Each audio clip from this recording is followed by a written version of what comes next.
The Carpathian Basin has been a crossroads of human life for thousands of years. Its fertile plains and river systems attracting continuous settlement since the Neolithic age. The earliest known populations were Indo-European groups, who left their mark not only through their presence, but through the names they gave to the landscape itself. The Carpathian Mountains, the Danube, and rivers such as the Tisa, Maros, Kuros, and Drava all carry echoes of these early inhabitants. Over time, new cultures arrived and blended into this landscape. During the Bronze Age, Illyrian communities settled in Transdanubia, and in the Iron Age, Celtic groups expanded into the region, bringing new social structures and technologies. Meanwhile, the vast Great Plain became the domain of mounted nomadic peoples from the east. From as early as the 7th century before Christ, Iranian-speaking groups such as the Scythians, Sarmatians, and later the Alans roamed these lands, finding in the basin one of the last environments where a steppe-based way of life could continue without major disruption.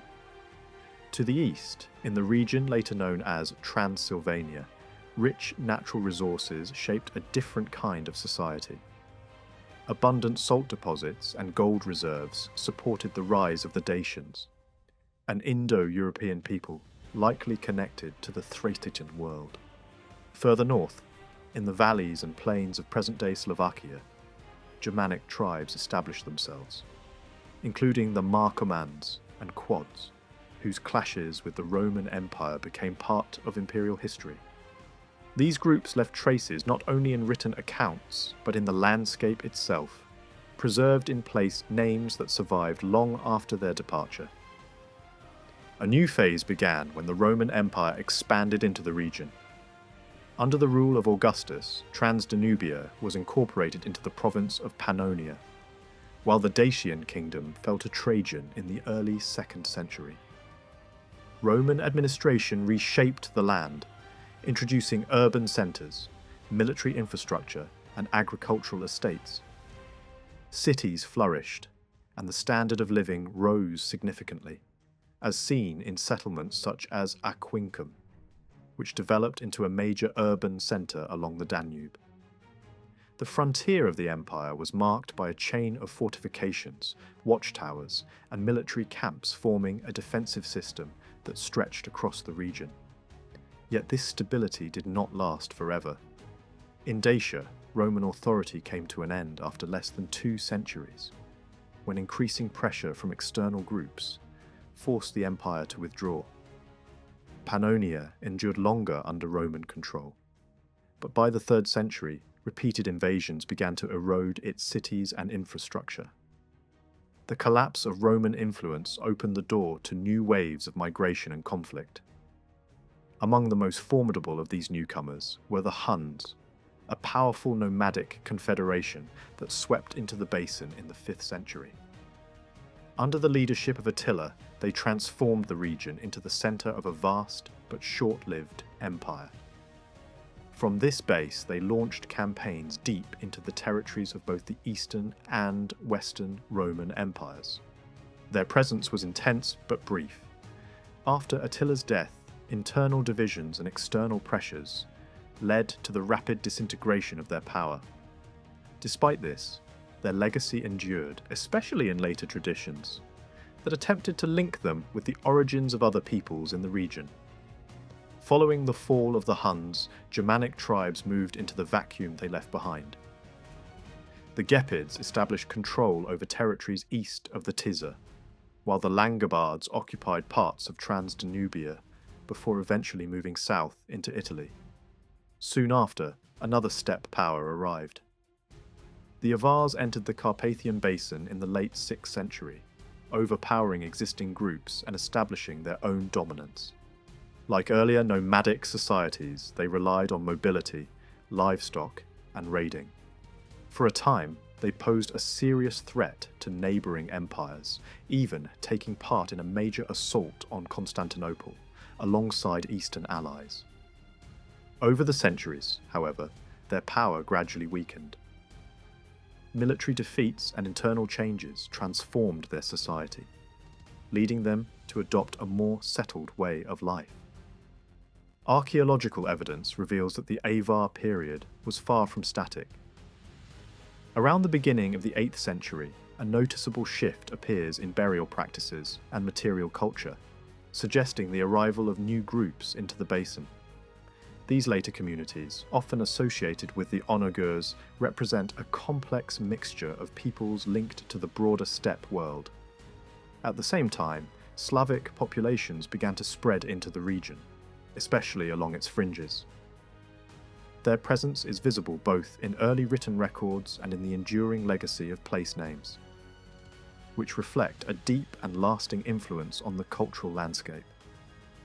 By the 9th century, the Carpathian Basin had become a contested frontier shaped by several competing powers. To the west, the Carolingian Empire extended its authority into former Roman territories, governing through local leaders and military officials. To the north, a Slavic polity emerged, striving to maintain independence while navigating pressure from its powerful neighbours. In the south and southeast, the Bulgarian state expanded its reach, controlling large parts of the Balkans and projecting influence into the basin itself. These overlapping spheres of control created a dynamic and often unstable political environment.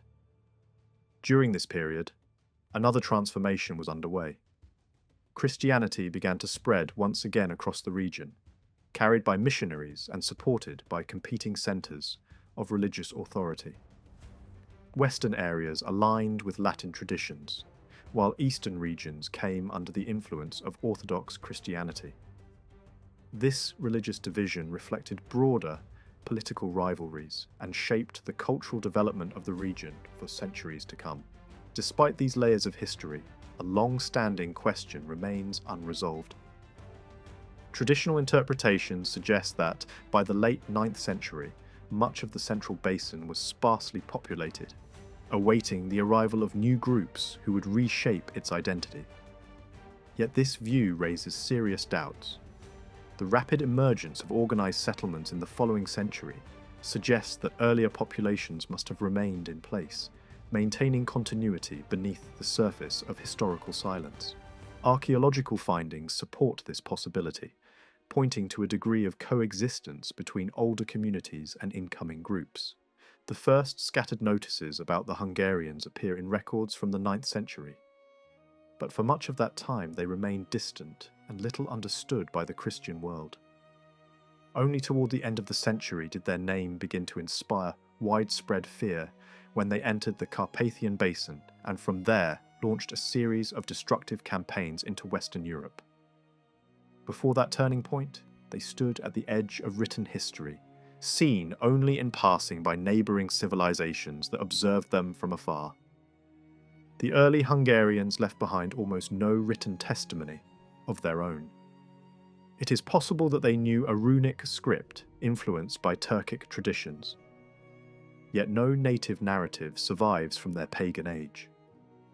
Everything known about them must therefore be assembled from the accounts of outsiders. Some of the earliest fuller descriptions came from Muslim travellers and merchants who encountered them in the late 9th century and reported on their lands, customs, and power. Their observations were later absorbed into Eastern geographical traditions. After the Hungarians settled in the Carpathian Basin, those Eastern accounts became rarer, while Byzantine and Western writers began to describe them more often. Byzantine emperors and chroniclers focused especially on their style of warfare, their political structure, and their recent past. Western annals, saints' lives, and local narratives, written in response to the sudden shock of their invasions, also preserved important details about their behaviour and appearance. Later, Hungarian tradition added its own fragments, though these were shaped by memory, legend, and political imagination. Because written evidence is so uneven, archaeology has played a central role in reconstructing the world of the 10th century Hungarians. Over many decades, excavations have uncovered a rich material record that has greatly deepened understanding of their society after their arrival in the basin. Yet traces of Hungarian life before that settlement remain scarce in the territories east of the Carpathians. Linguistics has been equally important. Old place names, especially the most archaic forms, offer clues about settlement, social structure, and ethnic presence. Used carefully, such names help trace the geography of early Hungary, though they can also mislead when pushed too far. Taken together, archaeology and language provide a framework for understanding a people whose own voice is largely missing from the historical record. Although the first secure references to the Hungarians belong to the 9th century, the people themselves were far older. Their language belongs to the Ugric branch of the Finno-Ugric family. Its most distant surviving relatives were spoken far to the northeast, in the forests and riverlands of Siberia by small communities, whose way of life was based on fishing and hunting. Even so, the connection is not obvious to a casual observer. Hungarian had long since developed along a separate path and had been shaped by a very different environment. Over many centuries, the ancestors of the Hungarians had moved far from the original Finno-Ugric world and adapted to life on the Eurasian steppe. Their own name for themselves was Magyar, a very old word already visible in Eastern sources during the 9th century. The name by which they became known across Europe had a different origin. It derived from the Turkic term onagur, a name that had once referred to a tribal union. Byzantine writers often called the Hungarians Turks, using a broad label shaped more by lifestyle than by exact ethnicity. Western writers, seeing mounted raiders from the east, often described them as Huns or Avars, because these were the steppe peoples most familiar from older memory. Later, Byzantine authors, influenced by classical language and literary fashion, could even call them Scythians or Pannonians. These names reveal less about true origin than about how other societies tried to fit the Hungarians into known patterns. Long before they appeared in the sources, the Hungarians had broken away from the wider Finno-Ugric world, probably in the first millennium before Christ. For centuries afterward, they moved across the steppe, in close contact with Iranian and later Turkic peoples. Through all those migrations, their language kept its essential structure and preserved its deep roots. Its grammar and basic vocabulary continue to reflect its older heritage, even while new layers of influence entered from outside. By the time they emerged into clearer history, the Hungarians no longer resembled their remote northern linguistic relatives in culture or way of life. They had become a mounted people of the steppe, shaped by the same military habits and social realities that marked the nomadic world around them. The strongest outside influence seems to have come from Turkic-speaking groups, especially the onagurs. This influence reached deep into language and daily life. Hungarian preserves hundreds of words of Turkic origin, evidence of long and intense contact. These borrowed terms point not only to vocabulary exchange, but to the adoption of habits, institutions, and practical knowledge. The old Iranian peoples of the steppe, such as the Scythians and Sarmatians, almost certainly also left an imprint, though this is far harder to trace with confidence. Some scholars have tried to identify Iranian loanwords and cultural influences, especially from the Alans, but the results are much less substantial than those connected with Turkic contact. That imbalance suggests that the Turkic connection was especially important in the making of early Hungarian society. The first historical glimpses of the Hungarians place them in the wider zone north of the Black Sea. Byzantine evidence links them with the Bulgarians during the reign of Emperor Theophilus. Other traditions place encounters with them near the Crimea and along the lower Danube. Eastern descriptions suggest that by the late 9th century, their territory stretched between the lands of the Bulgarians, the Khazars, and the Pechenegs, somewhere between the great rivers of the steppe. The Hungarians themselves later remembered this earlier homeland by a name meaning the land near the Atil. Their power extended into the forest margins of the north, where they raided Slavic populations, living beyond the open grasslands. In this world of rivers, pastures, forest edges, and shifting frontiers, they lived before their westward move transformed the history of Central Europe. The first Western notice of the Hungarians dates from the early 860s, when they attacked East Frankish lands and were described as an enemy previously unknown. A few decades later, they appear again in Western politics, first as allies of Moravia, and then as partners of the Frankish king Arnulf against Moravia. From the 890s onward, events moved quickly. The occupation of the Carpathian Basin began in the middle of a larger struggle involving Bulgaria, Byzantium, Moravia, and the Eastern Franks. What later generations remembered as a single dramatic conquest was in reality a more complex and uneven process. Later, Hungarian tradition tried to turn this movement into a heroic national story. A medieval writer composed a vivid narrative in which the entry into the basin became a chain of victories over local rulers, one after another. Yet that account was written centuries after the event and reflects imagination far more than reliable memory. The enemies it describes do not match the known political realities of the time. In many cases, the narrative seems to have been built by transforming place names into the names of defeated princes, and by weaving local legends into a grand story of triumph.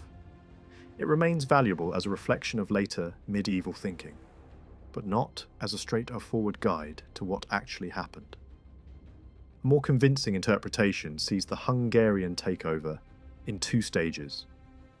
First came military expansion into the Great Plain and Transylvania during a period of conflict among the surrounding powers. Then came the final abandonment of the earlier eastern homeland after a devastating attack from the Pechenegs.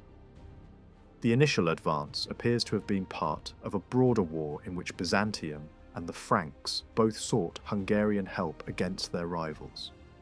While Bulgaria was attacking Byzantium and Moravia was pressuring Frankish lands, Hungarian forces struck from the rear. They defeated the Bulgarians in one theatre and helped undermine Moravian power in another.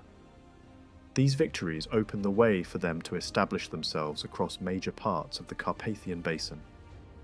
But the move west was not driven by victory alone. Soon after these campaigns, a violent upheaval on the steppe changed everything. The Pechenegs, themselves pushed westward by pressure from farther east, burst into the lands occupied by the Hungarians. At the same moment, Bulgaria seized the chance to attack. Caught between enemies, the Hungarians suffered a double blow. Their old homeland collapsed, and the survivors withdrew into the Carpathian Basin. The terror of that destruction left a deep mark on Hungarian memory.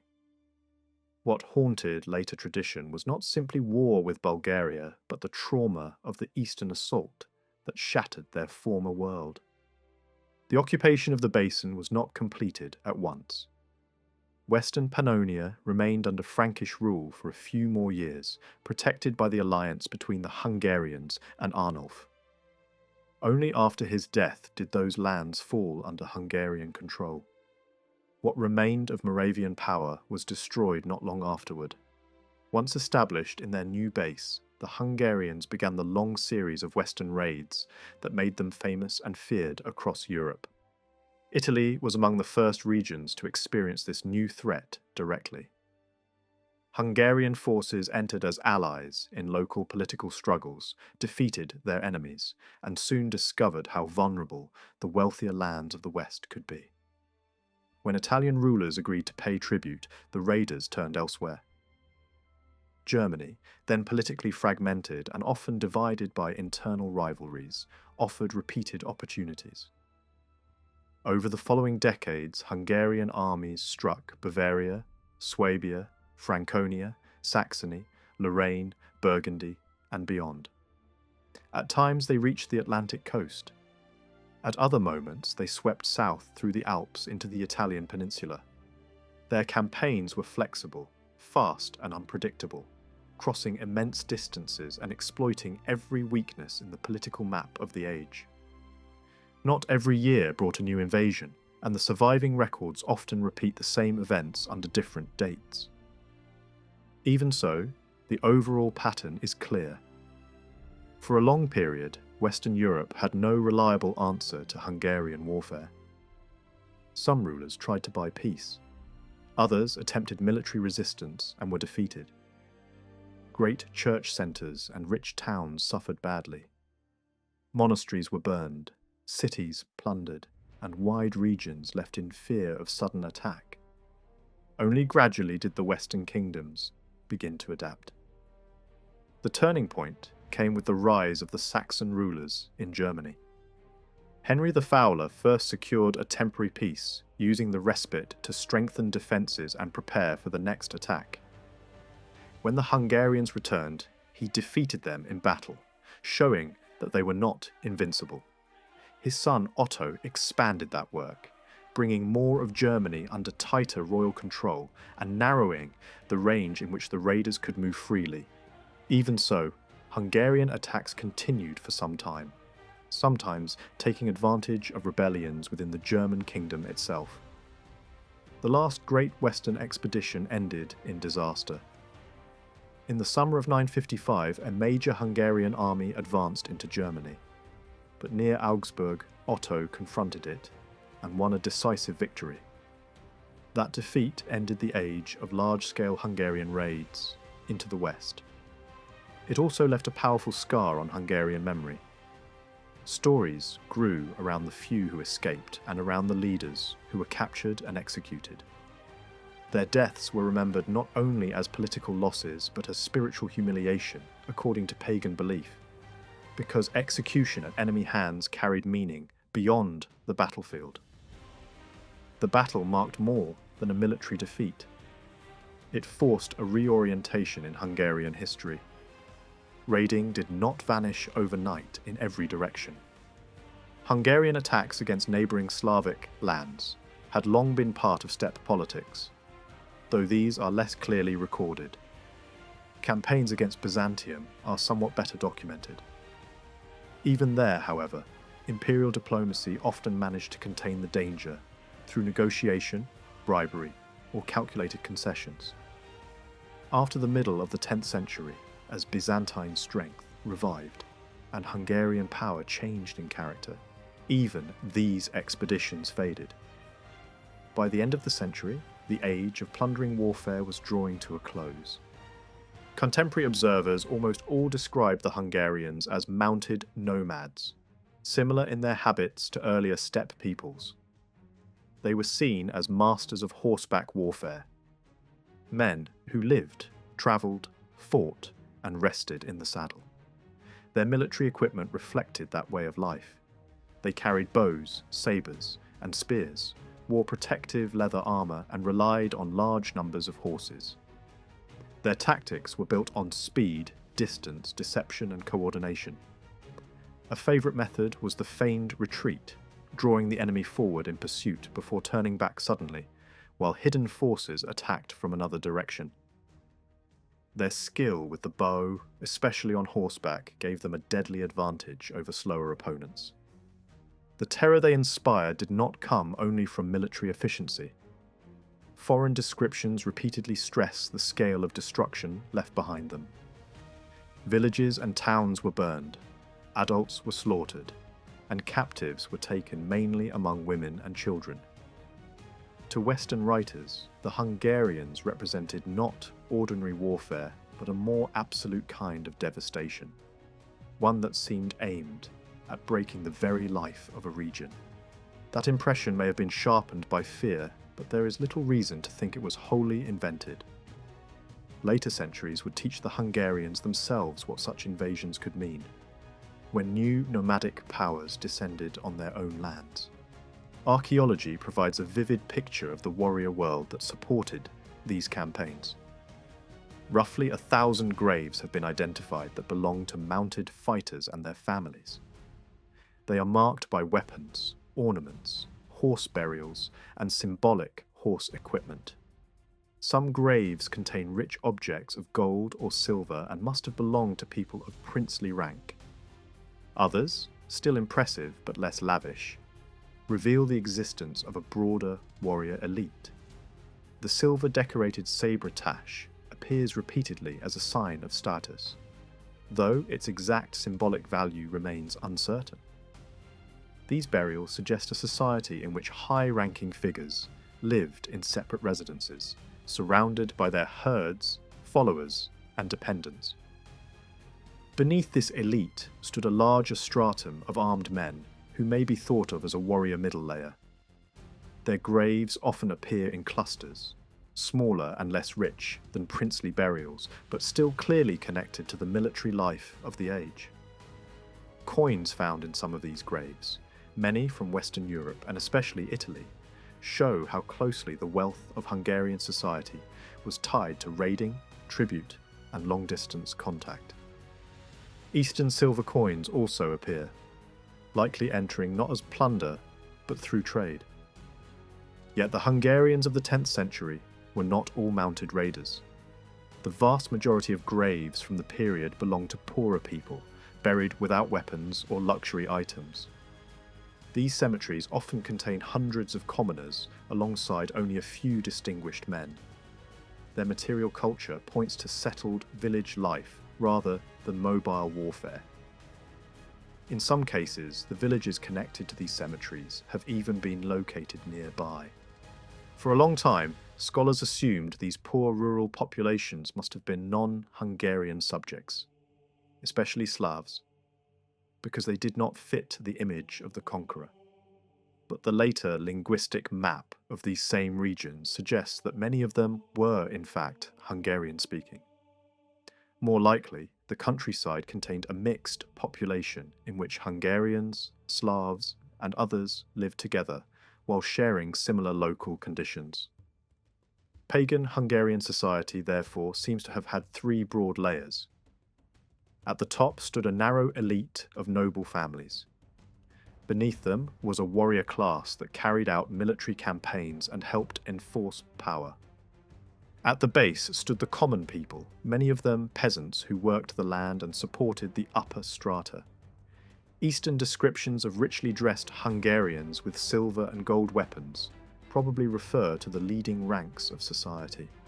Those who moved with flocks and tents while also controlling farmland were likely nobles and warriors.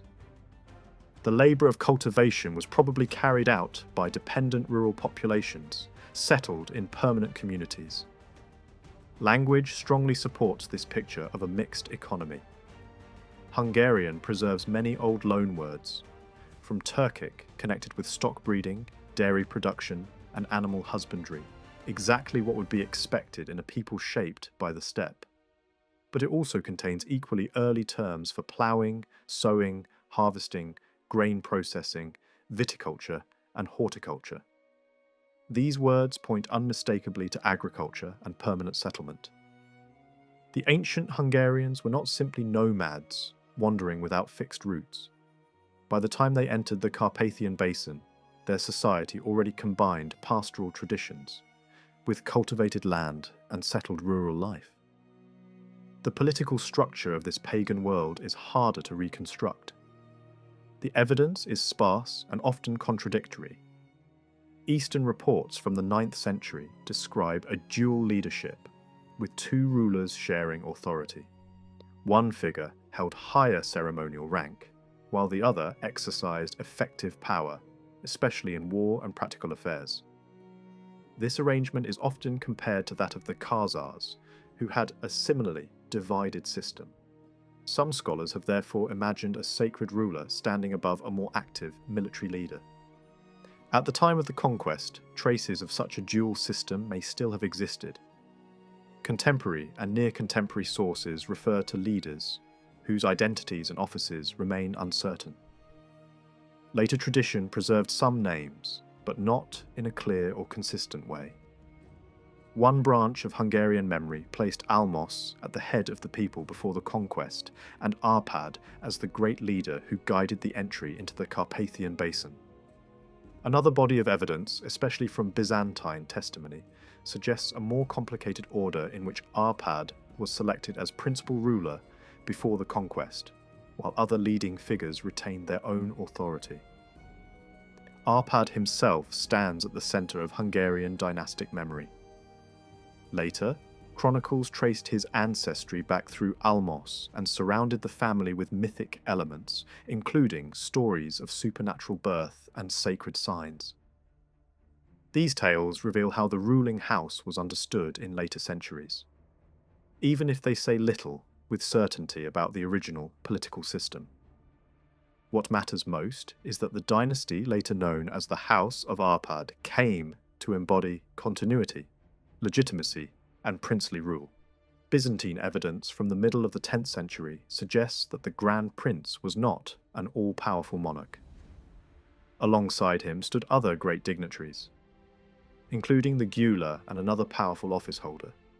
Each of the major tribal groupings also had its own chief. This points to a political system based less on centralized monarchy than on negotiated leadership among several powerful lineages. Military campaigns, including the Western raids, seem often to have been led by autonomous chiefs, rather than directed from a single unquestioned centre. Only after the defeats of the mid-10th century, especially after 955, does it appear that local powers were gradually brought under firmer control, making possible the stronger unity from which the later kingdom would emerge. The tribal structure of early Hungarian society is known above all from Byzantine testimony, which speaks of 7 tribes forming the Magyar people. There is good reason to trust this information because it fits later memory and is strongly reinforced by place names. The old expression meaning 7 Magyars seems to preserve the memory of this tribal union. The names of the tribes also survived in many settlements across the Carpathian Basin.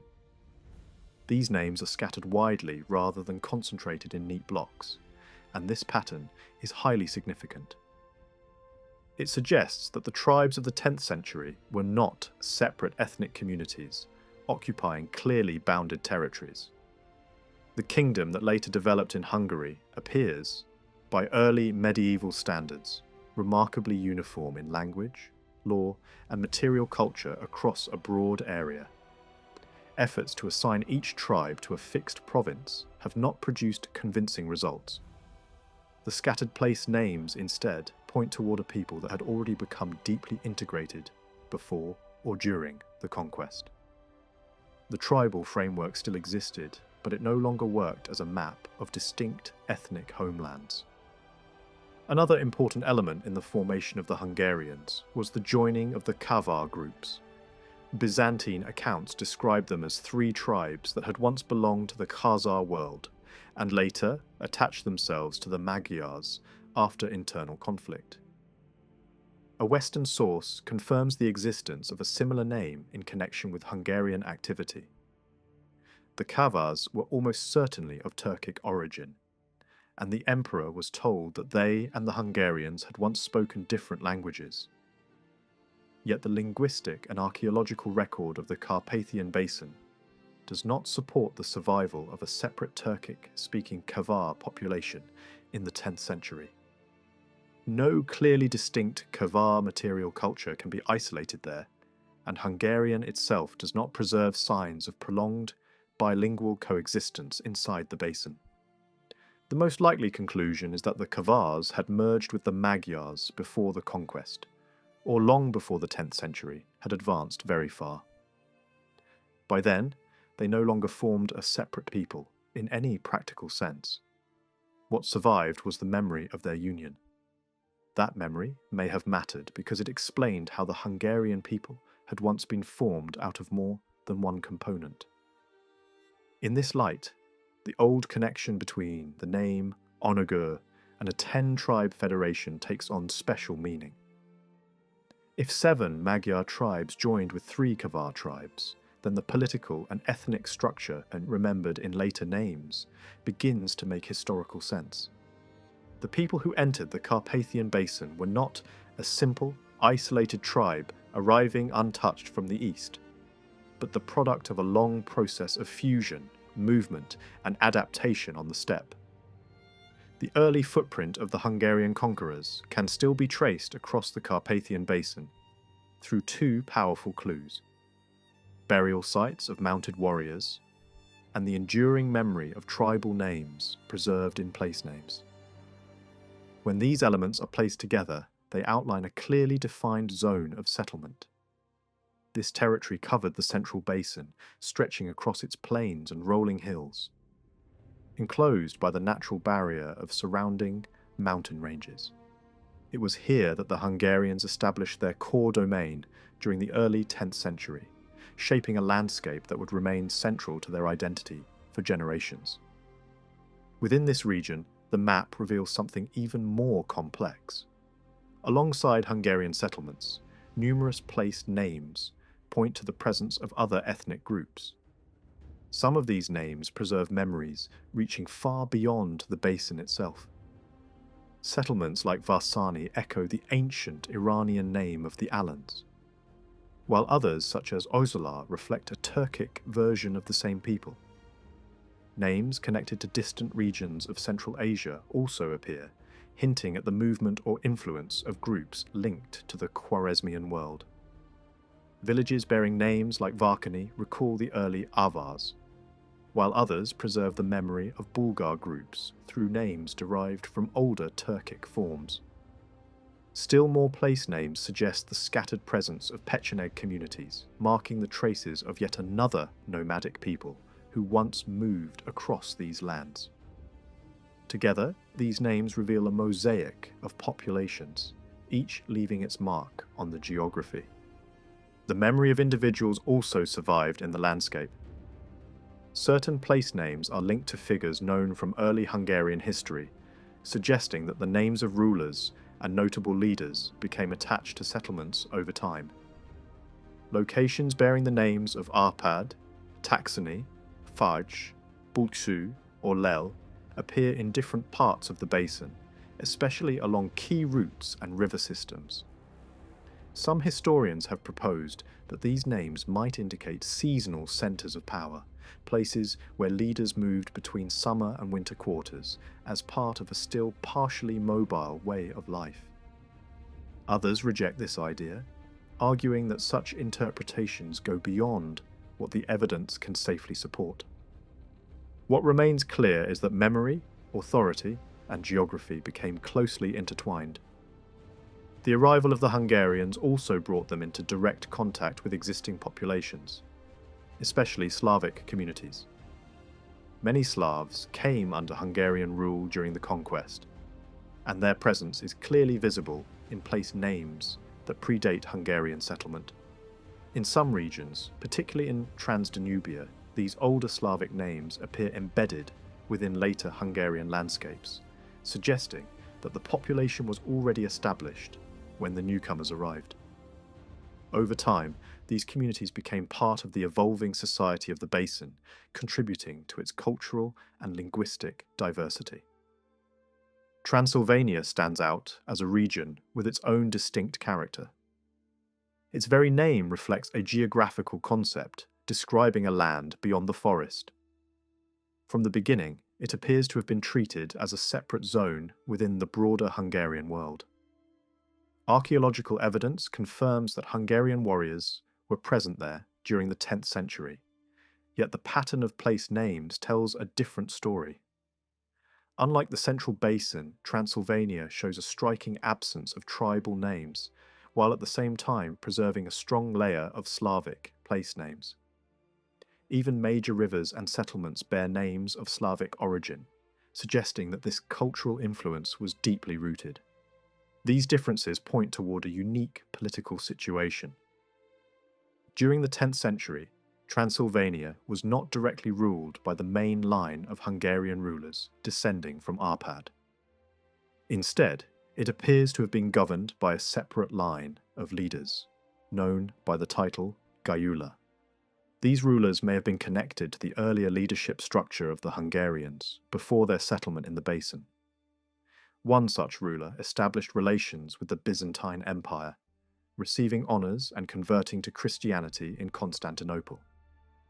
His acceptance of the new faith was not merely symbolic.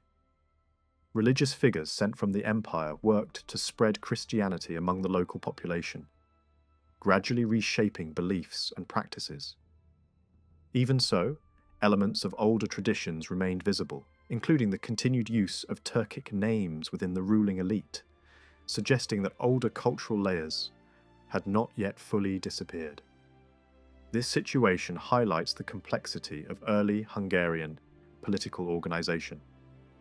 Power was not entirely centralized, and different regions could follow their own paths for a time. Transylvania, though connected to the wider Hungarian world, maintained a degree of autonomy that reflected older structures and external influences. While these regional differences were unfolding, a much larger transformation was taking shape across Europe. Around the turn of the first millennium, the boundaries of Christian civilization expanded rapidly. Regions that had long been considered part of the pagan world began to adopt Christianity and develop more stable political systems. This transformation did not occur in isolation. Across Northern and Eastern Europe, different peoples followed similar paths, moving from loosely organized societies towards structured kingdoms built around a new religious framework. In Hungary, this shift began under the rule of Géza, descendant of Arpad. By his time, the political landscape had already changed significantly. Earlier patterns of shared leadership and competing powers had given way to a more concentrated form of authority.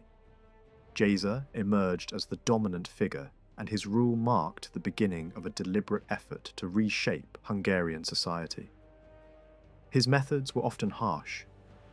Later accounts describe him as a ruler who used violence to eliminate rivals and secure his position. Whether exaggerated or not, these descriptions reflect a period of consolidation in which competing lines of power were brought under control.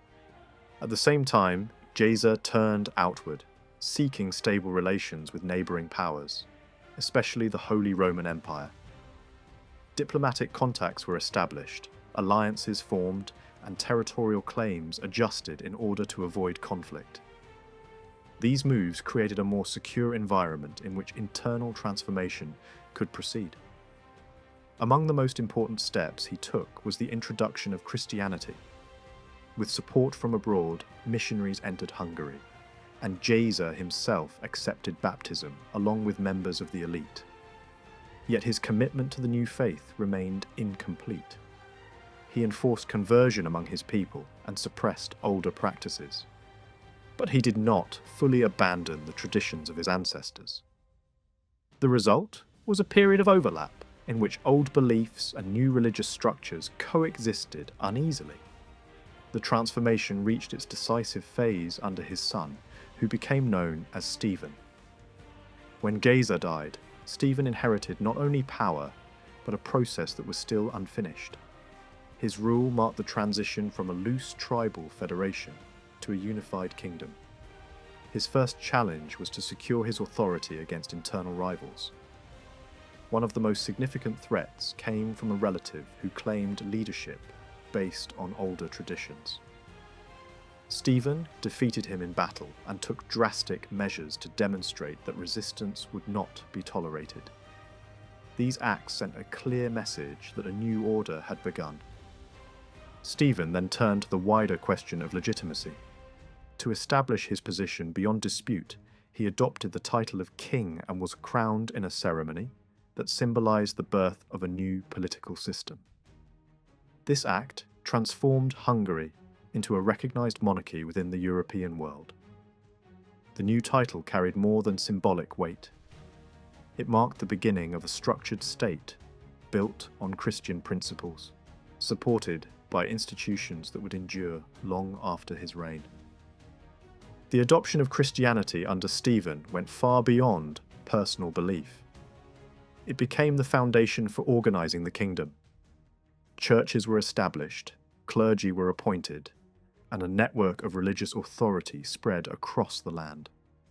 Conversion was enforced where necessary, and resistance was met with firm measures. Yet the process was gradual.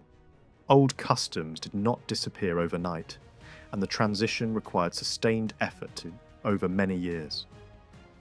Stephen also worked to bring all regions under his control. Transylvania, which had previously followed its own path, was incorporated into the kingdom, ending its separate political existence. Local rulers were replaced or subordinated, and new officials loyal to the king were appointed. This unification created a single political entity, where previously there had been overlapping zones of authority. Relations with external powers remained a constant concern. Stephen maintained close ties with the Holy Roman Empire, strengthened by family connections through marriage. At times, these relations led to cooperation, at other times, to conflict. Yet throughout his reign, he succeeded in preserving the independence of his kingdom, balancing diplomacy and military action when necessary. Toward the end of his life, a new problem emerged. The question of succession became urgent after the death of his son, who had been intended to inherit the throne. Without a clear heir, the stability of the kingdom was at risk. Stephen chose a successor from outside the direct line, a decision that would later lead to conflict. Rival claims, internal divisions, and external interference soon followed. After his death, Hungary entered a period of uncertainty. Foreign influence grew stronger, and internal struggles weakened the unity that had been so carefully built. Different rulers rose and fell, some supported by local nobles, others by outside powers. At times, the kingdom seemed close to losing its independence altogether. Amid these struggles, resistance also took a different form. Pagan traditions, suppressed but not entirely extinguished, resurfaced in violent uprisings. Clergy were attacked, churches destroyed, and efforts were made to restore older ways. Yet these movements ultimately failed. The Christian order, once established, proved resilient enough to survive even serious crises. The return of rulers from the Arpad line restored a measure of stability. Although conflicts continued, the basic structure created under Stephen endured. Over time, the kingdom regained its strength, and the institutions founded during this transformative period became firmly rooted. The transition from a world of nomadic traditions to a Christian monarchy had been turbulent and often brutal, but it reshaped Hungary in a lasting way, placing it firmly within the political and cultural framework of medieval Europe. Ladislaus I stands as one of the most powerful figures of early Hungarian history, often mentioned in the same breath as Stephen I of Hungary. Yet the brilliance of his reputation does not come from a well-documented record of achievements. In truth, the details of his life are no clearer than those of the first king. His lasting fame was shaped not by precise historical memory, but by the imagination of later generations. Over time, his image grew into something larger than life. While Stephen was remembered as a strict and devout ruler who built order and law, Ladislaus became the embodiment of youthful strength and heroic virtue. He was not only a king, but a symbol, a warrior whose legend echoed across centuries. After his death, his popularity rose to extraordinary heights. He was honoured as a saint and became one of the most beloved figures in Hungarian religious tradition. Stories about him spread across the kingdom, appearing in painted church walls even in the most remote villages. Among these tales, one stood above all others. It told of a battle against a steppe warrior who had abducted a Hungarian girl. Ladislaus pursued him, defeated him in combat, and rescued the captive. This scene, repeated again and again in medieval art, turned him into the ideal warrior king. For the nobility and the military elite, he represented courage, honour, and strength. His image was not shaped by theological writings or legal reforms, but by the memory of action, bravery, and personal valour. When Ladislaus took the throne, the kingdom was still marked by internal conflict. One of his first concerns was dealing with his rival, Solomon. At first, he attempted reconciliation, persuading him to abandon his claims and return peacefully. But Solomon's continued plotting forced the king to imprison him. Eventually, Solomon was released and fled to the steppe frontier, where he sought support among nomadic groups. In a final attempt to regain power, he launched another campaign but failed. His life ended far from Hungary, lost in warfare beyond the borders of his former realm. Over time, his story also entered legend, and rumours even claimed that he survived as a wandering hermit. Ladislaus could show mercy, but he could also act with harsh determination when the stability of the kingdom was at stake. His reign was defined by efforts to strengthen and secure the system created earlier. Laws became stricter, punishments more severe, and authority more firmly enforced. At the same time, he strengthened the position of Christianity. He supported the elevation of earlier figures to sainthood, reinforcing the spiritual foundation of the kingdom. The memory of Stephen I of Hungary became central to this effort, representing continuity and legitimacy. His remains were ceremonially honoured, and relics associated with him became objects of deep veneration. One of Ladislaus's most important achievements came beyond Hungary's borders. He extended his influence southward into Croatia, marking the beginning of a new phase in Hungarian expansion.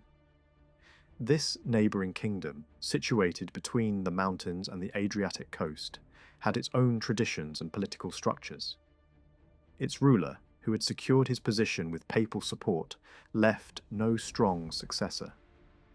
Ladislaus used this opportunity to assert his claim and moved into the region with little resistance.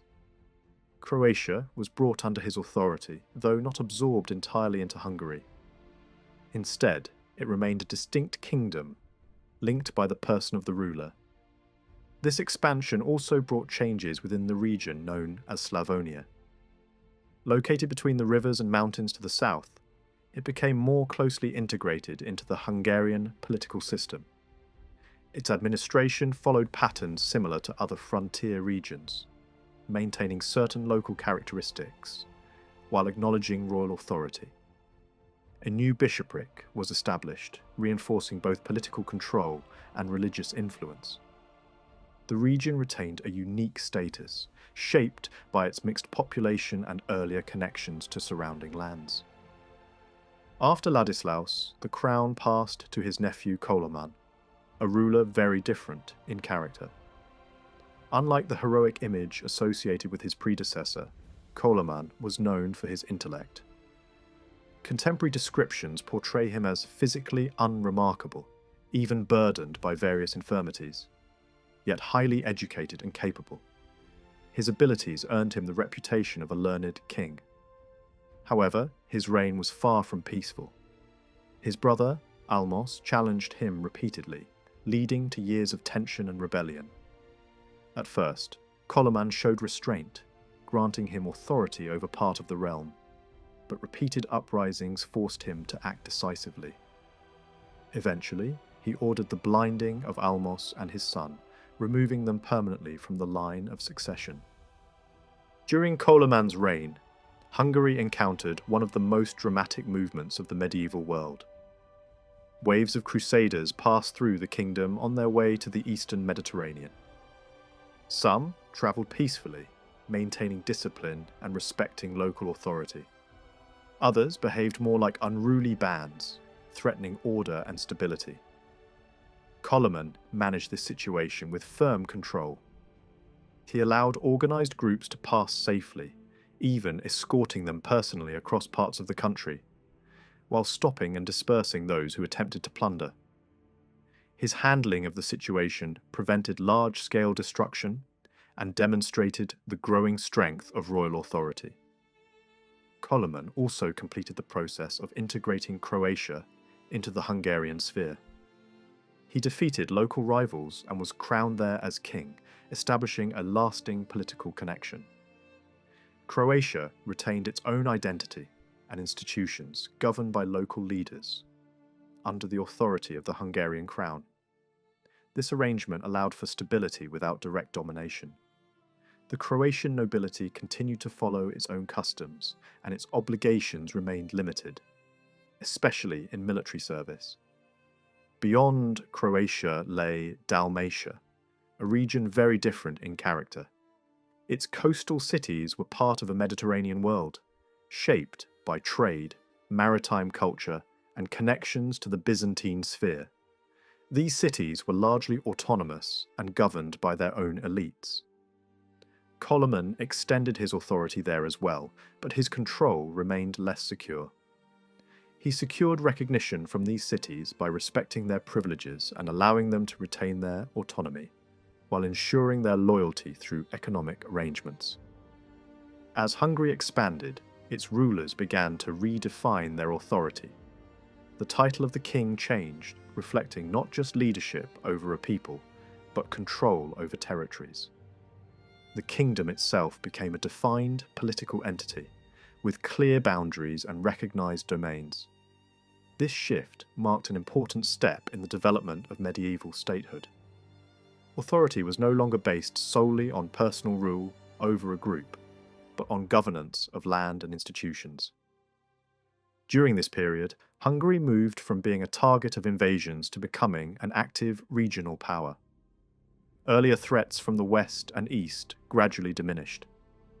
The great nomadic raids ceased, and the kingdom gained enough strength to project influence beyond its borders.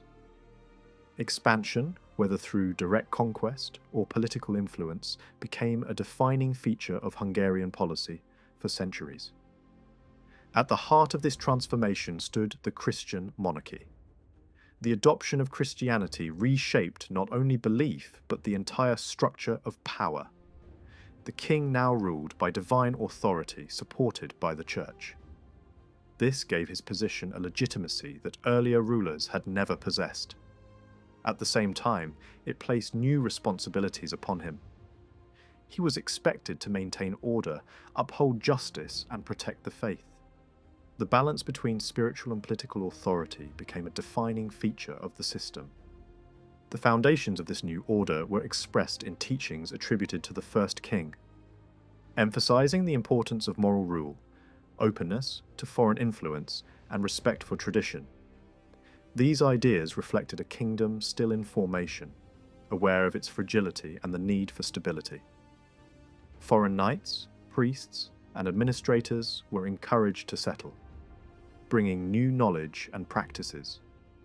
At the same time, older customs were not entirely discarded, allowing continuity alongside change.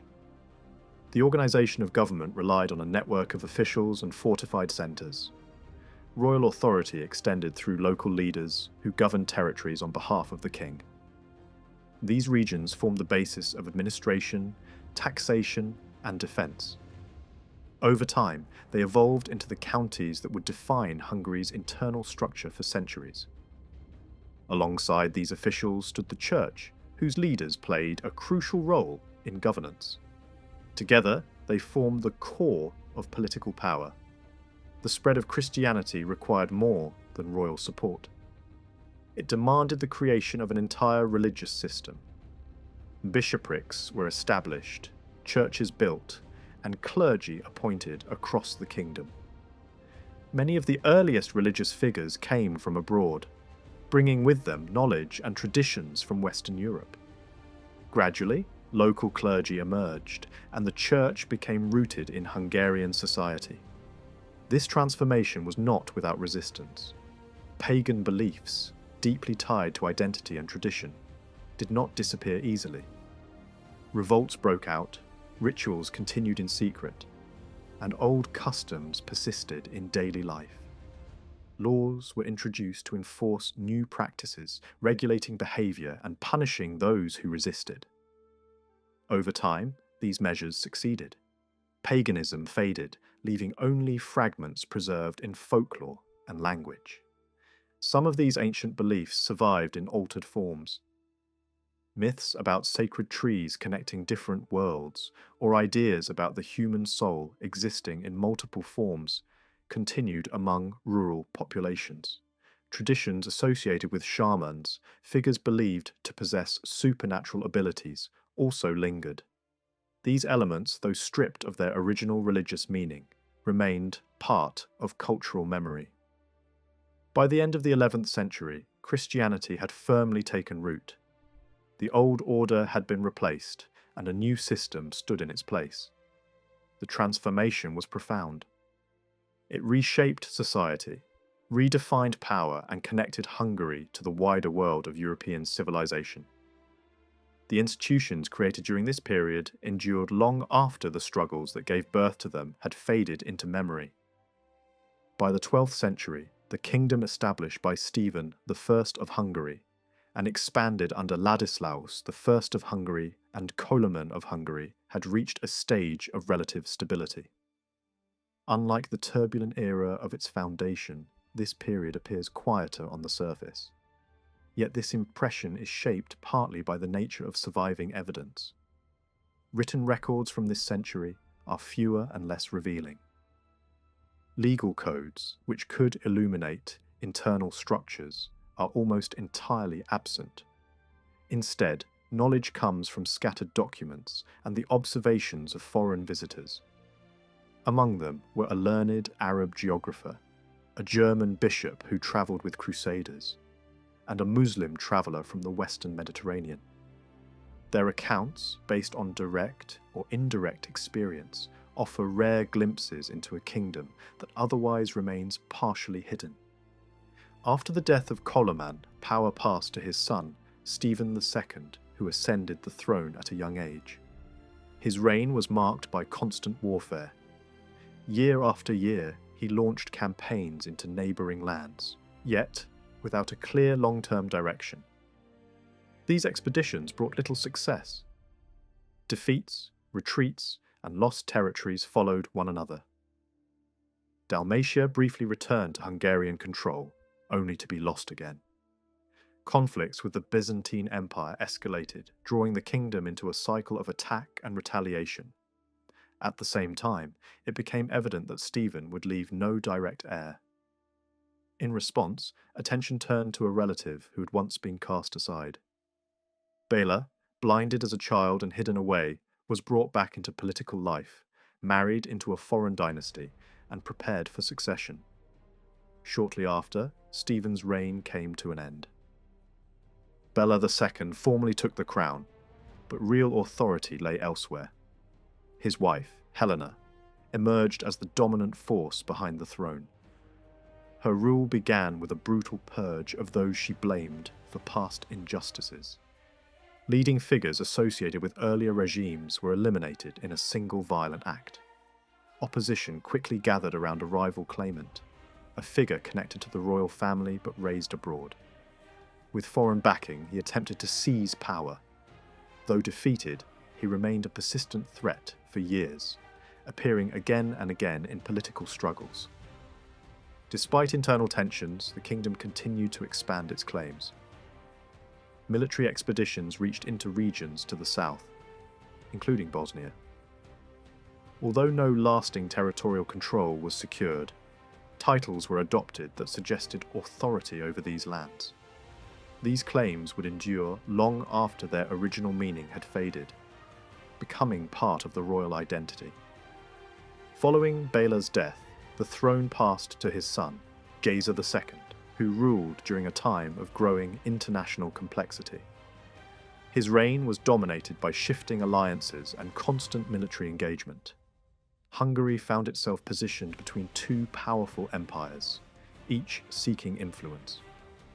Instead of retreating, Geza pursued an active foreign policy. Armies were sent eastward to intervene in the affairs of distant principalities. Campaigns against Byzantium continued, sometimes in alliance with neighbouring rulers. Although not always successful, these actions demonstrated confidence rather than weakness. Observers of the time described Hungary as a formidable power. Its ruler commanded loyalty from his nobles, and its military strength impressed outsiders. Yet beneath this strength, internal divisions began to emerge. Rival factions within the elite challenged royal authority, sometimes aligning themselves with foreign powers. Members of the royal family themselves became tools in these struggles, seeking external support to claim the throne. Political unity weakened and stability became fragile. After Géza's death, this instability erupted into open conflict. His son, Stephen III, briefly ruled before being forced into exile by relatives supported by Byzantine forces. The throne changed hands rapidly, passing between competing claimants. Religious authority also became entangled in these struggles. One leading church figure refused to recognize certain rulers, leading to further division. Eventually, Stephen regained power, but the kingdom had been deeply shaken. At the center of these events stood a younger prince, Bela, whose fate would shape the future. Sent to the Byzantine court, he was raised and educated within a different political and cultural environment. For a time, he was even considered a potential heir to the imperial throne. His position created the possibility of a union between two great realms. Yet circumstances changed, and that vision never materialized. Instead, Bela returned to Hungary and eventually became king in his own right. His accession was not without difficulty. Suspicion surrounded his upbringing abroad, and not all accepted him immediately. Nevertheless, he secured the throne and proved himself capable. Under his rule, Hungary entered a new phase. The balance of power in the region shifted as Byzantine influence declined.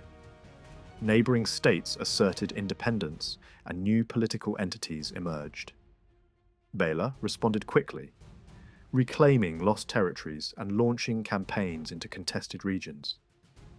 His reign marked both the peak of royal authority and the beginning of deeper structural changes within the kingdom. While political events unfolded, the everyday life of the population followed patterns shaped by land and tradition. Visitors consistently remarked on the richness of the land. Vast plains supported enormous herds of animals, and pastures stretched across wide distances. Livestock formed the backbone of the economy. Horses remained especially important, not only for transport and warfare, but also as a symbol of status. Over time, ownership of horses became associated with privilege, distinguishing higher social groups from the rest. Cattle, sheep, and pigs were raised in large numbers. Animals were often kept outdoors throughout the year, watched over by herders. This method of livestock management reflected older traditions and continued for centuries. Fishing also played a major role, with rivers and lakes providing abundant resources. Certain species, particularly large fish from major rivers, were highly valued. Hunting, on the other hand, became increasingly associated with the nobility, though it was not entirely forbidden to common people. Agriculture gradually took on greater importance.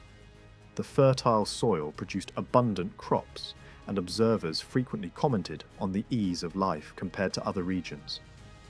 Grain was plentiful, and famine appears to have been rare. Farming techniques improved over time, influenced by neighbouring populations. New crops, tools, and methods were adopted, transforming agricultural practices. Vineyards spread across the land, and wine became a common part of daily life. Settlement patterns also evolved. By this period, most of the population lived in villages. These communities were often located near water sources, with houses scattered rather than arranged in orderly rows. Buildings were simple, constructed from wood and other readily available materials. Life remained closely tied to the land, and mobility persisted in certain forms, especially where farming required the periodic movement of fields. Some settlements grew larger and more complex, forming early market centres. These were not cities in the later sense, but served as hubs of trade and administration. Regular markets brought together people from surrounding areas, facilitating exchange. Over time, certain locations developed into more permanent centres of economic activity. Migration also played a significant role in shaping the kingdom. Groups from Western Europe moved eastward, settling in various regions. Some established communities near major centres, contributing to economic and cultural development. Others formed larger, more cohesive settlements, preserving their language and traditions. These newcomers introduced new skills and practices, influencing local society in lasting ways. The royal treasury drew income from multiple sources. Coinage was one of the most important, supported by domestic silver production. Mining expanded, providing the raw materials needed for currency. Trade routes connected the kingdom to distant markets, linking it with both eastern and western regions. Goods moved along these routes, though commerce remained limited compared to later periods. Salt, extracted from deposits in the eastern regions, became another valuable resource. Controlled by the crown, it was distributed widely and even used as a form of payment. Other revenues came from tolls, markets, and taxes collected across the kingdom. These diverse sources reflected an iqtisad that was still developing, balancing traditional practices with emerging systems of exchange. Trade itself was shaped by geography. Routes leading toward eastern centres remained especially important, while connections to the west gradually expanded. Luxury goods dominated long-distance exchange, consumed mainly by the elite. Within the kingdom, markets facilitated local trade, though the full extent of internal commerce remains difficult to determine. Specialized groups played a key role in managing trade and finance. Merchants and administrators from distant regions brought expertise that supported the functioning of the economy. Their presence highlights the openness of the kingdom to external influences, even as it maintained its own traditions. Understanding the social order of early medieval Hungary is far from straightforward. The structure that existed before the 13th century was fundamentally different from what later emerged, and much of its true nature remains difficult to define. The transformation that took place between the years 1200 and 1350 reshaped society so completely that earlier forms became almost unrecognizable. What came afterward is relatively clear, but the older system is harder to grasp, especially because the meaning of key concepts such as freedom and servitude changed over time. In later medieval Hungary, freedom was closely tied to mobility. A person who could choose a lord freely and move without restriction was considered truly free. This form of liberty belonged mainly to nobles, townspeople, and a few privileged peasants. Those who were bound to a lord and unable to leave their land were regarded as unfree. Over time, this distinction became the defining line in society. However, applying this later definition to earlier centuries creates serious misunderstandings. In the earlier period, the division between free and unfree people existed, but its meaning was very different. A person described as free in the 11th century did not necessarily enjoy unrestricted movement. Many of them were still tied to obligations that passed from generation to generation. Likewise, servitude did not always mean the same rigid condition that developed later. Language itself reflects this change, as older terms for freedom and servitude disappeared and were replaced by new ones, suggesting that their original meanings had faded. The status of a serf, however, can be described with greater clarity. A serf was treated primarily as property. His life and labour belonged to his master, who could dispose of him much like any other possession. He could be bought or sold, and if he was killed, compensation was paid to his owner rather than to his family. Relationships between free individuals and serfs were strictly controlled, and crossing that boundary could result in the loss of freedom. Despite this harsh reality, serfs were not entirely without recognition. Their actions could be judged according to specific rules, and punishments were directed at them personally. Some were allowed to possess limited goods or manage small holdings, though these were not legally their own. Over time, certain serfs were granted greater autonomy. living with their families and cultivating land while still remaining under the authority of their lord. In rare cases, freedom could be granted, allowing them to enter the ranks of the free. The defining feature of servitude was the absence of legal identity. A serf could not act independently in legal matters and had no formal rights. Whatever he possessed or did remained under the control of his master. In contrast, a free person was recognized as a full member of the community. Freedom was expressed through the ability to participate in legal proceedings, to testify, and to defend one's interests before authority. Yet freedom did not mean independence. Most free people were still bound by obligations that defined their place in society. Warriors were expected to fight, while commoners were required to perform labour. These duties were inherited and shaped by custom. Unlike the unlimited demands placed upon serfs, the obligations of free individuals were fixed and recognised. They might be demanding, but they were not arbitrary. Among the free population there existed a special category of settlers who enjoyed a broader form of liberty. These were newcomers from other regions who settled in the kingdom under specific agreements. They lived according to their own traditions and laws, paid rent for the land they used, and retained the right to leave if they wished. This condition made them distinct from the native population and gradually became a model for later forms of peasant freedom. Within the wider group of free people, clear divisions could be observed. Society was not equal, and difference in status were deeply rooted. Some were considered wealthy and powerful, often associated with military roles, while others were regarded as ordinary. These distinctions were not simply based on wealth, but were inherited. Birth determined one's position, and even minor differences in lineage could define a person's place in the hierarchy. Over time, these groups became closely linked to the system of royal fortresses. Around these centres, communities were organised into distinct categories. One group consisted of warriors attached to the fortress, forming a military elite.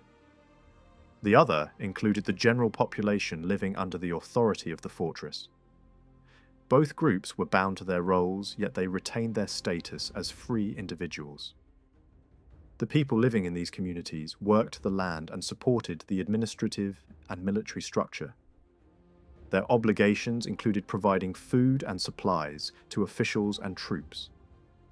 This service was considered a normal duty rather than a mark of inferiority. Meanwhile, the warriors held a higher position. They owned land, served in the army, and exercised authority over others. Their role combined privilege with obligation, as they were expected to defend the realm whenever required. Military organisation relied heavily on these fortress-based groups. Each fortress contributed its own contingent of fighters, forming the backbone of the army. Alongside them were individuals drawn from the broader population, selected and equipped for service. This system allowed the kingdom to mobilise significant forces when needed, even without a large standing army. The administrative structure extended beyond the fortress itself. The surrounding territory was divided into districts governed by officials who represented royal authority. These officials held considerable power, commanding troops, collecting revenues and maintaining order. Their position was not inherited but granted by the ruler, and it could be withdrawn at any time. Their authority combined administrative, judicial, and military responsibilities. At the edges of the kingdom, special arrangements ensured defence. Frontier zones were protected by barriers and guarded by specialised groups. These defenders, often skilled mounted archers, monitored movement and provided early warning of threats.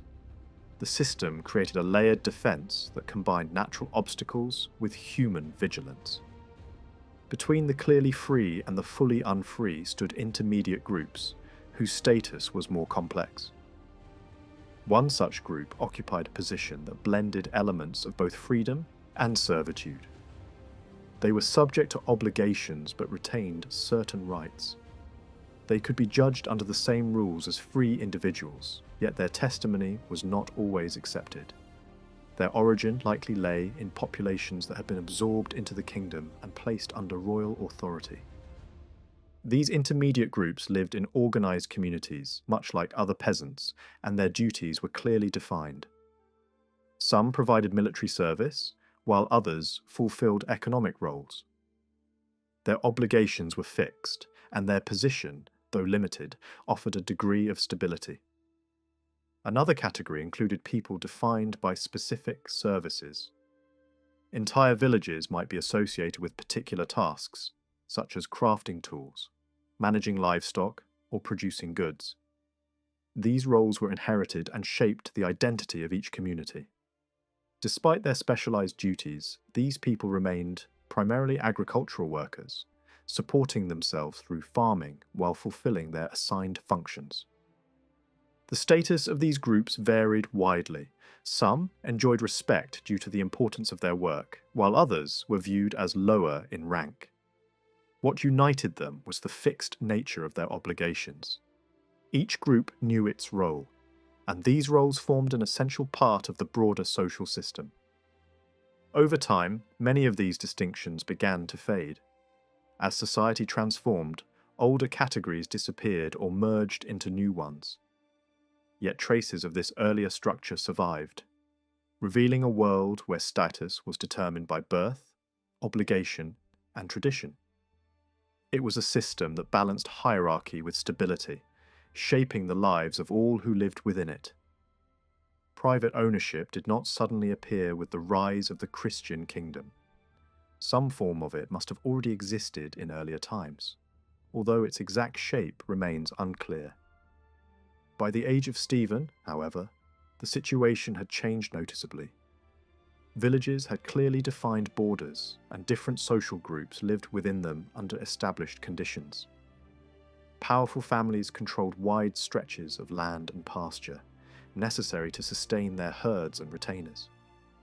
At the same time, a new kind of authority began to emerge, one that would later resemble what is known as lordship. This development became visible when land, along with the people living on it, was granted to churches and other institutions. This form of control differed from the authority exercised by royal officials.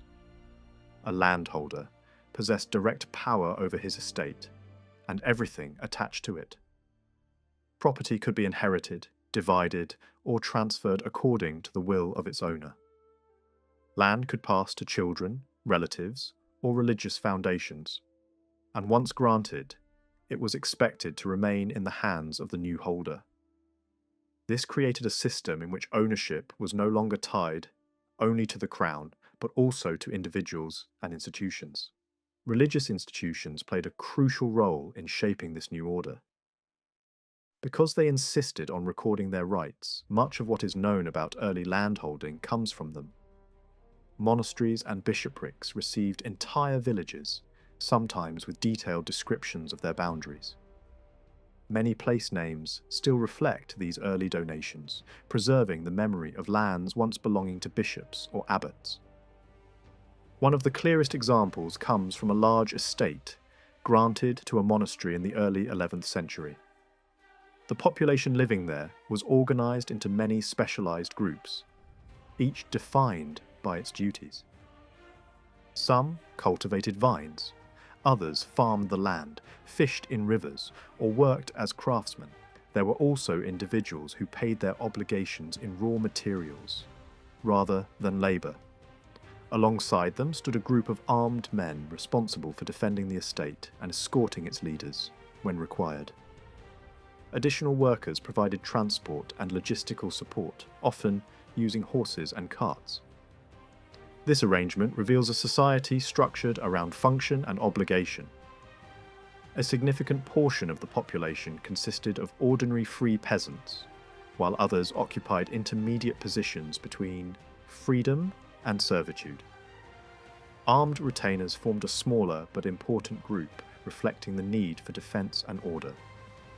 Notably, fully dependent serfs were not always present in such communities, as many inhabitants retained defined rights and responsibilities.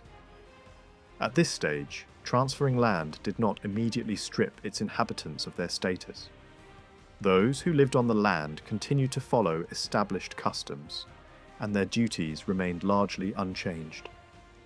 What changed was the authority above them. Instead of answering directly to the king, they now served a new lord. Their rights were still recognized, but the shift in power altered the balance of society in subtle yet significant ways. For many, this transition was deeply unsettling. Communities that had once considered themselves tied only to royal authority suddenly found themselves under the control of private lords. Although their obligations were not immediately increased, their position felt less secure. Some chose to leave rather than accept the new arrangement, leading to widespread movement across the kingdom. These displaced individuals created instability, forcing the authorities to intervene and restore order. The rise of private landholding also brought tension over property and ownership. Protecting property became a central concern, and harsh measures were introduced to defend it. Theft, once punishable by fines, now led to severe penalties. Punishments could include mutilation or death, depending on the severity of the crime. Even minor offences were treated with extreme seriousness, reflecting the importance placed on maintaining order in a rapidly changing society. Over time, these harsh measures began to soften. Later, rulers reduced the severity of punishments and introduced more structured legal procedures. The period of crisis gradually passed, and the system of property and authority stabilized. As this happened, older ideas about freedom and dependence began to change as well. A new understanding of freedom slowly took shape. True freedom came to be associated with independence and mobility. Those who could move freely and choose their allegiance were considered genuinely free. Others, even if they held respected positions, were increasingly seen as bound by their obligations. Service, whether military or agricultural, became a sign of dependence if it was permanent and inherited. This shift marked a turning point in social thinking. Earlier distinctions had been based on tradition and role, but now they were defined by personal autonomy. Freedom was no longer simply a matter of status, but of independence. Anyone tied to a fixed duty, no matter how prestigious, was seen as lacking this higher form of liberty. At the same time, not all land in the kingdom followed the same pattern. The territories connected to royal strongholds formed a distinct category. These lands were not treated as private estates in the usual sense. The people living there retained certain rights, including participation in legal matters and military service. Their connection to the crown remained different from the relationship between a lord and his dependents. Beyond these areas lay the extensive lands directly controlled by the royal family. These territories were vast and varied, including pastures, villages, and large forested regions. They were managed through local centres and supported the needs of the court. Some areas were reserved for specific purposes, such as maintaining herds or supplying resources. Forests held particular importance. They were not simply wild land, but carefully controlled regions that included both natural resources and the people who lived within them. These areas were protected and managed by officials responsible for maintaining order and overseeing their use. The scale of these lands demonstrates the wealth and reach of royal authority during this period. Religious estates continued to expand, supported by both rulers and nobles. New religious communities were established, bringing fresh influences and connections. Some of these institutions became major landholders, shaping the economic and social landscape around them.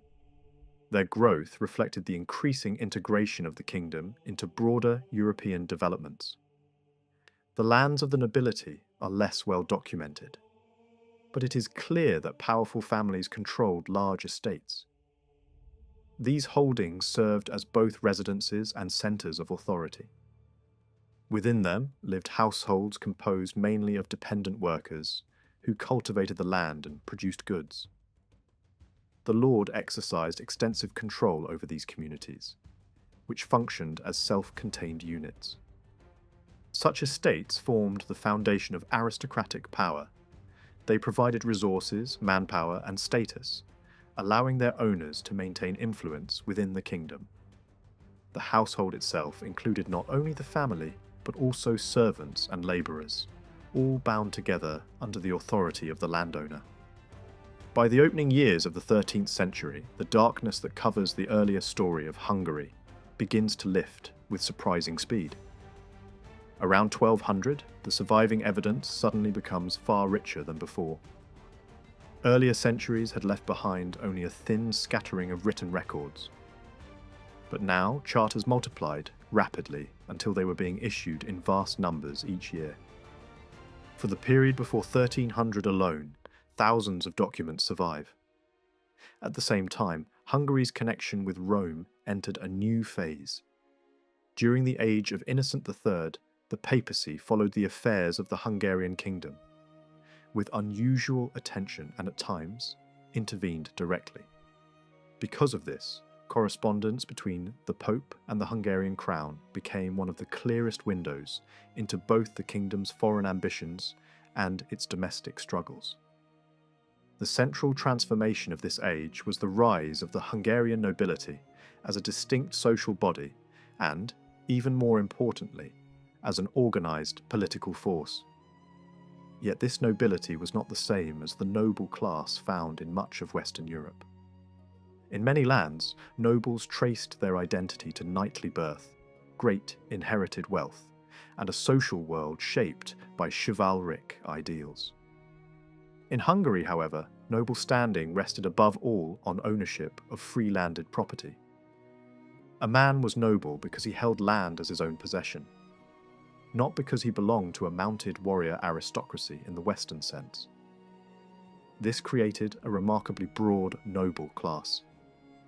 Many people who elsewhere might have been counted among peasants were in Hungary treated as nobles, because they lived on their own allodial land rather than working the estate of another lord. At the lower end of this broad noble world stood people who still owed inherited service to a superior lord. By the early 13th century, the old line between freemen and serfs had lost much of its clarity, and another distinction took its place. Society increasingly separated those who lived by peasant labour from those whose traditional role was military service. This became one of the major tests of noble standing in the widest sense. Those who had long served in war or had supervised large estates drifted away from the mass of ordinary cultivators. Among them were castle warriors, freemen attached to lordly households, and military dependents of major church estates. These groups were treated as noble in a broad sense, yet they did not enjoy the same liberties as the true nobles of the realm. Some of these half-noble communities survived for centuries. The true political nobility of Hungary emerged from several different social roots. Many came from those known as the king's servants during the reign of Andrew II. Others rose from the ranks of castle warriors, or even from peasant background after receiving land and noble status by royal charter. At the top stood ancient kindreds that claimed descent from famous forefathers of the kingdom's earliest age. Though their origins differed widely, these groups gradually fused into a more unified class during the 13th century. What bound them together was not a shared lifestyle, but a set of common liberties, expressed most famously in the Golden Bull of 1222. Among the most numerous of these early nobles were the king's servants. In some counties they appear in remarkable numbers, holding villages wholly or partly in their own hands.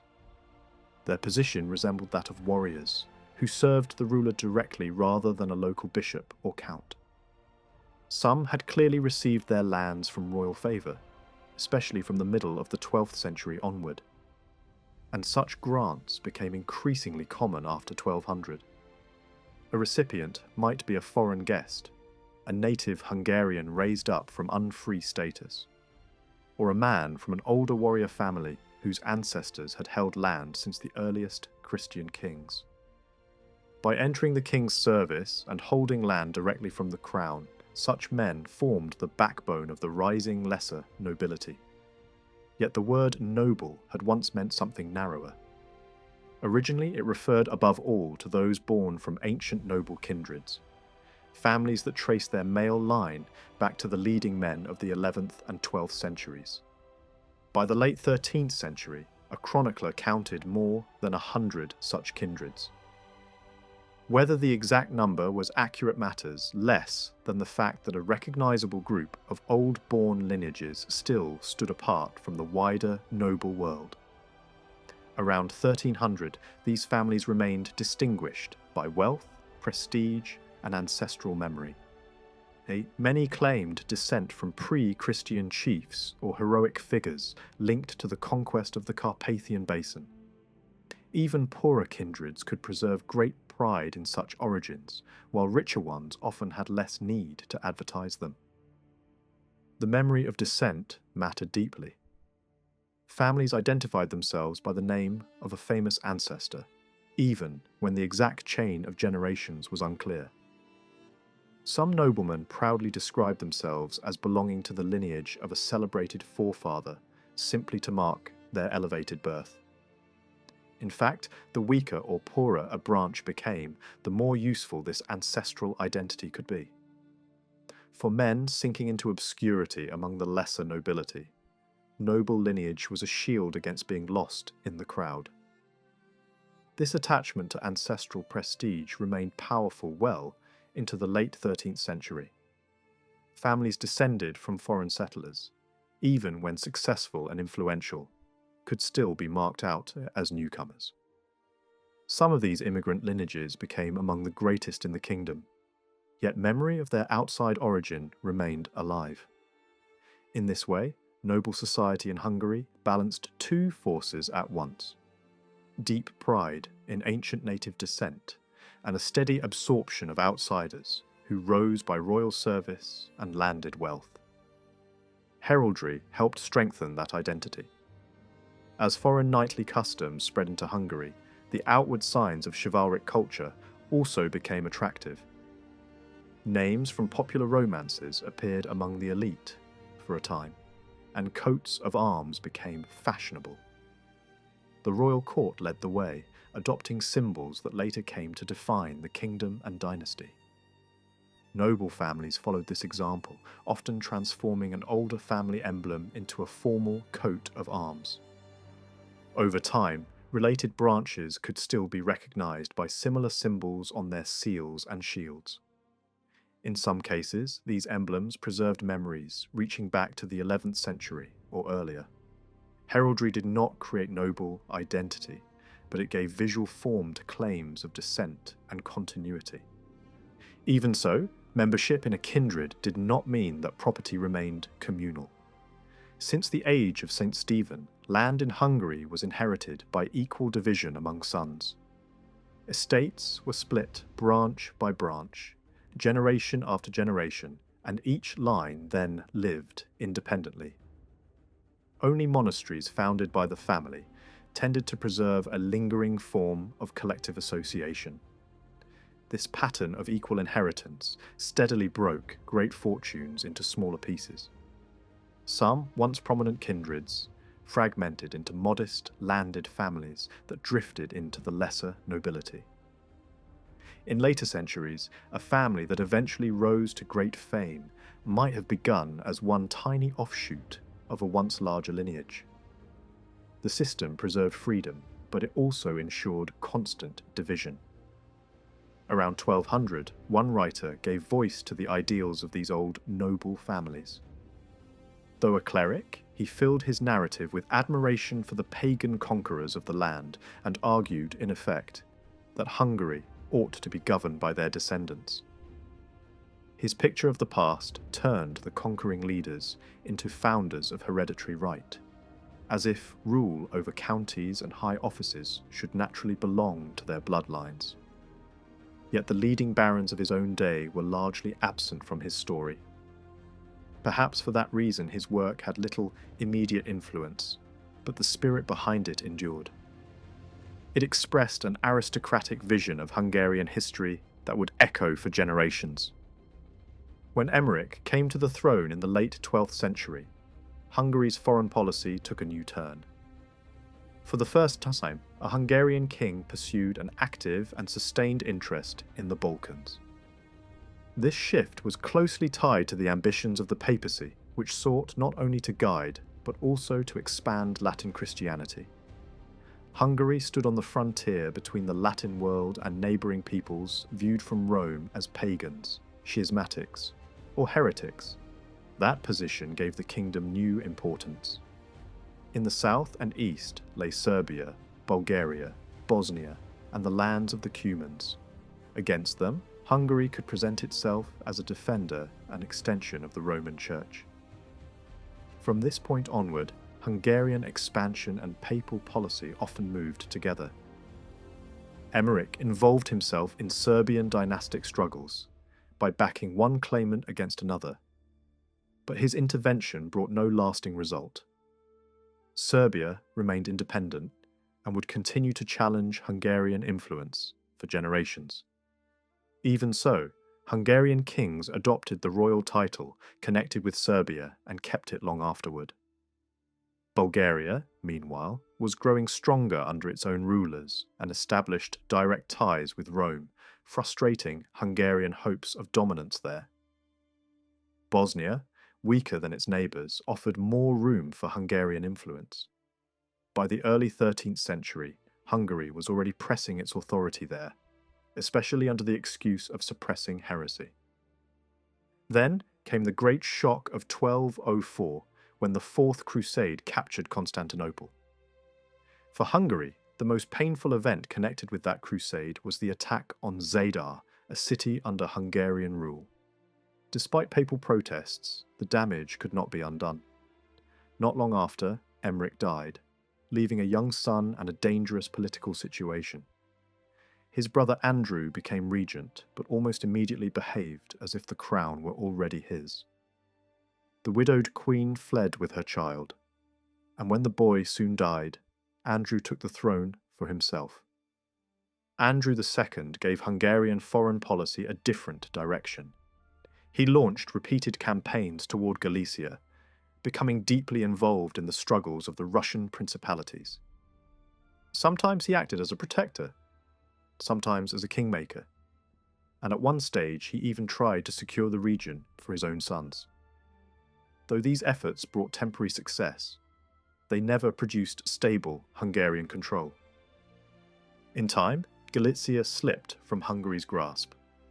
At the same time, a new eastern frontier began to attract attention. Beyond the Carpathians lay the lands known as Cumania, inhabited by Turkic nomads whose territory stretched across the steppe. Andrew saw the possibility of expanding Hungarian influence in that direction. To support both defence and missionary work, he settled the Teutonic Knights in the southeastern borderlands of Transylvania. They were expected to defend the frontier, convert the Cumans, and take possession of lands beyond the mountains in the king's name. The knights worked with energy, building strongholds and settlements, but soon their ambitions outran what the Hungarian king would tolerate. When they began looking to the Pope rather than the Hungarian crown for protection, Andrew acted decisively and expelled them. Yet the greatest struggles of Andrew's reign were not on the frontier but inside the kingdom itself. One major source of tension was the influence of foreigners at court. His first queen, Gertrude, surrounded herself with Germans and advanced their interests aggressively. Her relatives and favourites gained offices and wealth on a scale that deeply angered the Hungarian elite. Resentment boiled over in 1213 when she and members of her entourage were murdered while the king was away. The king could punish only a few, which revealed how limited his support had become among the great men of the realm. Andrew was also pressured for years to fulfill a crusading vow connected with the Holy Land. After long delay, he finally departed in 1217 with a substantial force, becoming the only Hungarian ruler ever to lead such an expedition. Militarily, it achieved very little. The campaign lacked decisive leadership, and Andrew soon headed home. Still, the journey allowed him to build diplomatic ties with rulers across the eastern Mediterranean and the Balkans, arranging marriages that would shape Hungary's international connections. More important than any campaign abroad was the domestic policy Andrew introduced soon after becoming king. He called it a new system, but its heart was simple. He distributed enormous quantities of land to his supporters. Royal grants were not unknown before, yet the scale now became unprecedented. Vast estates were handed over permanently, and not only empty forest or frontier land. Settled lands, including those tied to the old castle system, were also given away. Andrew boasted openly that the finest grant was one without measure. In practice, this policy created new magnates almost overnight. Some of the great landed fortunes of later medieval Hungary began in these years. These grants enriched the realm's leading office holders and strengthened the emerging baronial class. During Andrew's reign, the term baron came into regular use for the highest dignitaries of the kingdom. These men stood at the top of royal government, holding the greatest judicial, military and household offices. Their careers depended on royal favour, yet custom required the king to choose them from the most distinguished noble families. Around them, the machinery of high office became clearer, more structured, and more visible than before. Andrew's policy may have been meant to strengthen the army by rewarding mounted service, but the estates he granted were not held as true feudal fiefs in the Western sense. They were hereditary possessions, given not in exchange for future obligations carefully written into law, but as permanent rewards for services already performed. Royal charters celebrated the deeds of the recipient in long, often vivid narratives. These documents now offer some of the richest evidence for the politics of the age. But whatever Andrew's intentions, the consequences were explosive. By weakening the old castle organisation and enriching a select few, he disturbed the social balance of the kingdom and provoked widespread anger. The backlash came soon after. Before leaving on crusade, Andrew had appointed the Archbishop of Esztergom to govern in his absence, hoping perhaps to calm opposition. Instead, on his return, he found a kingdom exhausted by debt, conflict, and administrative disorder. Military preparation and royal extravagance had strained the treasury, and extraordinary taxation added fresh resentment to older grievances. His own son, Bela, began to drift toward opposition. In 1222, the crisis broke into open political action. A great assembly forced the king to dismiss his leading men and accept a charter of liberties that became famous as the Golden Bull. The document claimed to restore ancient rights and correct abuses that had poisoned relations between ruler and subjects. Much of it was aimed directly against recent royal practices. It tried to limit excessive grants, restrain foreign influence, and check arbitrary government. But its deepest significance lay elsewhere. It set down clearly, for the first time, the liberties of the nobles. The charter declared that nobles were free from taxation and burdens, such as forced lodging. It limited their military obligations and protected them from ordinary county jurisdiction. They could not be arrested without lawful process, and only the highest royal authorities could judge their cases. These measures separated them sharply from other armed groups in the kingdom, who still owed broad service to lords or ecclesiastical estates. In effect, the Golden Bull gave legal form to the political identity of the Hungarian nobility. Its most famous clause went even further. If a king violated the charter, the bishops, barons, and nobles were declared entitled to resist without being treated as traitors. In later centuries, this would gain enormous symbolic force. though in the medieval period it was invoked far less often than later legend suggested. The real importance of the Golden Bull lay not in immediate revolution, but in the durable language it gave to noble liberty. The document has often been compared to Magna Carta, but the two emerged from very different worlds. The Hungarian movement was not driven by bishops or shaped by the same constitutional tensions found in England. It came mainly from lay opposition to recent royal policy, especially the redistribution of land and power. Still, the charter outlived the immediate moment of its birth. Though its original copies vanished, its principles were renewed later and eventually became one of the great foundations of the Hungarian noble order. In the final years of Andrew's reign, power increasingly shifted toward his sons, especially Béla. As ruler of Transylvania, Béla pressed Hungarian influence toward the south and east, often with the backing of the Dominican order. The Cumans, under rising pressure from the Mongols, became more willing to negotiate. Some submitted, accepted Christianity, and entered Hungary's orbit. Missionary bishoprics were founded in the east, and Hungarian rule briefly pushed into regions beyond the lower Danube.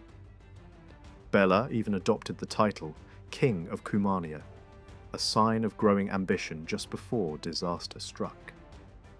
His brother Koloman supported similar expansion in the south, especially in Bosnia, where church missions and military action worked together. The church itself was now becoming a stronger political force inside Hungary. It opposed the role of non-Christians in royal finance and resisted fiscal policies that threatened ecclesiastical income. In 1231, another Golden Bull was issued, reaffirming noble liberties while strengthening the rights of the church. When Andrew ignored its terms, the archbishop moved against him with spiritual penalties, forcing a tense settlement under papal pressure. The result was a major agreement that confirmed church privileges, restricted the role of Jews and Muslims in finance, and settled disputes over royal monopolies and revenues. At the same time, new religious orders from the West were reshaping the kingdom's spiritual life.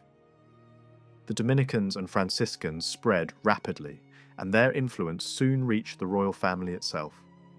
Saints and holy women emerged from the dynasty, giving the court a new aura of piety. This marked a cultural turning point.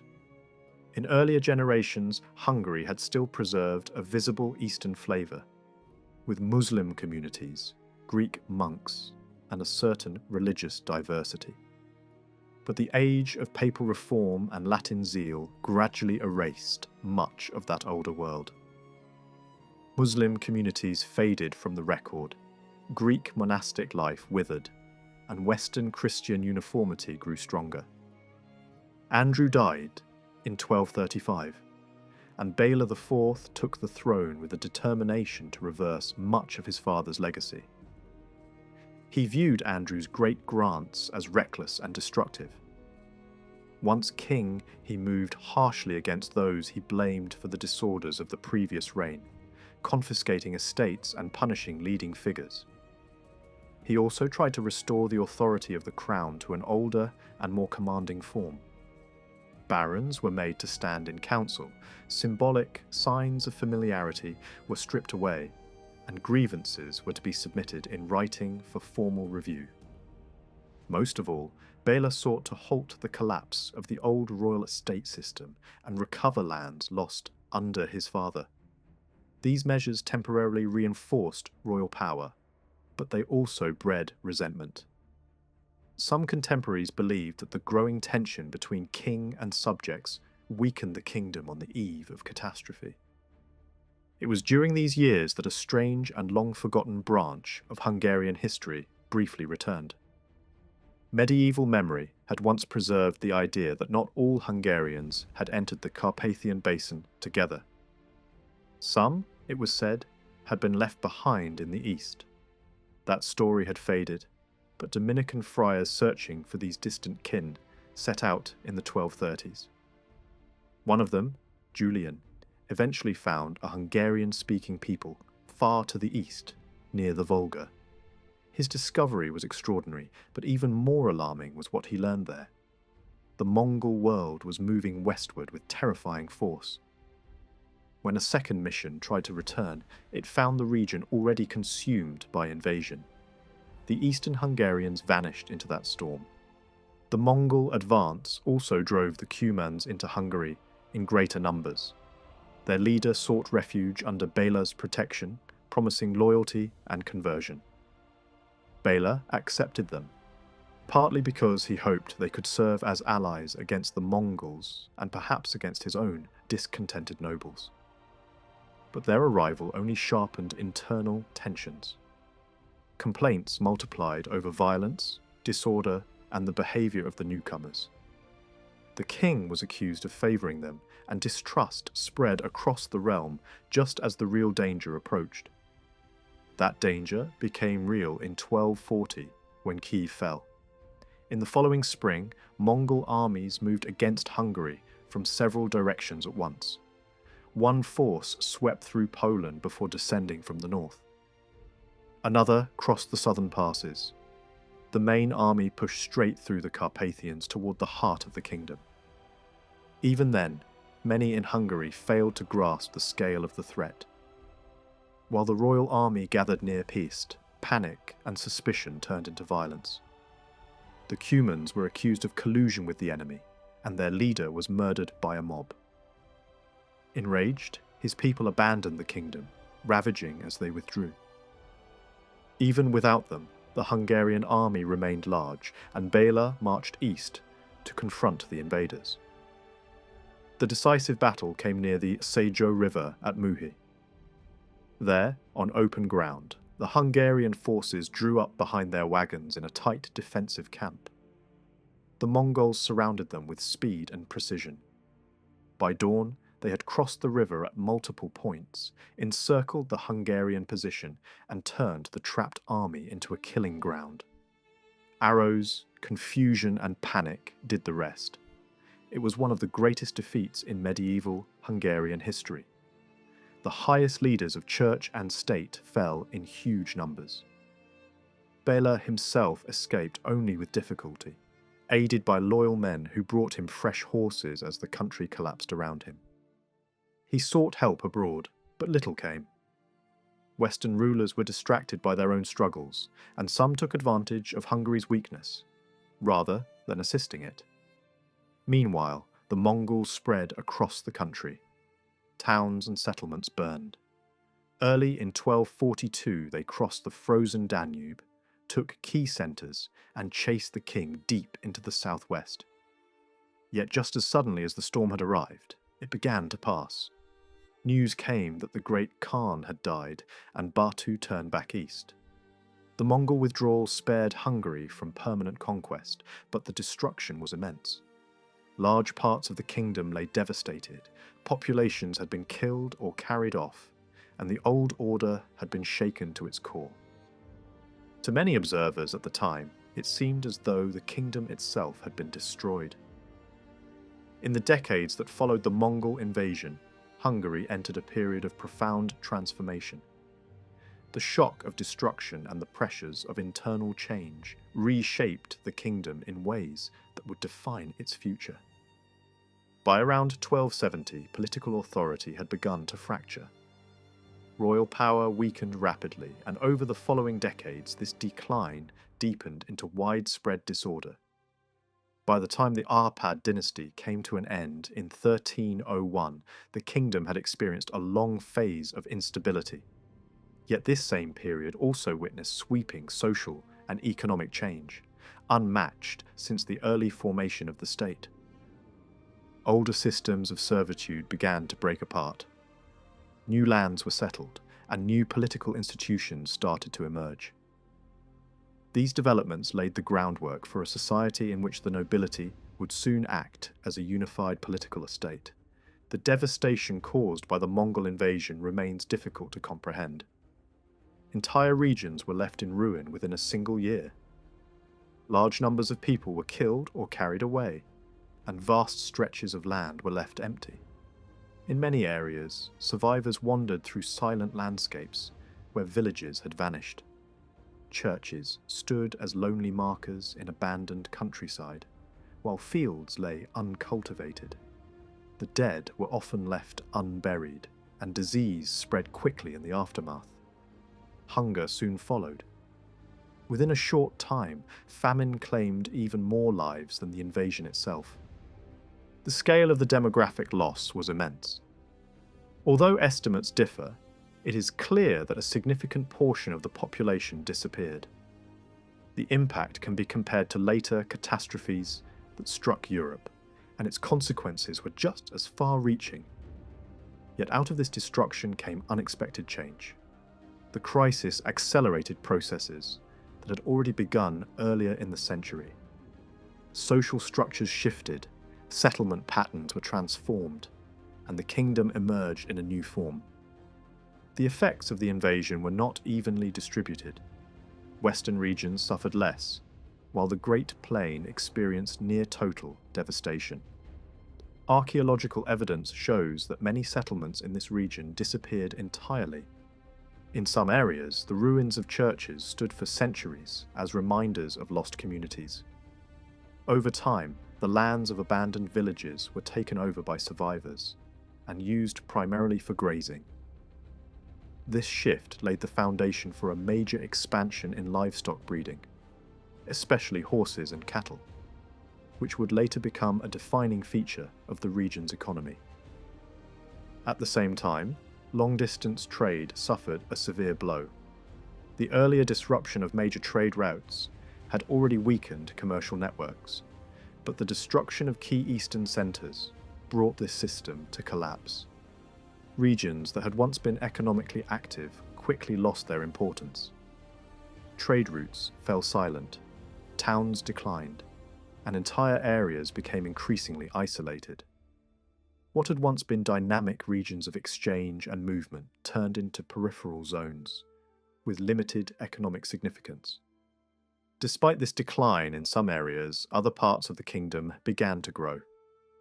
Western Hungary, with its closer ties to Central and Western Europe, gained importance. New agricultural techniques spread gradually from these regions, improving productivity. At the same time, social conditions among the peasantry began to change dramatically. After the invasion, many peasants abandoned their former lords and moved in search of better conditions. Attempts to control this movement largely failed. Landowners, facing a shortage of labour, were forced to offer improved terms to attract settlers. As a result, a new class of free peasant tenants emerged, enjoying greater independence than before. Population movement during this period was intense.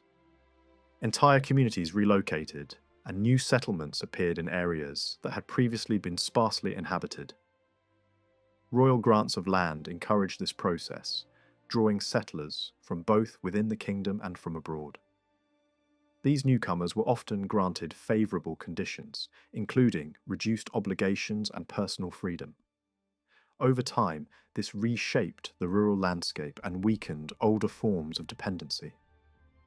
Alongside these changes, a deliberate effort was made to strengthen urban life. The rebuilding of the kingdom included the foundation and expansion of towns. Initially, this had a military purpose. Fortified towns were expected to provide defence and support the royal army. However, their economic and social importance soon surpassed their military role. Urban communities developed systems of self-government and became centres of trade and administration. Many of these towns were influenced by models from Western Europe. Settlers, often of German origin, brought with them legal traditions and urban customs. These communities enjoyed privileges that allowed them to govern themselves, elect officials, and regulate their own affairs. They were exempt from certain obligations and instead paid fixed taxes to the crown. This system encouraged growth and stability, and over time, towns became key elements of the kingdom's structure. One of the most significant foundations of this period was the city that would become Buda. Built on a strategic hill above the Danube, It replaced an earlier settlement and quickly grew into a major centre. Its location and fortifications made it both a defensive stronghold and a focal point of political life. Over time, it would become one of the most important cities in the kingdom. In the northern and mountainous regions, similar developments took place. Previously underpopulated areas were settled more densely, often with small landholders who were granted noble privileges in exchange for military service. New villages appeared, and local communities received rights that allowed them to manage their own affairs. This combination of settlement, military obligation, and local autonomy contributed to a more flexible and dynamic society. One of the most important colonization movements occurred in Transylvania, where large numbers of German settlers established communities in strategic locations. These settlements were concentrated in key regions, particularly along important trade routes. Over time, they developed into prosperous towns with strong defensive structures. Their inhabitants enjoyed extensive privileges, including self-government and economic freedoms. These communities played a crucial role in trade and defense, linking the kingdom to wider European networks. At the same time, another distinct group, the Sekeli, consolidated their presence in southeastern Transylvania. They formed a unique military society, organized into territorial units, and bound by a shared obligation to serve in war. Unlike other groups, they maintained a high degree of autonomy and preserved older forms of social organization. Their economy was based largely on livestock breeding, and their military role remained central to their identity. They did not pay regular taxes but fulfilled specific obligations to the crown on ceremonial occasions. The origins of the Sekeli remain uncertain, but they clearly maintained a strong sense of separate identity. They were integrated into the kingdom while preserving distinct traditions and structures. Their organization reflected an older way of life, one that retained elements of earlier nomadic systems. This made them a unique component of the kingdom's population. Another important population group in Transylvania was the Romanians. Their presence in the region is recorded from an early date, though their origins and the timing of their settlement remain subject of debate. By the later Middle Ages, they formed a significant part of the population, particularly in mountainous and forested regions. Their way of life was closely tied to pastoral activity, especially sheep breeding, and they often moved seasonally between highland and lowland pastures. The Romanians followed the Orthodox faith, which set them apart from the predominantly Catholic population of the kingdom. They were not subject to the same church obligations, but instead paid specific taxes related to their pastoral economy. Their communities were often located in regions that had been settled later, and their presence became more visible over time as population records improved. All these developments took place against the backdrop of political fragmentation. As royal authority weakened, local power grew stronger. Noble families established their own centres of control, often building castles and fortifications that symbolised their independence. The balance of power shifted steadily away from the crown toward regional elites. In response to this instability, new forms of political organisation began to emerge. Assemblies of nobles became more frequent, bringing together representatives of different regions and groups. These gatherings laid the foundation for what would later become the Hungarian Diet, an institution that allowed the nobility to act collectively in political matters. At the same time, local autonomies developed, giving communities greater control over their own affairs. By the end of the 13th century, the outlines of a new political order were becoming clear. The nobility had established itself not only as a social class, but as a political force with defined rights and responsibilities. The changes brought about by war, migration, and economic transformation had reshaped the kingdom. Although the period was marked by instability and conflict, it also prepared the ground for a more structured and participatory system of governance in the centuries that followed. After the middle of the 13th century, a new political awareness began to take shape among the nobles of Hungary. They no longer saw themselves simply as landholders, with privileges, but as a distinct order within society, united by shared rights and interests. This shift became visible in the late 1260s, when a large assembly forced the king and his heir to formally reaffirm the liberties that had already been declared decades earlier. The content of these rights had not changed significantly, but the meaning had. What had once been granted by royal authority was now being claimed collectively by the nobility as something that belonged to them by right. This growing sense of unity soon led to further demands. The nobles no longer wished to remain passive recipients of privilege. They sought a voice in the governance of the kingdom itself. From the late 1270s onward, representatives of the nobility began appearing at national assemblies with increasing frequency. By the end of the century, their presence had become an accepted part of political life. In a remarkable development, their elected delegates were even admitted for a brief period into the Royal Council, an institution that had previously been reserved for the highest churchmen and barons. This marked an early step toward a more participatory political system, one that reflected broader trends across Latin Europe during the same era. The spread of such ideas was not accidental. Educated clerics, many trained in the great centres of legal learning in Italy, brought with them new concepts about law, authority, and representation. At the same time, a parallel process was unfolding at the local level. The roots of noble self-government within the counties can be traced back to the early 13th century. Groups of nobles began to gather independently, organising themselves according to regional boundaries. One of the earliest known examples shows nobles meeting to discuss their affairs collectively, acting as a distinct body within their county. Although records of such assemblies are scarce, it is likely that similar gatherings occurred in many parts of the kingdom. In the decades that followed, this local organisation became more structured.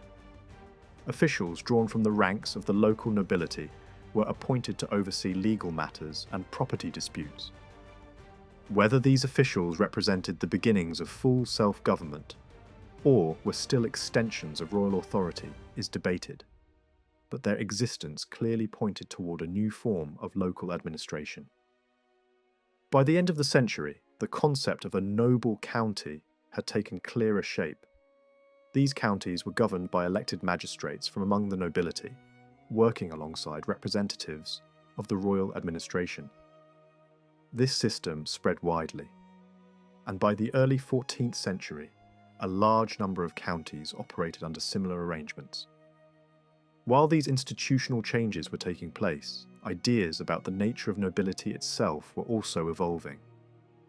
A royal cleric, writing in the late 13th century, attempted to explain the origins of Hungarian society in a way that reinforced the position of the noble class.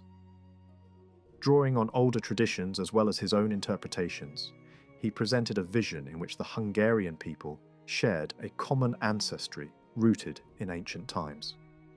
He linked the Hungarians to legendary predecessors and emphasized continuity between past and present. In his narrative, the conquest of the land was not an act of acquisition, but a return to what had always belonged to them. This interpretation was more than a story. It provided a powerful ideological foundation. According to this view, the true Hungarian community consisted only of those who descended from the original conquerors. Others were seen as later additions, either foreigners or descendants of captives. The division between noble and non-noble was explained as the result of ancient laws under which those who failed in their duties were reduced to a lower status. In this way, social hierarchy was presented as something rooted in the distant past, shaped by necessity and tradition rather than recent change. From this perspective, the nobility was not just a privileged group, but the embodiment of the nation itself. Membership in this community was defined by shared origin, language, and law. This idea would have lasting consequences, shaping political thought for generations. It reinforced the belief that the nobility alone represented the true political body of the kingdom. As these ideas spread, the practical need for written records grew rapidly. Administration became more complex, and disputes over land and rights increased in frequency. The royal chancery expanded its role, producing a growing number of documents that recorded grants, decisions, and official actions. By the mid-13th century, written communication had become essential to governance. Orders were issued in writing, and officials were expected to respond in the same manner, creating a system of record-keeping that strengthened central administration. Legal procedures also became more formalized. Courts relied increasingly on written evidence, and documentation became a central element of justice. This development was supported by a unique institutional network known as places of authentication. These were religious institutions tasked with providing legal services to the population. They recorded agreements, certified documents, and served as witnesses to legal acts. Their role extended beyond simple record-keeping. They were present at property divisions, boundary disputes, and other legal proceedings, ensuring that decisions were properly documented and recognized. Over time, these institutions became indispensable. They provided a reliable framework for legal transactions and helped standardize procedures across the kingdom. Instead of relying on private documents, which could be unreliable, people turned to officially recognized records that carried legal authority. This system reduced the need for independent notaries and created a distinctive approach to legal documentation. As the 13th century drew to a close, Hungary entered a period of severe political crisis. The death of the last ruler of the Árpád dynasty marked the end of a long line of kings and left the kingdom without a clear successor. This moment exposed the fragility of royal authority.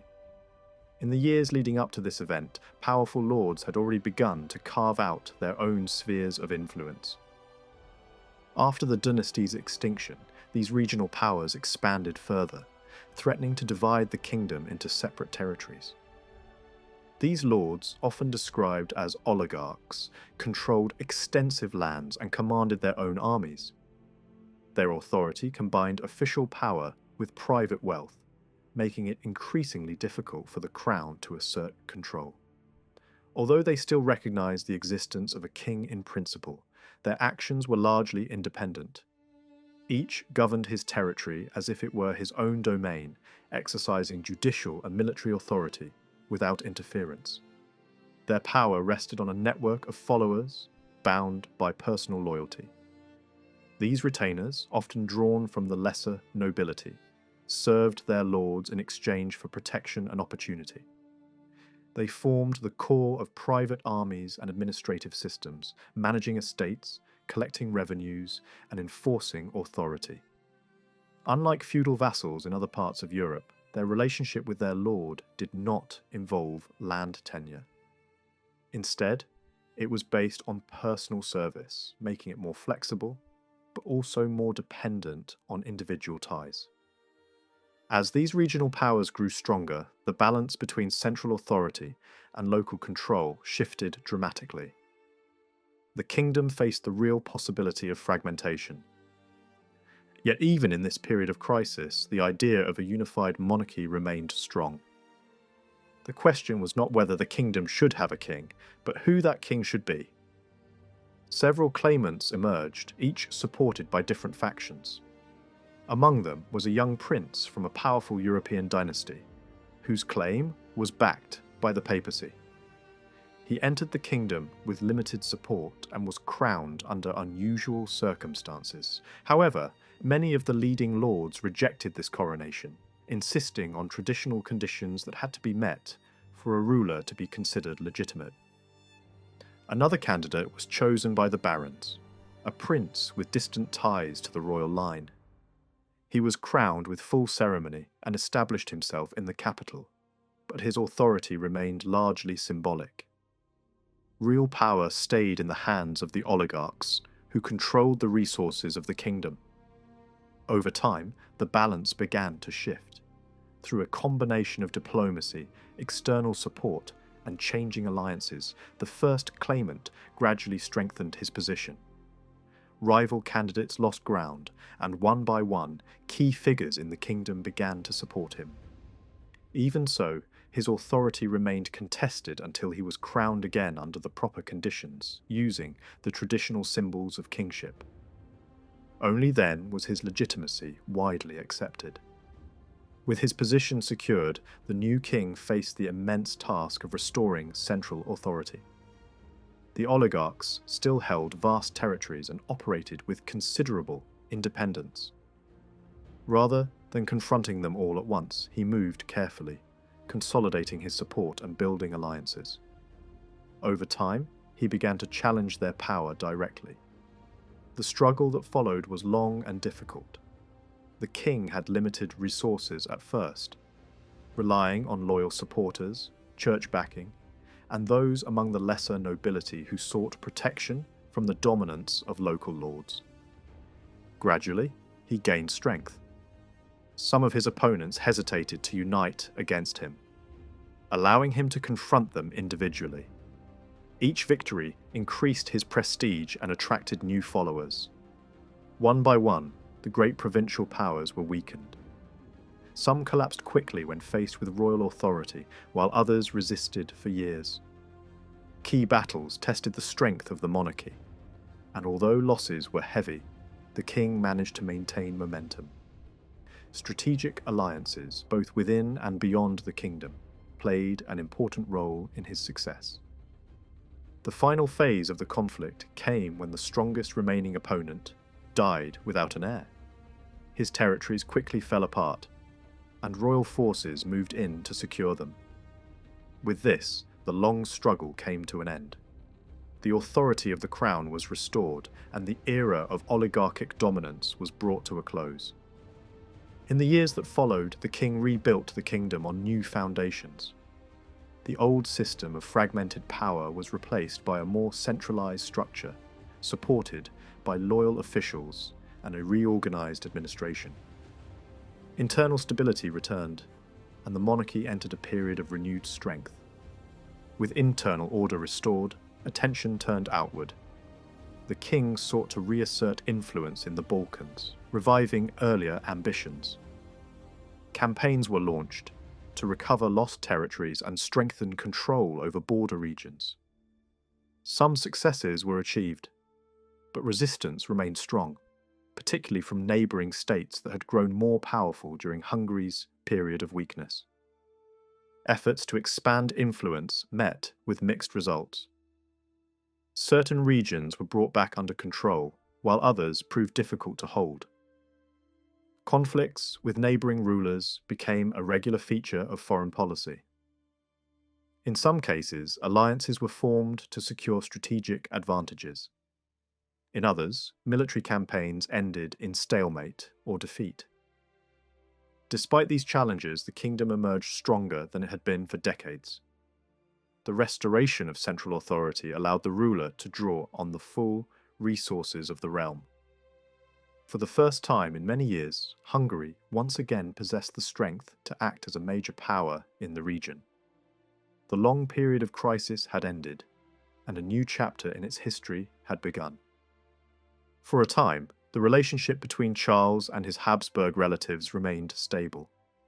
Their cooperation was visible in the early 1320s, when Hungarian forces supported Frederick in his struggle for power in Germany. In return, the Austrian dukes restored an important frontier city that had been in their possession for years. Yet, this period of mutual assistance did not last. From the late 1320s onward, tensions rose quickly, and what had once been a partnership turned into open hostility.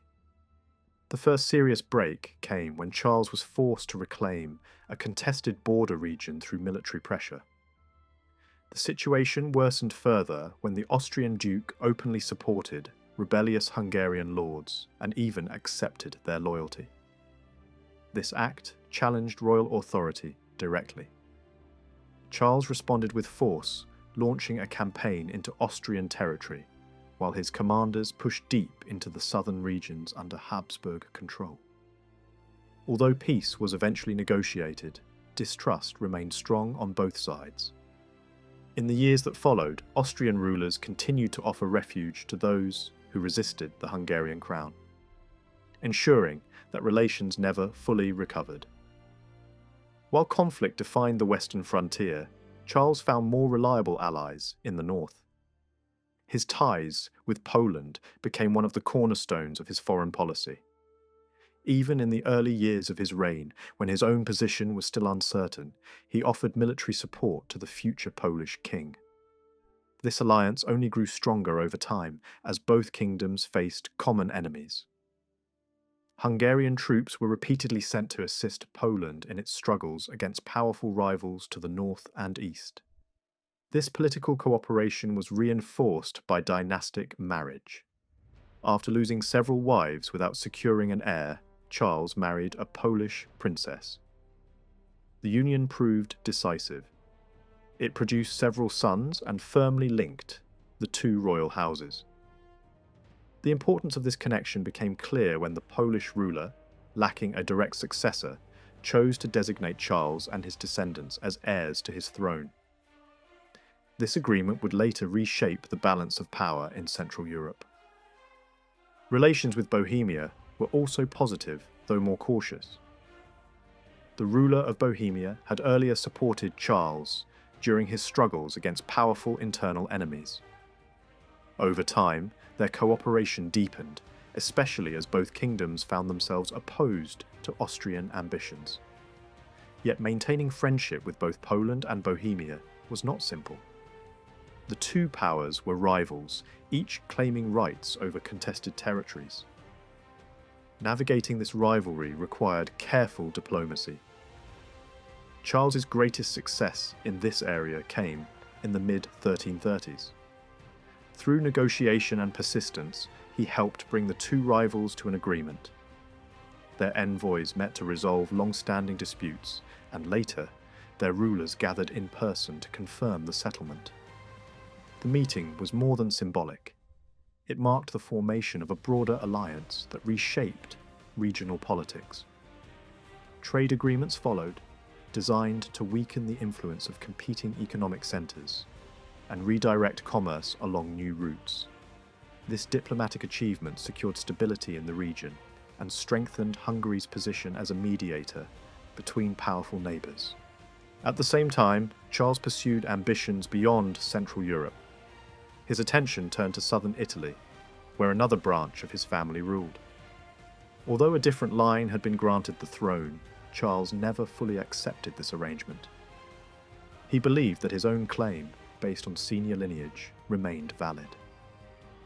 After years of tension, a compromise was reached. A marriage alliance linked the two branches of the family, raising the possibility that Charles's descendants might one day inherit the southern kingdom as well. This agreement seemed to open the door to a broader dynastic future. After more than 4 decades on the throne, Charles died in the early 1340s. By that time, he had transformed a fractured realm into a stable and powerful kingdom. His funeral was attended by major rulers of the region, a clear sign of the respect he had earned. Yet despite these achievements, his reputation faded quickly. Later generations focused more on the successes of his son, overlooking the foundation that Charles had built through years of conflict and reform. Part of this fading memory can be traced to the way his story was recorded. Contemporary accounts often emphasize dramatic or tragic events, rather than long-term achievements. One such event involved an attempted attack on the royal family by a nobleman who had once served both the king and his enemies. The assault was quickly suppressed, but the punishment that followed was severe. Not only the attacker, but also many of his relatives were subjected to harsh penalties. Entire branches of his family were destroyed or reduced to servitude.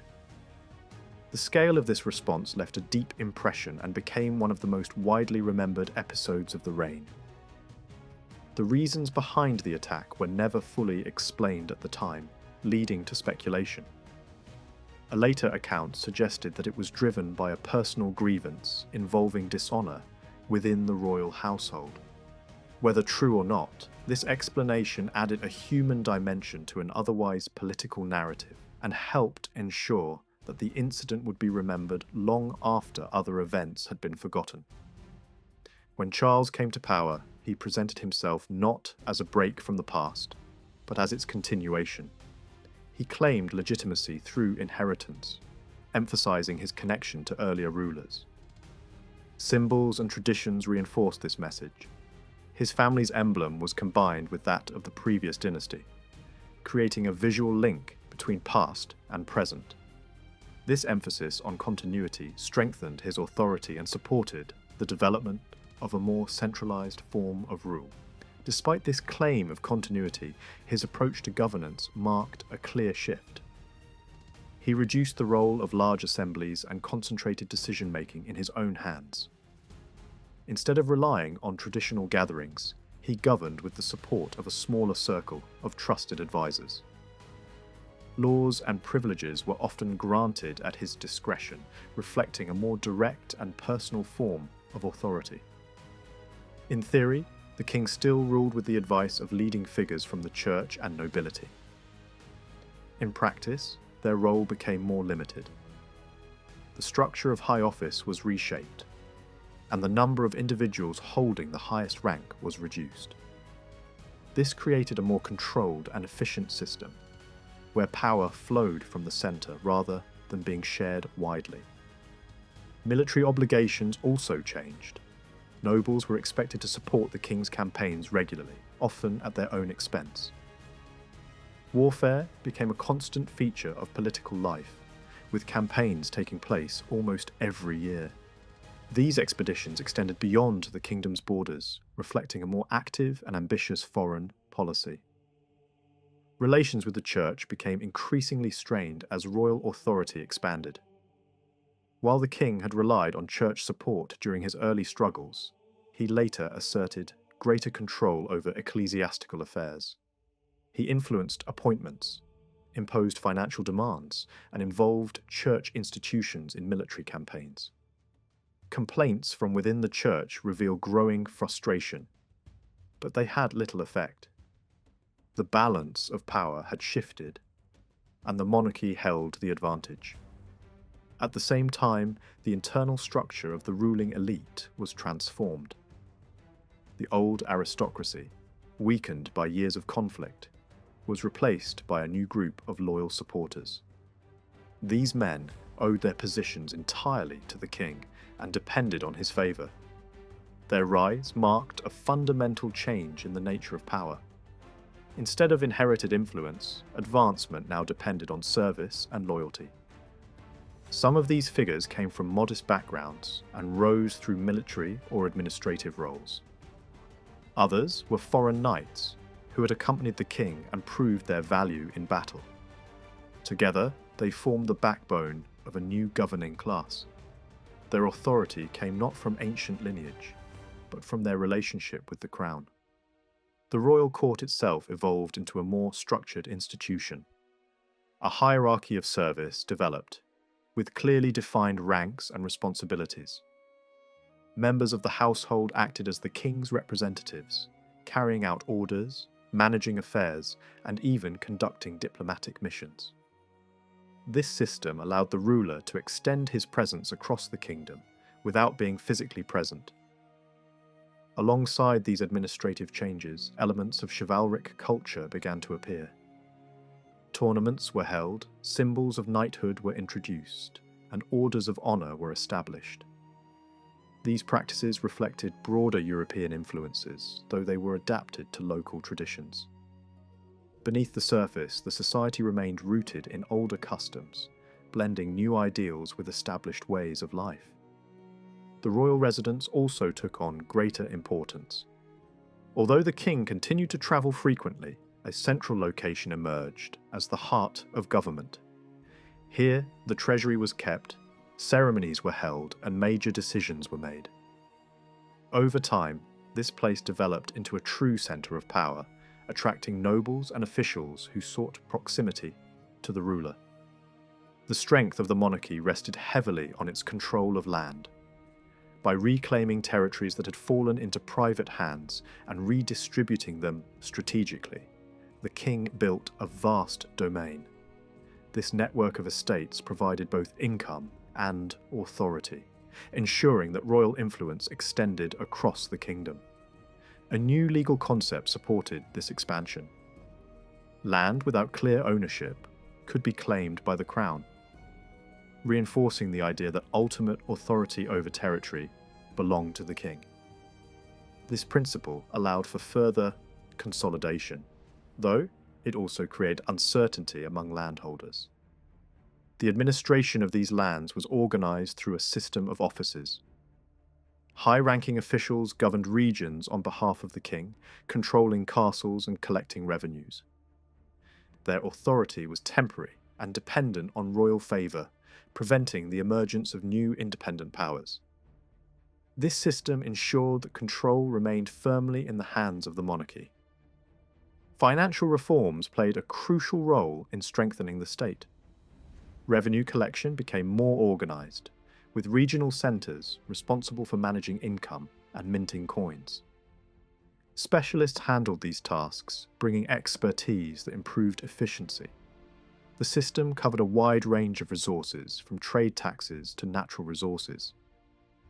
One of the most significant developments was the exploitation of mineral wealth. Rich deposits of gold were discovered, transforming the economy. Mining expanded rapidly and new settlements were established to support the industry. The crown maintained control over production, while allowing limited participation by private landowners. Gold coins were introduced, modelled on successful foreign examples, but adapted to local standards. These coins spread quickly and became a stable currency. The scale of production was remarkable, making the kingdom one of the leading sources of gold in Europe. This wealth strengthened the monarchy and increased its influence in international trade. Other resources also contributed to royal income. Salt production became a major source of revenue, supported by a state monopoly. Trade taxes were reorganized to increase efficiency and expand coverage. Together, these measures created a strong financial foundation that supported both administration and military activity. Louis inherited the throne at a young age, stepping into a kingdom that had already been reshaped by his father's long struggle for control. The transition of power caused no instability. The political structure remained firm, supported by experienced barons who had served the previous ruler with loyalty. The royal treasury was full, the lands were secure, and opposition was minimal. With such a foundation, Louis was able to act with confidence, drawing on the full strength of his realm without facing serious internal resistance. The era of dynastic conflict that had once weakened royal authority had come to an end. Within the ruling family itself, there was little tension. One brother had been raised abroad, while the others remained within the kingdom, each holding titles that reflected prestige rather than real administrative power. Their roles were carefully managed, ensuring that authority remained centralized.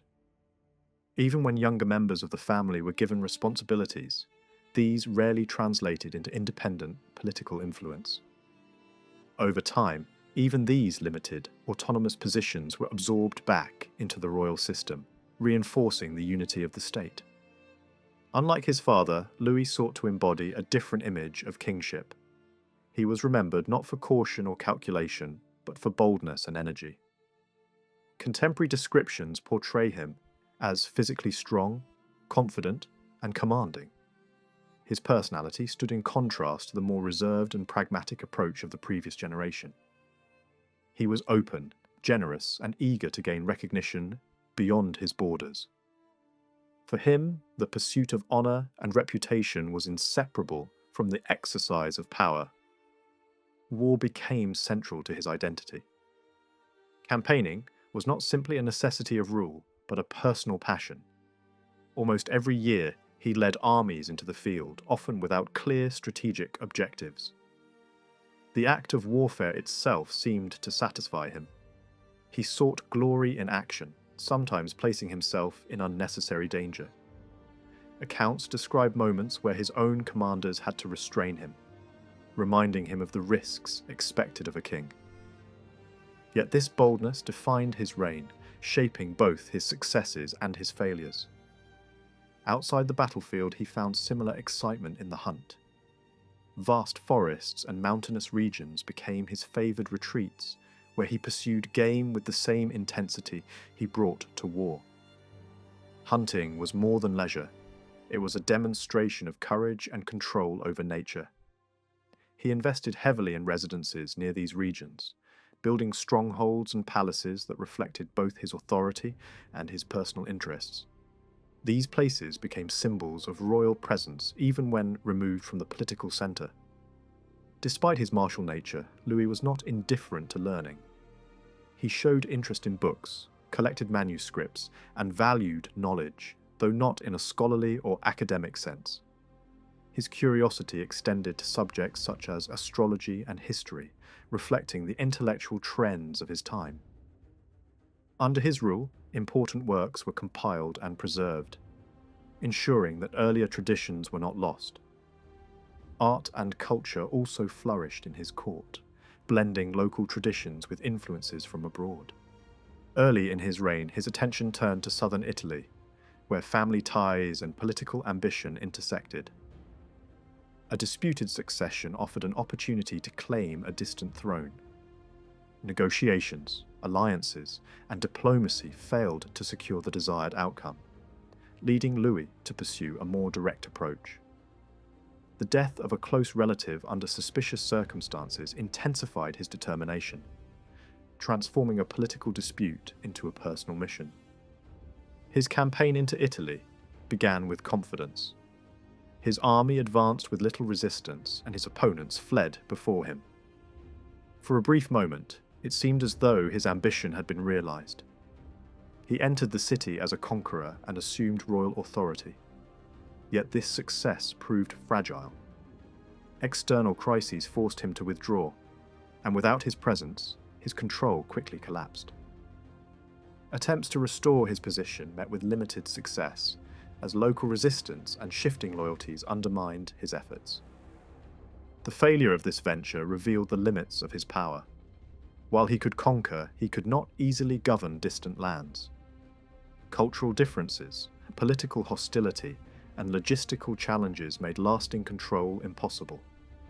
Eventually, he abandoned his claims, accepting that his vision of uniting distant realms would not be achieved. During these years, disease swept across Europe, bringing uncertainty and fear. Although the kingdom was affected, the impact was less severe than in many other regions. Losses were felt, particularly among the elite, but the overall structure of society remained intact. The resilience of the population and the relative abundance of resources helped mitigate the effects of the crisis. While his ambitions in Italy faltered, his efforts closer to home proved more successful. In the western and southern regions, he moved to reassert control over territories that had drifted away from royal authority. Campaigns in these areas brought local rulers into submission, often without prolonged resistance. Gradually, these lands were reintegrated into the kingdom, strengthening its unity and extending its reach. Conflict with a powerful maritime republic became inevitable as both sides sought control over key coastal regions. Early encounters brought setbacks, but Louis persisted. Over time, shifting alliances and repeated campaigns turned the tide in his favour. Coastal cities began to reject foreign rule and align themselves with the Hungarian crown. Eventually, a decisive agreement confirmed his authority over the region. marking one of the most enduring achievements of his reign. Control over these territories was not merely symbolic. He ensured that key fortresses were placed under loyal commanders, and that local elites were integrated into the royal system. This approach prevented the re-emergence of independent power centres and secured long-term stability. Expansion into neighbouring regions followed, supported by both military action and strategic marriages. Though not always successful, these efforts extended Hungarian influence deep into the surrounding areas. To the south and east, the political landscape was changing rapidly. Established powers weakened, while new forces emerged. Louis sought to maintain influence by intervening where possible, supporting allies and asserting authority when opportunities arose. In some regions, local rulers accepted his overlordship, though such arrangements were often temporary. Resistance, shifting alliances, and external threats limited his ability to establish lasting control. Defensive measures became increasingly important as new dangers appeared on the horizon. Fortifications were strengthened, strategic routes secured, and border regions reinforced. These efforts reflected a growing awareness that the stability achieved within the kingdom needed to be protected from external challenges. In the north, a different approach prevailed. Cooperation and alliance replaced conflict, particularly with neighbouring kingdoms. Long-standing agreements were maintained and strengthened, creating a network of support that balanced the more aggressive policies pursued elsewhere. These alliances were reinforced through military assistance and shared interests, ensuring stability along key frontiers. A major turning point came when Louis inherited another crown, extending his authority over a vast territory. This union did not merge the two realms into a single entity, but placed them under one ruler. Administration remained separate, and local traditions were respected. Even so, the expansion increased his influence and elevated his status among European rulers. Despite holding this new crown, his primary focus remained on his original kingdom. His presence in the newly acquired land was limited, and governance was entrusted to trusted representatives. This approach maintained order but also revealed where his true priorities lay. His decisions often favoured the interests of his original domain, sometimes creating tension with his new subjects. The question of succession became increasingly urgent as his reign progressed. For many years, the absence of a direct heir created uncertainty. Various arrangements were considered, involving relatives and potential successors. The birth of daughters eventually provided a solution, but it also introduced new challenges. The idea of female succession was not widely accepted, and securing support for this plan required careful negotiation. Marriage alliances became central to this strategy. Potential heirs were linked to powerful families across Europe, ensuring both support and stability. These arrangements were designed not only to secure the future of the dynasty, but also to maintain the balance of power in the region. The outcome would shape the political landscape long after his death. Religious devotion played a significant role in his rule, influenced strongly by his mother. Her presence at court shaped the tone of governance, encouraging a strict and often uncompromising form of faith. Religious institutions received strong support, with new foundations established and existing ones strengthened. Spiritual authority became closely tied to political power. Efforts to expand religious unity extended beyond patronage. Campaigns were launched to convert populations who followed different traditions, often with limited success. These attempts revealed both the determination of the crown and the resistance of local communities. In some regions, conversions were achieved temporarily, but long-term change proved difficult. Policies toward minority groups also reflected this religious intensity. Communities that had long lived within the kingdom faced increasing pressure. Though not always violent, These measures altered their position in society, reducing their rights and reshaping their role within the broader structure of the state. In his final years, illness changed the character of his rule. The energetic warrior who had once led campaigns across distant lands turned inward, focusing more on spiritual matters. Public life gave way to reflection and devotion. Despite this shift, the system he had inherited and maintained remained stable. When he died, he left behind a kingdom that was strong, expansive, and influential.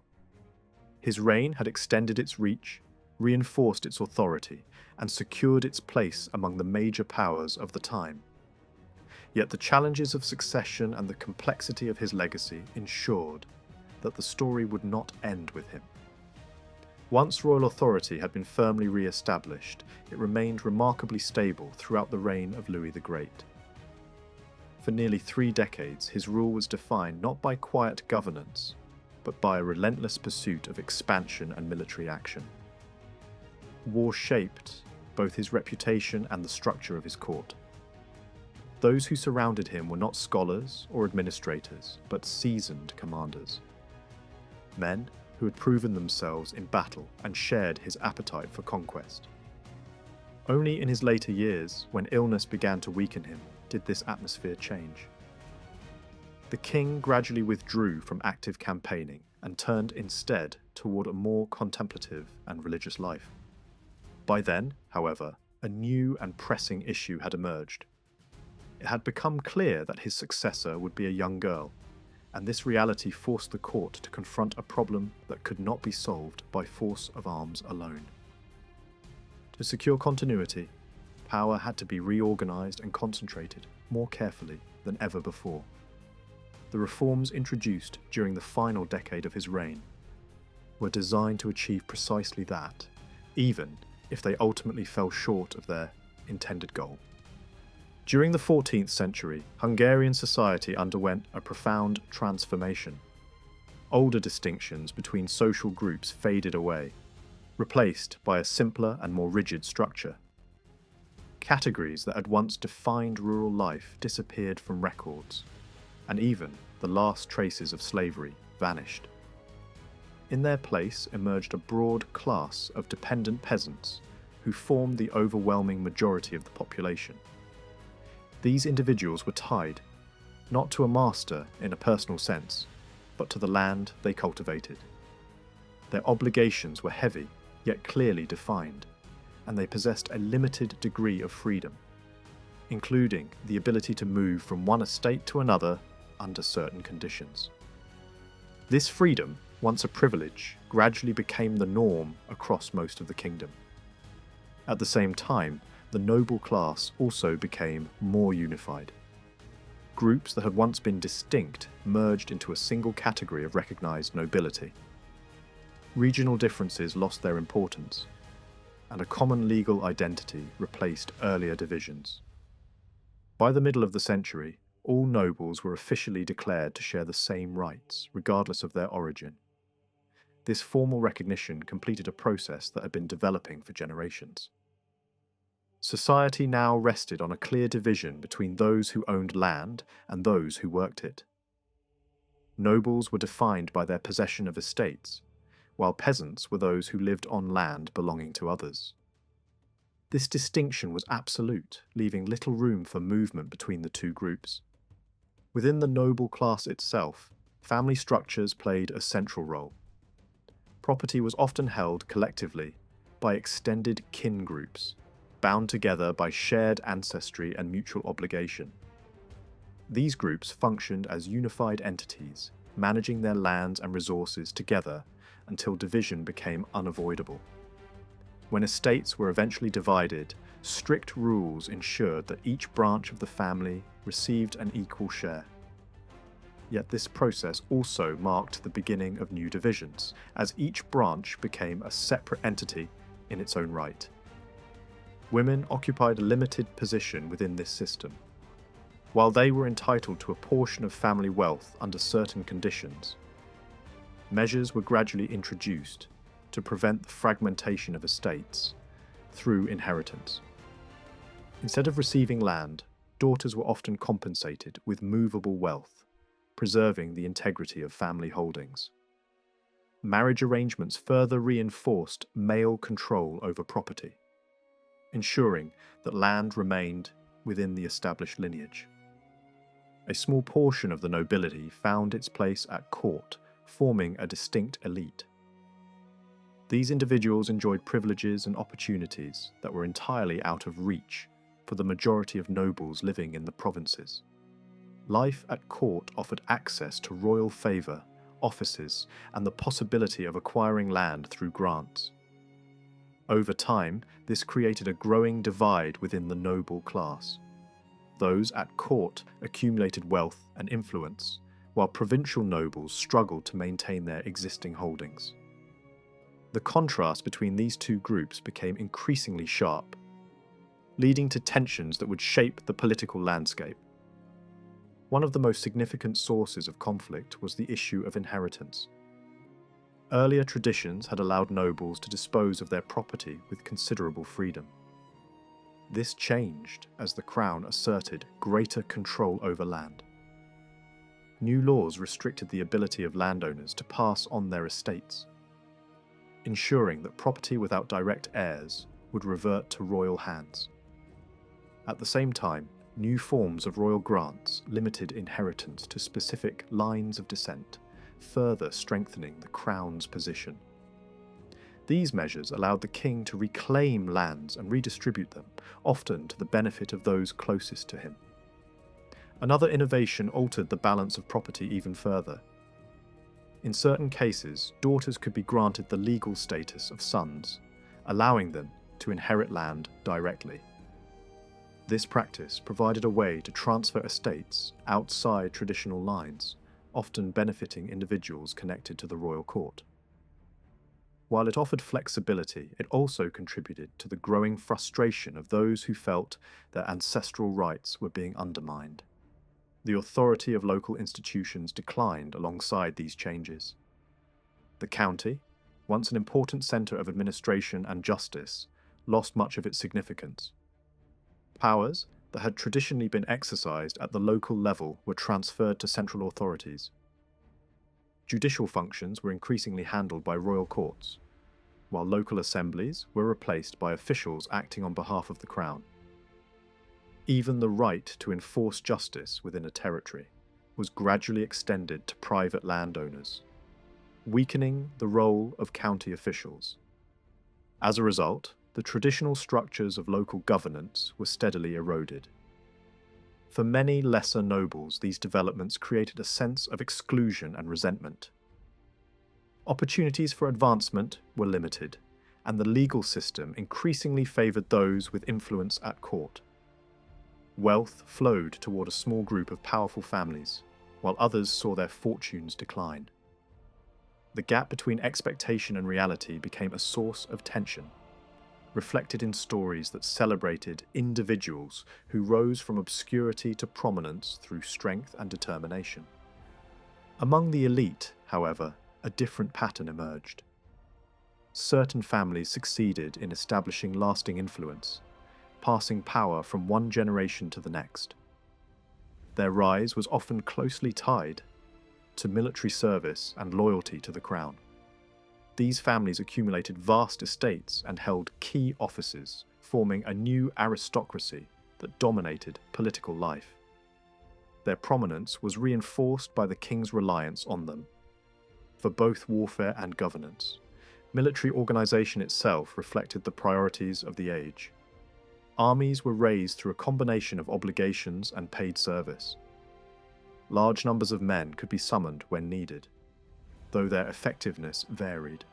For more demanding campaigns, especially those conducted abroad, the king relied on professional soldiers and mercenaries. These forces were better trained and equipped, forming the core of the army in critical situations. Maintaining such forces required significant financial resources, but the wealth of the kingdom made this possible for much of Louis's reign. The financial strength of the state was closely linked to its natural resources, particularly its gold production. Control over these resources allowed the crown to pursue policies that increased revenue, even if they had broader economic consequences. Adjustments to the value of gold influenced trade and currency across the region, strengthening the treasury while placing pressure on neighbouring economies. For many years, these measures ensured stability, allowing the king to fund his ambitions without major difficulty. Signs of strain began to appear only toward the end of the reign. Subtle changes in currency value and the need to raise funds through alternative means suggested that the system was under pressure. The exact causes remain uncertain, but it is clear that the financial balance that had supported decades of expansion was beginning to shift. The final years of Louis's rule were marked by a deliberate effort to reorganize the state. As the prospect of a female succession became unavoidable, the court moved to prevent instability. Attention turned toward limiting the power of the great noble families whose growing influence posed a potential threat. Gradually, the old military elite was replaced by individuals chosen for their administrative and professional abilities, rather than their lineage or battlefield achievements. These new figures brought a different approach to governance. They focused on strengthening central authority, improving administration, and preserving royal resources. Unlike their predecessors, they showed little interest in personal enrichment. Their actions suggest a conscious effort to protect the integrity of the state rather than to advance their own fortunes. Institutional reforms accompanied these changes. New offices were created, existing ones reorganized, and the mechanisms of government made more efficient. Authority was redistributed in a way that allowed decisions to be made more quickly and consistently. Legal administration was expanded, with central courts playing a greater role in resolving disputes. Financial management also became more structured, with designated officials responsible for overseeing revenues and expenditures. Urban communities received increased attention during this period. Their privileges were expanded and their autonomy strengthened. Legal systems began to incorporate their own customs, reflecting a recognition of their growing importance within the kingdom. These changes contributed to a more complex and interconnected administrative structure. Underlying all these developments was the gradual rise of professional expertise.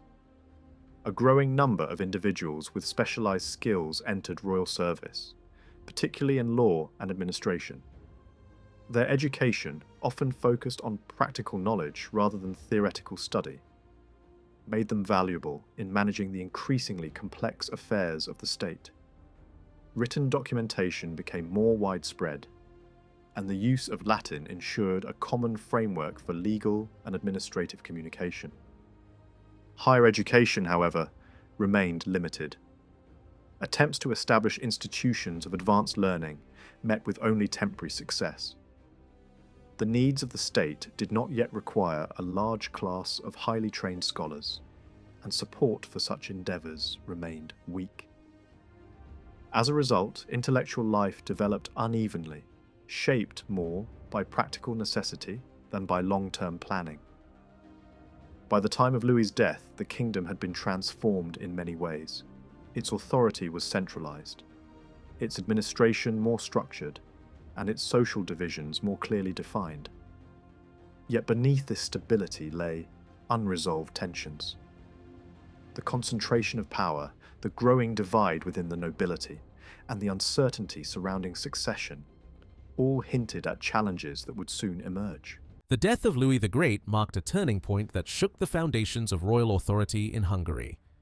Until then, the loyalty of the barons had been closely tied to the strength and personality of the king. With his passing, that bond dissolved almost instantly. No successor could command the same authority, and the political balance quickly shifted. Power drifted into the hands of the royal council, where influential families pursued their own ambitions rather than the interests of the crown. Within just a few years, the centralized monarchy Louis had built faded into memory, replaced by instability and competition. The extinction of the Angevin male line opened the door to a prolonged era of crisis that would not fully settle until the early 15th century. The throne passed to his young daughter Mary, who was crowned immediately after her father's burial. Though the transition appeared smooth, it was clear from the beginning that her rule rested on fragile ground. Real power lay in the hands of her mother and leading nobles, while the idea of a female ruler clashed with deeply rooted traditions. The Hungarian nobility expected a king who could personally lead them in war, and many struggled to accept a different model of leadership. At the same time, the political elite was divided over how to secure the future of the kingdom. Some supported Mary's marriage to Sigismund of Luxembourg, while others rejected the idea of inheritance through a female line and instead backed Charles of Durazzo, the last male Angevin claimant. At first, this tension did not erupt into open conflict. Charles was occupied with his own struggles in Italy, allowing the Hungarian court to maintain control. Rebellions that did arise were suppressed, and diplomatic efforts were launched to strengthen Mary's position. An alliance with the French royal house was arranged, and efforts were made to secure internal support through legal confirmations and assemblies. Yet, beneath the surface, divisions deepened. The loss of Poland further weakened the kingdom's position as the Polish nobility chose a different path and aligned themselves with Lithuania. Hungary was forced to accept this loss without resistance, preoccupied with its own internal instability. As factions within the kingdom hardened, opposition to the ruling circle grew stronger. Key nobles openly resisted the Queen Mother's authority, preferring Sigismund as a more suitable ruler. This internal struggle pushed the country closer to civil war. Meanwhile, events abroad shifted rapidly. Charles of Durazzo regained strength and prepared to claim the Hungarian crown. His supporters within Hungary acted in secret, and when he finally arrived, the kingdom was already under pressure from multiple external threats. Armies advanced from neighboring regions, territories were lost, and a sense of crisis spread throughout the land. Many nobles retreated into fortified castles, uncertain of what would come next. Faced with this danger, the ruling faction attempted to compromise. Mary married Sigismund, but the move came too late to stop Charles. He entered Hungary not as a conqueror, but as a claimant seeking unity among the divided nobility. His strategy proved effective. Supported by a large assembly of nobles, he secured the crown and was proclaimed king. Yet his rule was short-lived. Those who had lost power under his arrival quickly moved against him. Within weeks, he was attacked, mortally wounded, and removed from the political scene. His death plunged the kingdom into even deeper chaos. Authority collapsed once more, and no clear ruler remained. The barons formed their own alliance and took control of the government, acting collectively in the name of the realm. While they presented themselves as defenders of order, their true aim was to expand their own influence. Attempts were made to negotiate peace with opposing factions, but these efforts failed. Violence escalated, and the conflict reached a brutal peak when Queen Elizabeth was captured and later killed. With her death, the Angevin dynasty effectively came to an end. Sigismund eventually rose to the throne, but his position was far from secure. He owed his crown not to inheritance, but to election and compromise. To gain acceptance, he was forced to agree to strict conditions that limited his authority. The barons expected to share power and ensured that their influence remained strong.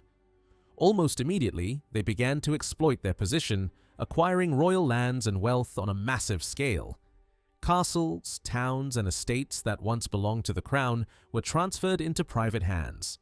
Within a few years, the economic foundation of royal power had been severely weakened. Although Sigismund later attempted to regain control, the damage had already been done. The great estates of the past were replaced by powerful noble families whose influence rivaled that of the king. At the same time, external threats continued to grow. The southern regions of the kingdom were destabilized by ongoing conflict, while alliances shifted unpredictably. Gradually, Sigismund managed to restore a degree of order, suppressing internal opposition and reclaiming lost territories. Yet new dangers were already emerging on the horizon. The expansion of the Ottoman Empire introduced a challenge unlike any Hungary had faced before. Raids began to strike the southern borders, growing more frequent and destructive over time. While the Hungarian nobility favored aggressive campaigns, reality forced a more defensive approach. Efforts to push back the Ottomans brought limited success, and the strain on the kingdom increased. Despite attempts to form alliances and organize large-scale campaigns, the balance of power was shifting. This struggle reached a decisive moment when a massive army gathered to confront the Ottomans in a final effort to drive them out of Europe. Forces from across the continent joined the campaign, creating a powerful coalition. The confrontation that followed ended in disaster. The army was defeated, many leading figures were lost, and the king himself narrowly escaped. The outcome made it clear that the Ottoman Empire could not be defeated through a single campaign. The crushing defeat at Nicopolis did not only shake Hungary's position abroad, it also triggered unrest within the kingdom itself. Almost immediately, opposition resurfaced among those who had once held power. The Lachfy family, led by the former Palatine who had already lost his office years earlier, began to conspire against the crown. They reached out to Ladislaus of Naples and gathered what support they could, though their backing remained limited. Most of the political elite chose to remain loyal to the king, allowing Sigismund to respond swiftly. After returning to Hungary, he lured the leading conspirators into his court and eliminated them. Their deaths were followed by the confiscation of their vast estates, sending a clear message that rebellion would not be tolerated. From that moment onward, Sigismund's determination to rule independently became unmistakable. The influence of the powerful baronial alliance that had once controlled the kingdom steadily declined.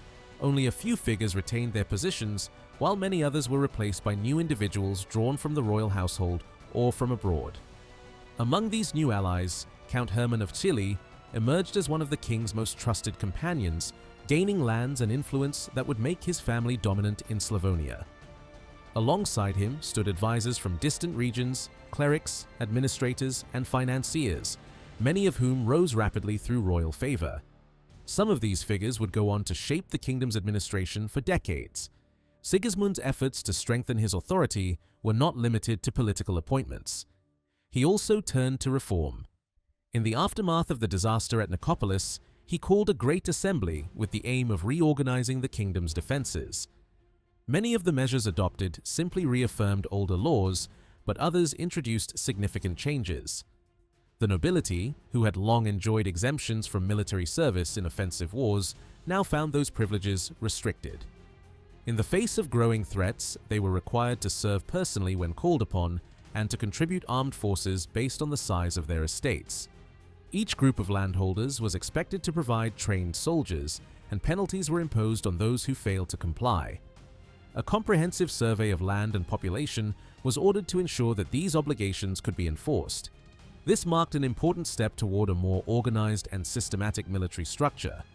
These reforms placed a heavy burden not only on the nobility, but also on the church.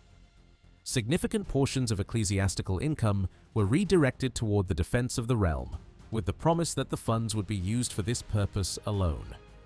At the same time, the king reserved for himself the right to reclaim lands that had been granted without proper justification in the past. This measure allowed him to recover valuable resources and reassert control over territories that had slipped from royal hands during earlier periods of instability. Despite these efforts, the challenges facing the kingdom were far from resolved. Sigismund's attention was increasingly drawn beyond Hungary's borders. The affairs of his own dynasty demanded his involvement, particularly in the lands to the north. His brother's lack of an heir meant that future claims to other thrones were within reach, and this prospect required constant engagement in foreign politics. As a result, the king spent long periods away from Hungary, leaving the kingdom in the hands of trusted officials. During these absences, internal tensions continued to grow. Eventually, dissatisfaction among the leading nobles erupted once more. In a dramatic move, they seized the king and attempted to force him to dismiss his foreign advisors. Sigismund refused to yield, even in captivity. For a brief time, the kingdom was governed in the name of the crown itself, as if the throne were vacant. Plans were discussed to replace the king with another ruler, and several candidates were considered. Yet the opposition could not unite behind a single choice. This division proved decisive. Loyal supporters acted quickly, securing Sigismund's release and restoring him to power. A compromise was reached, granting amnesty to the rebels, though the king had no intention of fully honoring the concessions he had made under pressure. Once restored, Sigismund moved carefully but decisively to reinforce his position. He strengthened alliances through marriage and rewarded those who had remained loyal. Key fortresses were placed in the hands of trusted supporters, ensuring that the kingdom's strategic centers remained secure. His opponents, however, were not yet defeated. They turned once more to Ladislaus of Naples, offering him the Hungarian crown and preparing another uprising. This time, their movement was far more widespread, drawing support from both high-ranking nobles and the broader political community. Even so, the rebellion failed. Sigismund's supporters mobilized quickly, dispersing the opposition before it could fully organize. By the time the king returned in person, the outcome was already decided. To reinforce his legitimacy, he staged a public display of royal authority, making it clear that his rule remained intact. The rival claimant, though briefly crowned elsewhere, could not sustain his position and soon withdrew. One by one, the rebels submitted. Some were pardoned, others lost portions of their lands, but widespread reprisals were avoided. By the following year, order had been restored across the kingdom. This victory marked a decisive turning point. From then on, Sigismund faced no serious internal challenge for the rest of his reign. Although resentment toward him persisted, it no longer translated into open rebellion. Instead of pursuing harsh vengeance, he chose a more measured approach. Former enemies were gradually reintegrated, while political power remained firmly in the hands of those loyal to the crown. This balance allowed for stability, even if it did not bring widespread popularity. The foundations of this stability rested on a small circle of trusted allies. Among them, Nicholas Garai and Hermann of Chile stood out as the pillars of the regime. Their loyalty and influence helped sustain royal authority even during long periods when the king was absent. At the same time, a number of foreign advisors played key roles in administration, finance, and military organization. Their presence reflected the king's willingness to rely on talent and loyalty rather than tradition alone.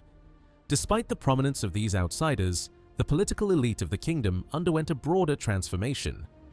Many new figures rose to prominence, drawn from established but previously less influential noble families. These individuals built their careers through service at court and gradually formed a new governing class. Their rise reshaped the structure of power within the kingdom, reducing the dominance of the older aristocracy. The administration itself became more sophisticated. A group of specialized advisors began to emerge, bringing expertise in law, finance, and governance. These men were not traditional nobles, but skilled professionals who contributed to the efficiency of the state. Their role signaled a shift toward a more organized and centralized system of rule. At the same time, the king worked to maintain control over what remained of the royal domain. Lands were recovered through confiscation and legal claims, while new grants were made more cautiously. Although the crown never regained the vast resources it had once possessed, further decline was halted. Fortified towns also gained importance during this period, serving as reliable allies of the crown and strengthening the kingdom's defensive capabilities. Efforts were also made to involve the wider nobility in governance. The counties gradually took on greater administrative and judicial responsibilities, becoming more active instruments of royal authority. Over time, they evolved from local assemblies into important components of the state structure. In the later years of the reign, attention turned once more to military reform. Faced with continuing threats, plans were developed to create a more effective army. Instead of relying solely on traditional levies, the system was to be strengthened by requiring landowners to provide trained soldiers. Although some of these proposals were adopted, others met resistance. In the end, the burden of defense remained unevenly distributed, leaving unresolved weaknesses that would become apparent after Sigismund's death. One of Sigismund's more effective achievements appeared not on the battlefield, but in the sphere of law and government. While many of his larger political struggles remained difficult and costly, his efforts to reshape the administration of justice produced more lasting results. These changes were discussed alongside other reforms and were closely tied to his broader aim of strengthening the counties as active parts of royal government. Two questions stood at the center of this effort. One was the reorganization of the court, known as the Special Royal Presence. The other was the ending of a much more controversial practice, the king's personal intervention in lawsuits, a system that had earned deep hostility across the realm. By this time, the kingdom's central courts had long been operating at the royal center, first in one royal seat and later in Buda, which had become Sigismund's main residence. The judicial structure included several high courts, each with its own authority and tradition. Among them, the court connected to the special royal presence grew steadily in importance during Sigismund's reign.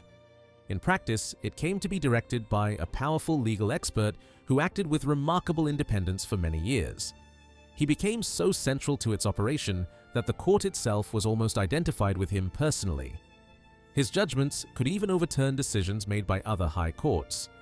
Although he wielded immense authority, he remained a strangely shadowy figure, remembered more for his office than for his identity. He never became a landed magnate, and after his death, the court that had depended so heavily on his leadership effectively disappeared in its old form. The ordinary courts of the kingdom, despite their complexity, did not provoke serious anger among the nobility. They worked largely within accepted custom and were seen as part of the normal legal order. What caused resentment was something else entirely: the king's own direct judgment.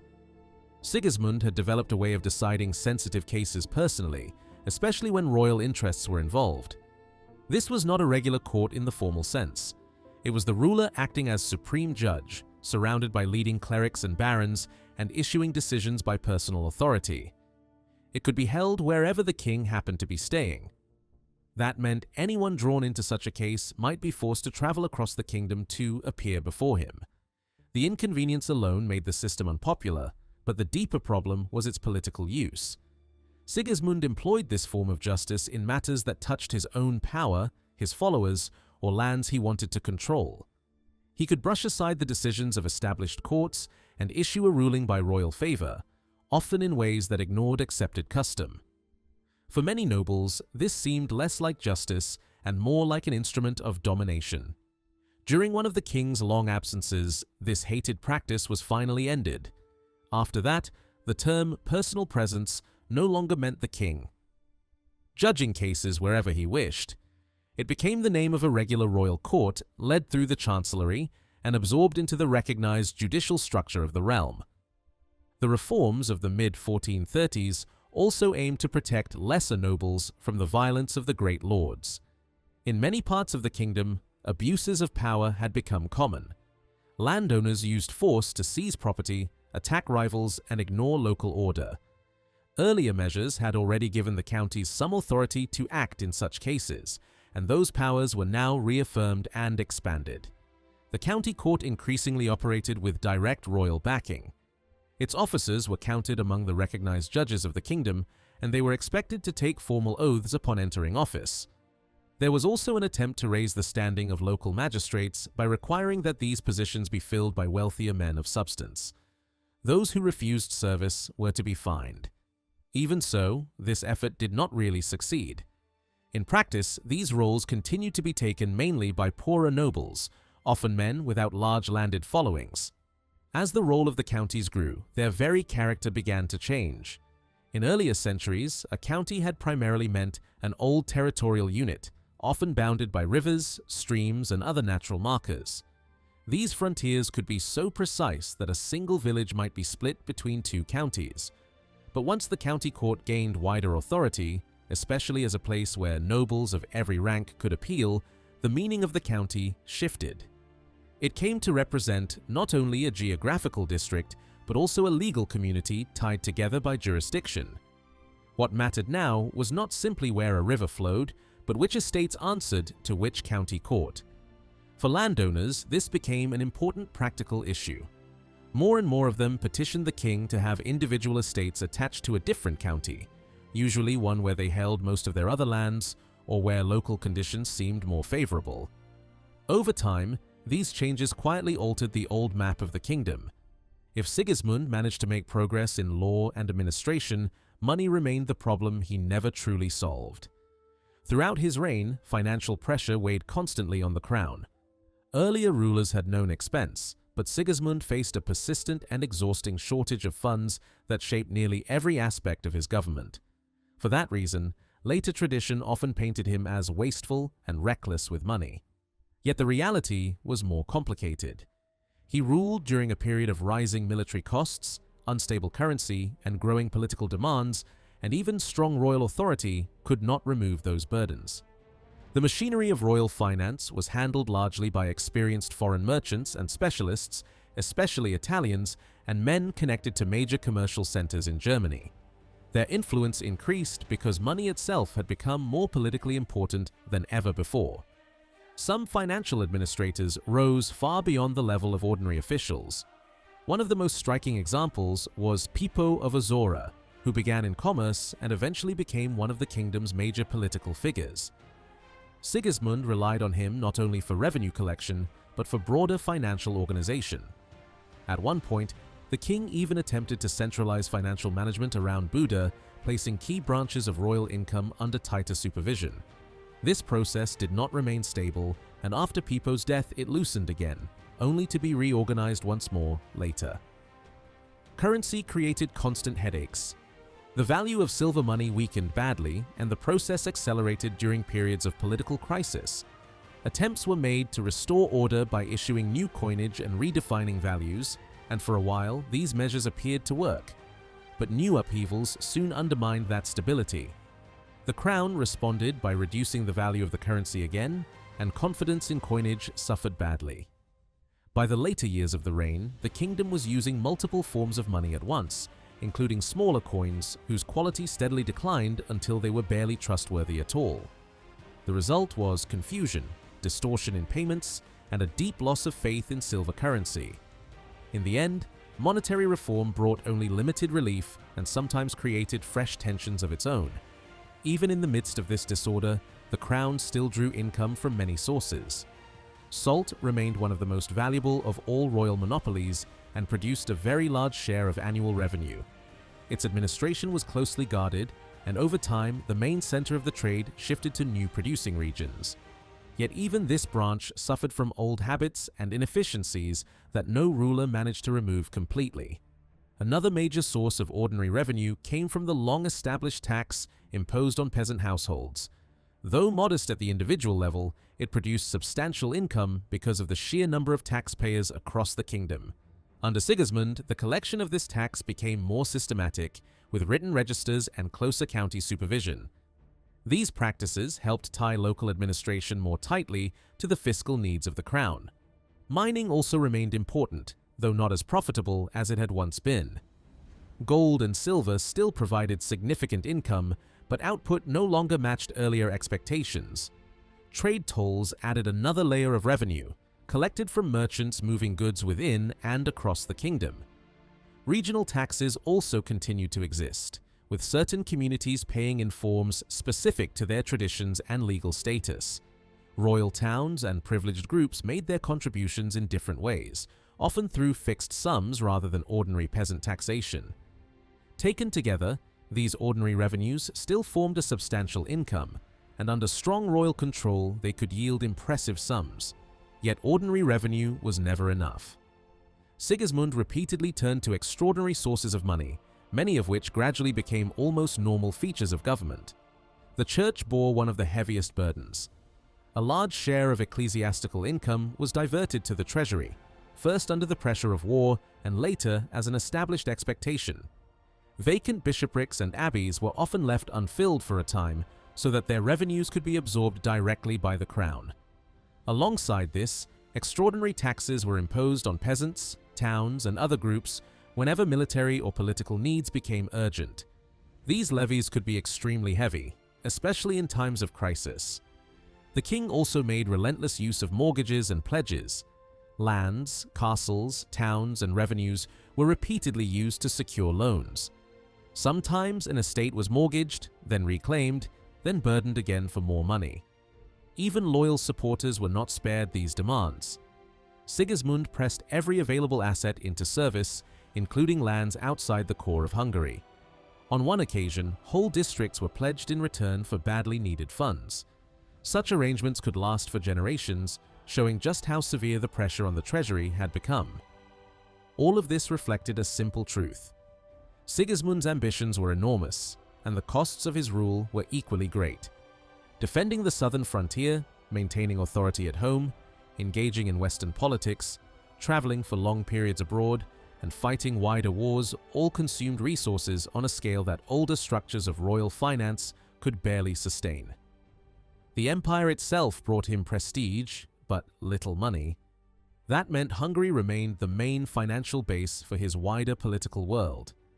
In the end, Sigismund built a stronger and more disciplined state than the one he had inherited, but he never escaped the permanent strain of trying to do too much with revenues that were never truly enough. In the later decades of Sigismund's reign, his rule extended far beyond the borders of Hungary and became deeply entangled with the larger political struggles of Europe. After securing the imperial crown and later the throne of Bohemia, his decisions increasingly belonged not only to Hungarian history, but also to the history of Central and Western Europe. Yet the resources that supported these ambitions remained rooted in Hungary. His court, finances, and armies were not divided into separate spheres. The same kingdom that faced Ottoman pressure in the south was also expected to sustain dynastic struggles in the west, imperial diplomacy, religious conflict, and military campaigns across a much wider world. This gave Sigismund's later reign a dual character. On one hand, he remained king of Hungary and ruled it as the central base of his power. On the other, he acted more and more like a European monarch whose concerns stretched across kingdoms, councils, and empires. His rise onto the wider European stage began with the struggle for the German crown. After the fall of the previous ruler, the electors split, and rival claims briefly created uncertainty. Sigismund's position was secured only after the death of his competitor, and a second election confirmed him. With that, he entered the highest level of imperial politics. A few years later, he was crowned in Aachen, formally establishing his place at the head of the Holy Roman Empire. From then until his death, he remained one of the most visible political figures in Europe, moving between dynastic disputes, church politics, and military crises with relentless energy. One of the great tasks that drew him westward was the council held at Constance. Sigismund played a decisive role in bringing it together and in pushing it forward when others hesitated. The council had been called to deal with one of the deepest crises in Latin Christendom, the long division within the church. Sigismund treated this not as a distant religious problem, but as a political emergency that demanded the involvement of kings and emperors. He entered the city in person and remained closely involved in its work. During the years connected with the council, he traveled across Western Europe, negotiated with rulers in the Iberian world, met the kings of France and England, and tried to calm conflicts that threatened to derail the wider settlement. His journeys were not ceremonial tours. They were part of an exhausting diplomatic campaign aimed at removing obstacles, building agreements, and restoring unity within the church. By the time a new pope was finally chosen, the long schism had been brought to an end, and Sigismund had emerged as one of the few rulers capable of working across the fractured political landscape of Europe. No sooner had that crisis been addressed than another opened to the north. The death of his brother placed the Bohemian crown within Sigismund's reach, but it was not handed to him peacefully. In Bohemia, religious unrest had already become a revolutionary force, and many of the estates refused to accept him without major concessions.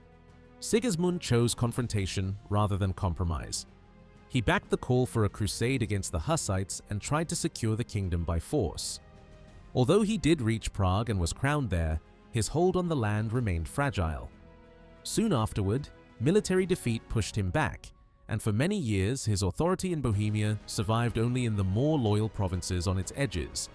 The war that followed became long, bitter, and humiliating.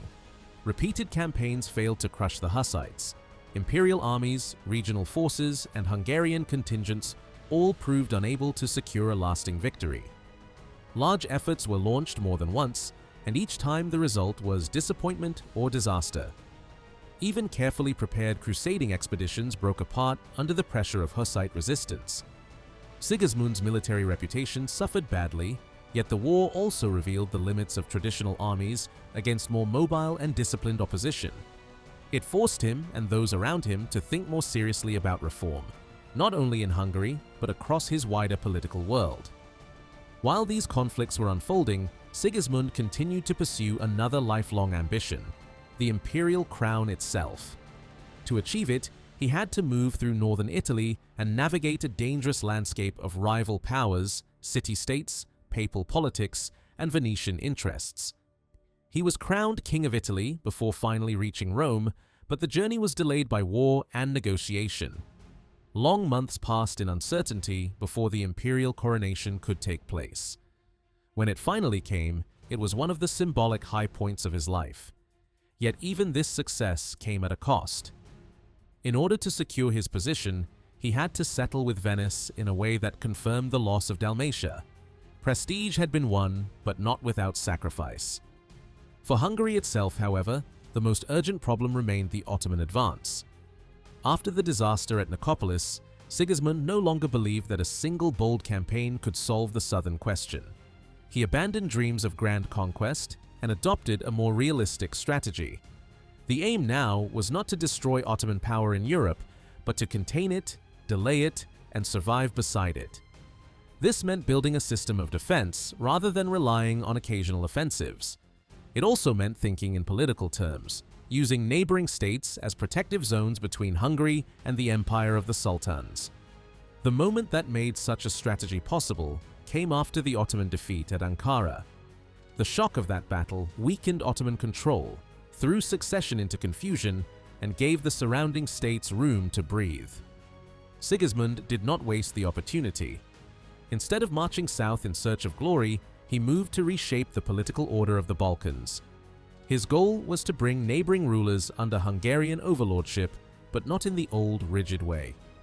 Unlike earlier kings who had demanded obedience without offering much in return, Sigismund tried to bind these rulers to Hungary through interest, reward, and flexibility. He granted them estates inside Hungary, gave them reasons to value the relationship, and expected from them not perfect loyalty, but practical usefulness. They were to stand between Hungary and the Ottomans, absorb pressure, and preserve space for the kingdom behind them. Serbia became the clearest example of this system. Its ruler, Stephen Lazarevic, had once served the Ottomans faithfully, even fighting in their campaigns. But after the collapse of Ottoman strength, he shifted course and accepted Sigismund's overlordship. In return, he was showered with lands, titles, and influence. His position within Hungary became extraordinary, and he turned into one of the greatest landholders connected to the crown. More importantly, he served the strategic purpose Sigismund had in mind. He remained a reliable ally and preserved his own principality through careful maneuvering, even while also accepting Ottoman suzerainty when necessary. This balance may have looked contradictory, but it suited Sigismund's policy perfectly. A ruler who could survive between the two powers was more useful than one destroyed in a gesture of defiance. For many years, Serbia shielded Hungary's southern frontier from direct Ottoman attack. Wallachia was expected to perform a similar role along the approaches to Transylvania. Its ruler, Magyar, had already been linked to Sigismund and was rewarded with important estates. Yet, Wallachia was a less stable partner. Its rulers had to fight not only Ottoman pressure, but also the constant temptation to preserve their own independence from Hungary. Even so, the principality remained a crucial part of the defensive system. When Wallachian rulers friendly to Hungary were in power, the southern and southeastern frontier was more secure. When Ottoman influence grew there, the danger quickly spread into Transylvania. For that reason, Sigismund repeatedly intervened, supported rival claimants, and sometimes directed operations in person to stabilize the region. Bosnia, however, proved far more difficult. There, internal fragmentation, religious divisions, and hostility toward Hungarian influence made stable control extremely hard to achieve. Sigismund campaigned in Bosnia more than once, imposed settlements, and tried to install rulers favorable to his interests. At moments, he achieved impressive results. Important fortresses were occupied, local magnates submitted, and Hungarian influence seemed to be returning. Yet these gains rarely lasted. Bosnia's internal weakness made it vulnerable, but that same weakness also made it unreliable as a buffer. Some of its leading lords, once pressed too far by Hungary, turned to the Ottomans for support. When that happened, the entire defensive line was endangered. That danger became painfully clear when one of Bosnia's most powerful nobles, shifted sides and called in Ottoman help. The effect was immediate. Hungarian positions in Bosnia crumbled, and for the first time, Ottoman raiders appeared in regions that had once seemed more secure. Hungary responded with a major military effort, but the campaign ended in serious defeat. Many leading men were killed or captured, large ransom payments had to be raised, and, most importantly, Hungarian influence in Bosnia collapsed. Local rulers turned toward the Ottomans, and a region once intended as a shield became instead a corridor of invasion. Only later, after renewed intervention and fresh political arrangements, was some measure of Hungarian control rebuilt there. At the same time, events on the Adriatic dealt Sigismund another lasting blow. Venetian expansion had already been gathering force, and Dalmatia became one of its targets. The struggle was not simply a local quarrel, but part of the wider transformation of power along the Adriatic coast. Venice moved decisively, taking control of key cities and buying claims where force alone might not suffice. Sigismund fought back, opening war in the northeast Adriatic and initially gaining some success. But the conflict dragged on and the balance shifted against him. Armistices followed, warfare resumed, and eventually the last remaining Hungarian footholds were lost. Dalmatia slipped away permanently. It was a major strategic and symbolic defeat, one that later generations would never forget. While these western and southern pressures mounted, the entire defensive structure of the Balkans began to strain. Bosnia faltered. Wallachia was repeatedly shaken by Ottoman intervention. In Serbia, the death of Stephen Lazarevic created a dangerous succession problem. A treaty had tried to regulate the future by placing key fortresses under Hungarian control after his death. But one of the most important strongholds was lost to the Ottomans before the arrangement could be fully enforced. Sigismund attempted to recover it by siege, only to face Ottoman resistance directly. The result was another costly failure. More serious still, it changed the geography of danger. Hungary was no longer protected by layers of dependent states alone. It now stood face to face with the Ottoman Empire itself. The consequences were immense. The southern frontier became a zone of permanent alarm, exposed to repeated raids and demographic disruption. Regions that had once been densely settled began to empty or change character under the pressure of constant warfare. To answer this threat, a chain of fortresses was built and strengthened along the Danube and other vulnerable sectors. This was an enormous undertaking. It required men, money, engineers, transport, and permanent garrisons. In one of the most ambitious experiments of the reign, Sigismund even entrusted a major section of the frontier to the Teutonic Knights. He promised them revenues, taxes, and military resources on a vast scale, yet the burden proved too heavy, and when they suffered defeat, the arrangement collapsed. The attempt showed both the seriousness of the Ottoman challenge and the limits of Hungary's means. As if this were not enough, another danger emerged from the north. Hussite forces began crossing into Hungarian lands, raiding settlements, seizing positions, and exposing the weakness of the old military system. Traditional noble levies could not move fast enough or fight effectively enough against such armies. The devastation of these campaigns added urgency to the military reforms being considered in the 1430s. In this sense, the Ottoman threat and the Hussite threat worked together to transform political thinking in Hungary. Both revealed that older methods were no longer enough. Eventually, the Hussite conflict began to move toward compromise. After years of war, exhaustion, and negotiation opened the door to settlement. Radical forces were defeated, moderate terms were accepted, and Sigismund was finally able to move toward recognition in Bohemia. He spent his last years still engaged in diplomacy, church politics, and negotiations over the future of that kingdom. Even near the end of his life, he remained active in the great struggles of Europe. Death came while he was still on the move, as if motion itself had become the natural condition of his rule. In Hungary, Sigismund's reputation remained deeply contested. Many of his subjects saw only the burdens, the foreign advisors, the heavy taxes, the constant absence, the military defeats, and the apparent willingness to spend the kingdom's strength on distant goals. To a warlike nobility, he did not fit the image of an ideal king. He was known less for battlefield triumph than for negotiation, compromise, and long-range calculation. His talents as a diplomat did not necessarily impress those who wanted a warrior. Yet, from a broader European perspective, he was one of the central political figures of his age. He worked across kingdoms, tried to heal the divisions of the church, confronted heresy, managed dynastic transitions, and operated on a scale that few rulers of his time could match. For all that, Hungary remained the foundation of his power. It was from there that he drew soldiers, money, and legitimacy. It was there that he kept his main residence and invested in royal magnificence. Under him, Buda fully emerged as the kingdom's political heart. The royal complex there was enlarged and reshaped, becoming a true center of power. New churches, residences, and fortifications reflected both royal ambition and the changing culture of the elite. Other noble families followed the example, building more comfortable and imposing residences of their own. The growth of these provincial centers mattered.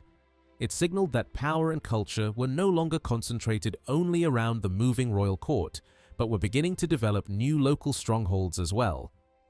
Court life also widened the horizons of the Hungarian elite.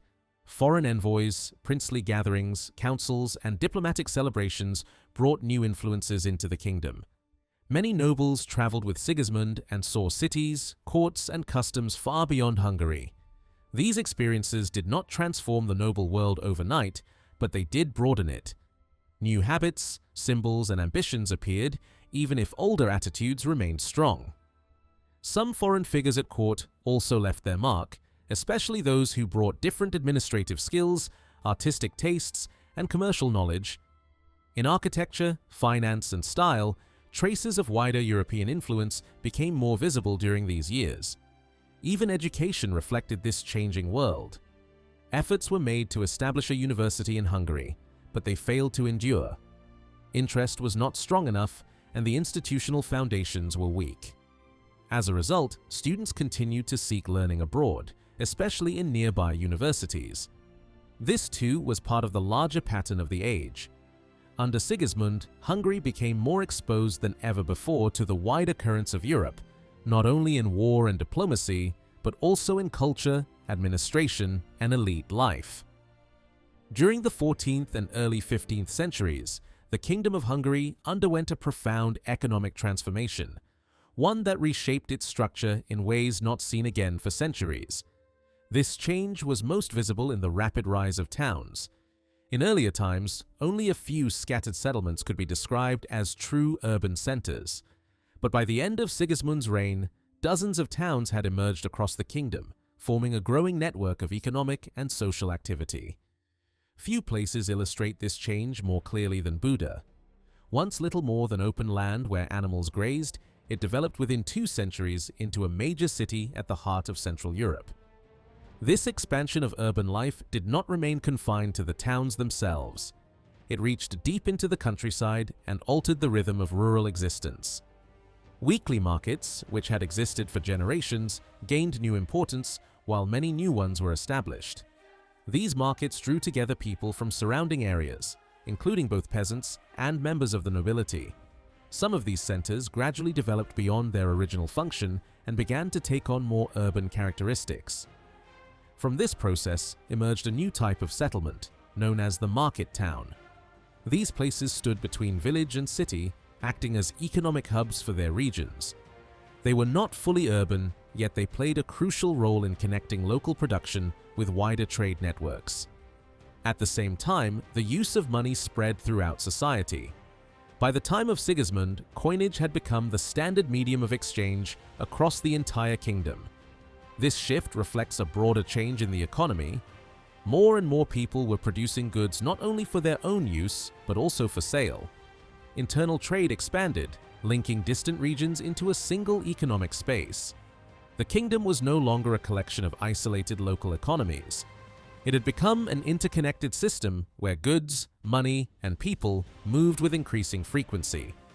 Stability played an important role in this development.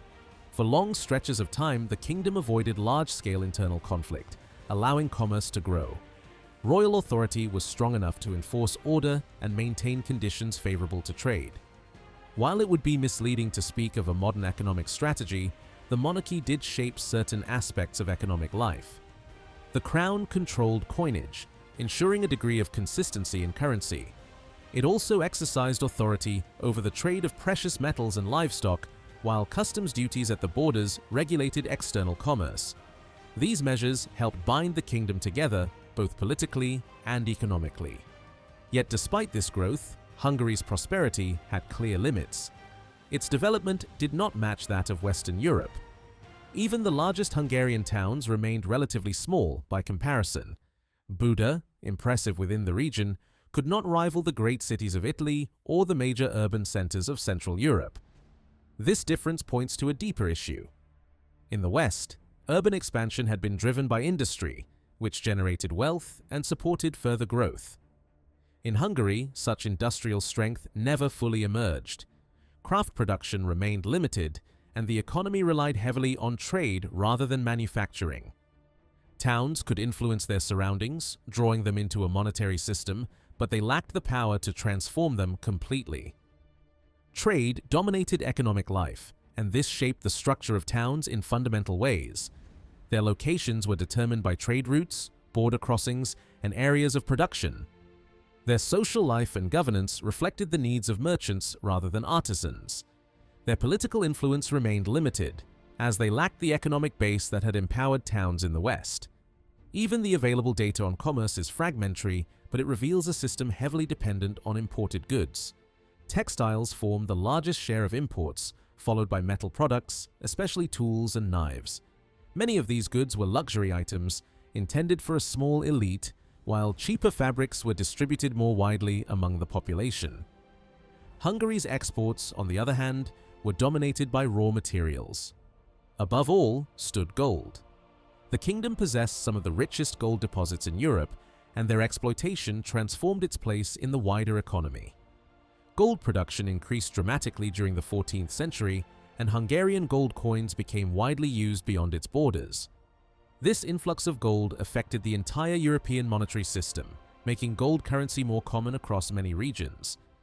Other metals, such as silver and copper, also contributed to trade, though none matched the importance of gold. Copper, in particular, became a significant export, reaching markets across Europe and even further east. Agricultural products formed the other major category of exports. Wine was shipped to neighboring regions, but livestock played a far greater role. Large cattle herds began to appear in trade networks, driven across long distances to supply foreign markets. Horses were even more important, both economically and symbolically. Vast numbers were bred and sold, attracting the attention of travelers who described herds roaming freely across the plains. Sheep were abundant as well, but their economic value remained limited, as their wool was not suited for high-quality textile production. The pattern of imports reveals a society where wealth was unevenly distributed. Luxury goods dominated the market, reflecting the tastes and demands of a relatively small elite. Fine textiles, jewelry, spices, and other expensive items were brought in from distant regions. At the same time, the gap between domestic and imported goods was striking. Local products, such as livestock, were relatively cheap, while imported items could be extremely costly. This imbalance made Hungary attractive to foreign merchants, who could profit from the exchange between inexpensive local goods and high-value imports. The rise of towns was closely linked to these economic conditions. Urban centers developed in places where consumption was concentrated, such as royal residences, border crossings, and mining regions. Their growth depended on their ability to connect with long-distance trade. Politically, many of these towns enjoyed a high degree of autonomy. Their inhabitants formed self-governing communities, electing their own officials and administering their own affairs. They were freed from the authority of local lords and answered directly to the king. This autonomy extended to legal matters, as towns often operated under their own laws rather than the customary law of the kingdom. Economic privileges reinforced this independence. Towns were often exempt from internal tolls, allowing merchants to move goods more freely. They controlled their own markets and fairs, which attracted traders from distant regions. Annual fairs became particularly important, serving as major events where goods from across Europe were exchanged. Over time, the number of such markets increased significantly, reflecting the growing importance of commerce. Not all towns were equal, however. Some enjoyed full privileges and strong autonomy, while others remained under greater control. A distinction gradually emerged between fully developed cities, often protected by walls, and smaller settlements without such defenses. The presence of walls became a symbol of urban status. Walled towns were seen as true cities, while others were considered market towns or intermediate settlements. Despite these differences, all played a role in the broader economic network. At the center of this system stood Buda. Its location at a key crossing of the Danube made it a natural hub for trade. Over time, it became the focal point of the kingdom's economic life. Even when the royal court temporarily moved elsewhere, Buda retained its importance. By the early 15th century, it had firmly established itself as the capital. Its streets were lined with stone buildings, its population included merchants from different regions, and its markets drew goods from across the kingdom and beyond. The city itself was divided into distinct quarters. Different communities settled in different areas, reflecting both wealth and occupation. Merchants from Italy, German burghers, and Hungarian residents all had their own spaces within the city. Nearby settlements added to its economic strength. On one side of the river lay Pest, an important market center, while on the other side smaller towns and suburbs contributed to the flow of goods and people. Together, these settlements formed a complex urban landscape, linked by trade and shared economic activity. By the end of Sigismund's reign, this network of towns and markets had transformed Hungary. The kingdom was no longer defined solely by its rural foundations. It had developed a dynamic, if uneven, economic system shaped by trade, resources, and the growing importance of urban life. Yet beneath this progress lay clear limitations. The absence of strong industry and the reliance on external trade meant that this development remained incomplete. Hungary had changed dramatically, but it had not yet reached the level of economic transformation seen in the most advanced regions of Europe. The commercial life of the kingdom revolved above all around Buda and Pest. The great roads of Hungary flowed toward this central zone, linking it with Vienna, Prague, Krakow, and the routes leading toward the Black Sea. It was along these arteries that the kingdom's strongest towns rose. Pressburg became one of the most important urban centers because it stood on the Danube beside the Western Road, leading through Vienna toward the German lands. Sopron benefited from another branch of this western network, while Trnava grew where the route from Bohemia and Moravia entered the kingdom. Farther to the northeast, trade with Poland stimulated the rise of Levocha, Prešov, and Bardejov, and above all, Košice, which stood at a key junction and developed into one of the kingdom's greatest cities. In the east, Transylvania offered perhaps the clearest example of how long-distance trade could create urban growth. Valuable eastern goods, especially pepper, reached Hungary through the Black Sea and passed through the mountain gateways of the southern Carpathians. At these entrances, Sibiu and Brasov became major commercial centers. From there, the roads converged through Cluj and continued westward toward Buda, while Oradea emerged as the main economic center of eastern Hungary because it connected these eastern lines with the routes leading northward. The southern half of the kingdom presents a different picture. Trade there was less dynamic and far less urbanized. Commercial activity toward the Balkans was largely handled by Dubrovnik, whose merchants were mainly oriented toward the Adriatic world. Venice dominated the sea routes, but Venetian merchants rarely pushed deep into Hungary itself. As a result, the south did not produce many major trade cities near the frontier. Apart from Zagreb, which stood out as the center of Slavonia, only a few southern towns reached real importance, among them Pécs, Szeged, and Timisoara. Even these prospered less because of Balkan commerce than because they handled livestock, regional exchange, and Western goods redistributed through Buda. Yet earlier in the Angevin period, the region of Srem had shown unusual vitality. Its towns were once among the most prosperous in the kingdom, and their wealth seems to have rested above all on wine production and long-distance wine trade. That growth did not last.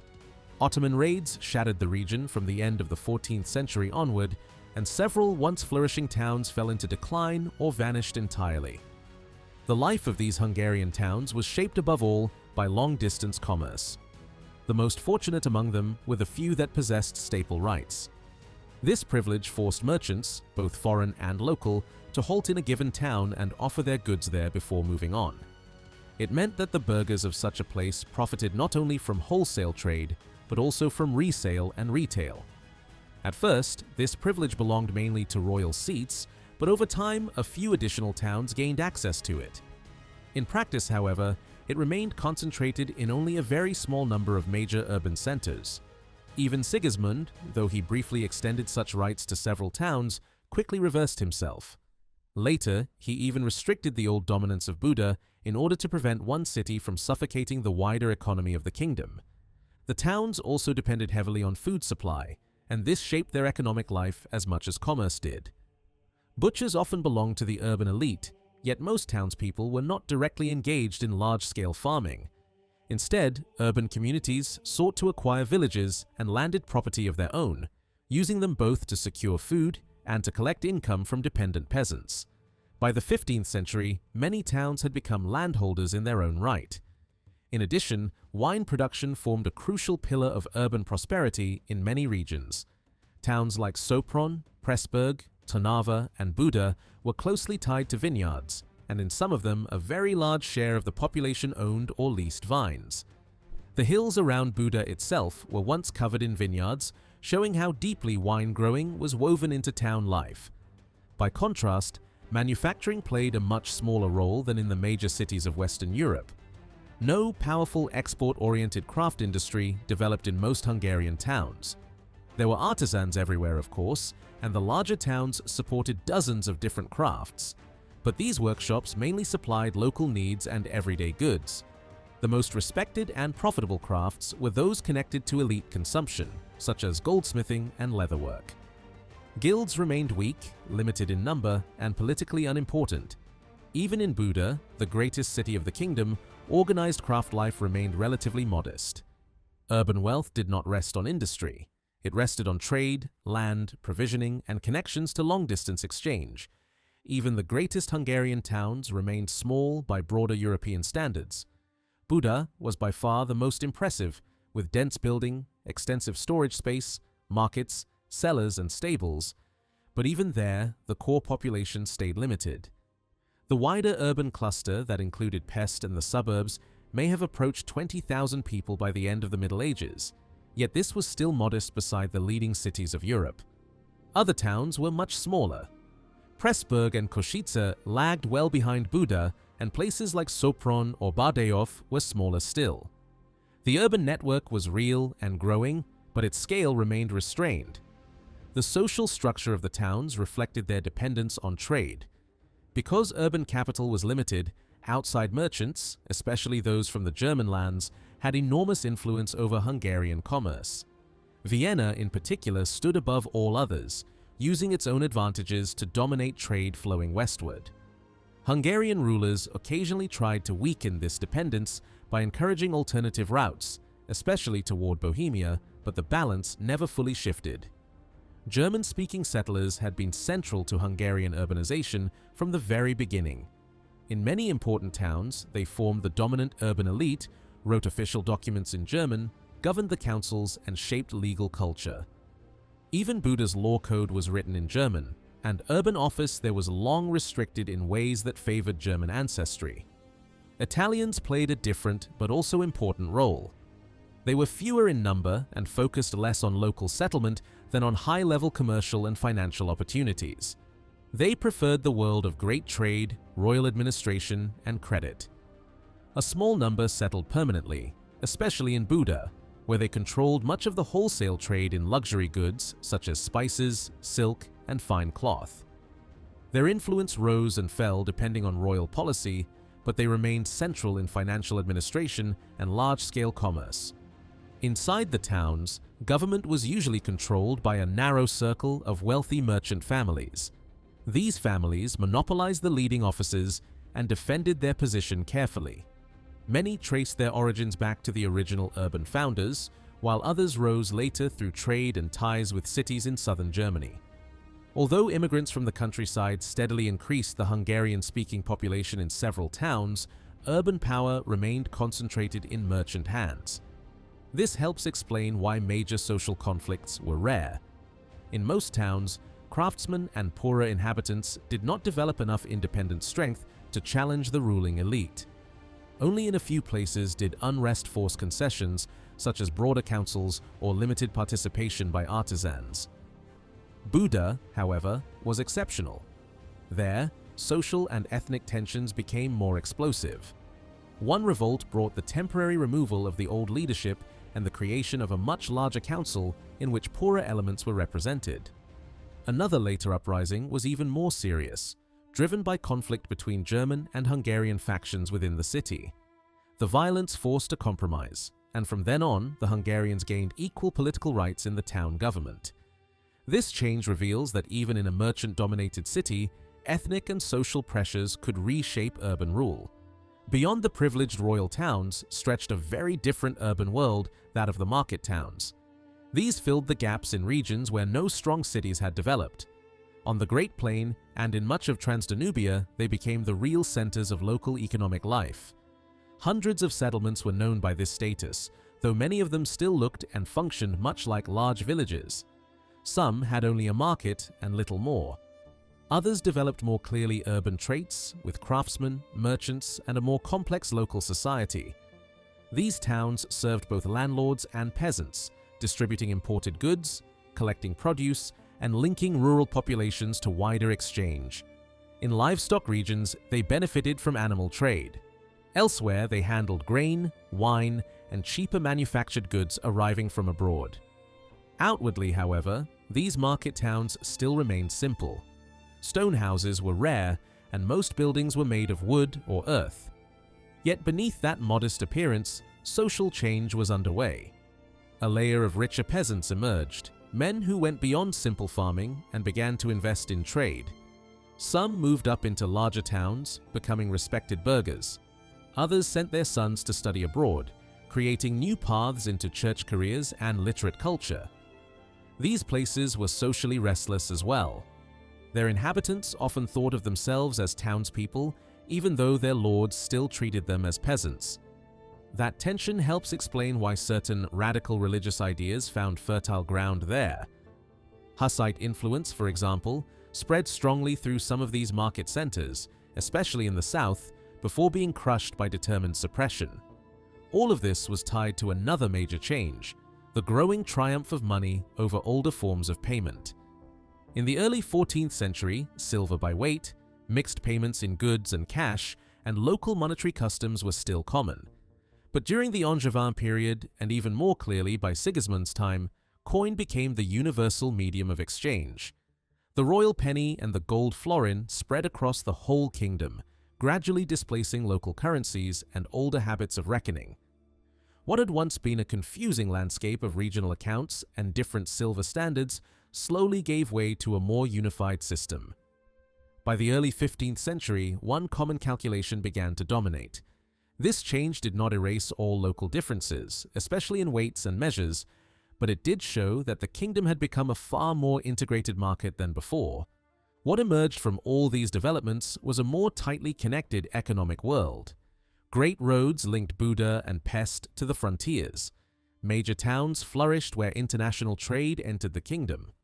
Smaller towns and markets carried exchange into the countryside.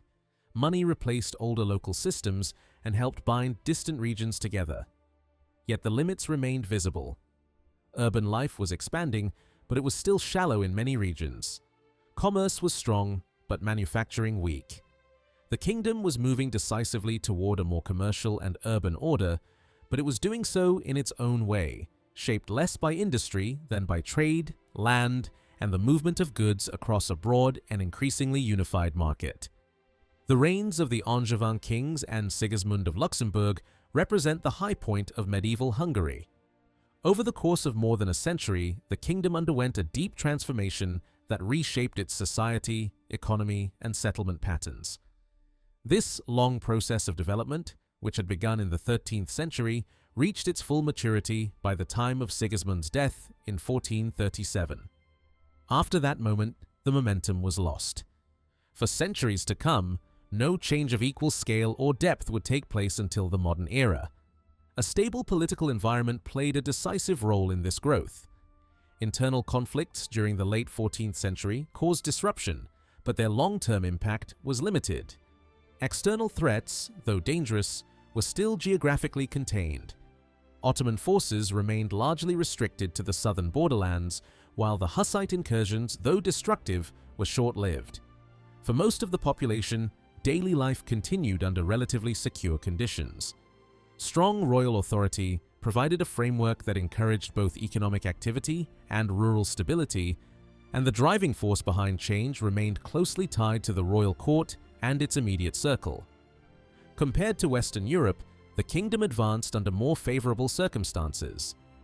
While the West struggled with demographic collapse and economic disruption following the Great Plague, Hungary experienced relatively few of these effects. The signs of crisis that marked Western societies were far less visible here. Instead, population growth and expansion into previously uninhabited areas became defining features of the period. The result was a narrowing of the economic and cultural gap between Central Europe and the West, even if it was never fully closed.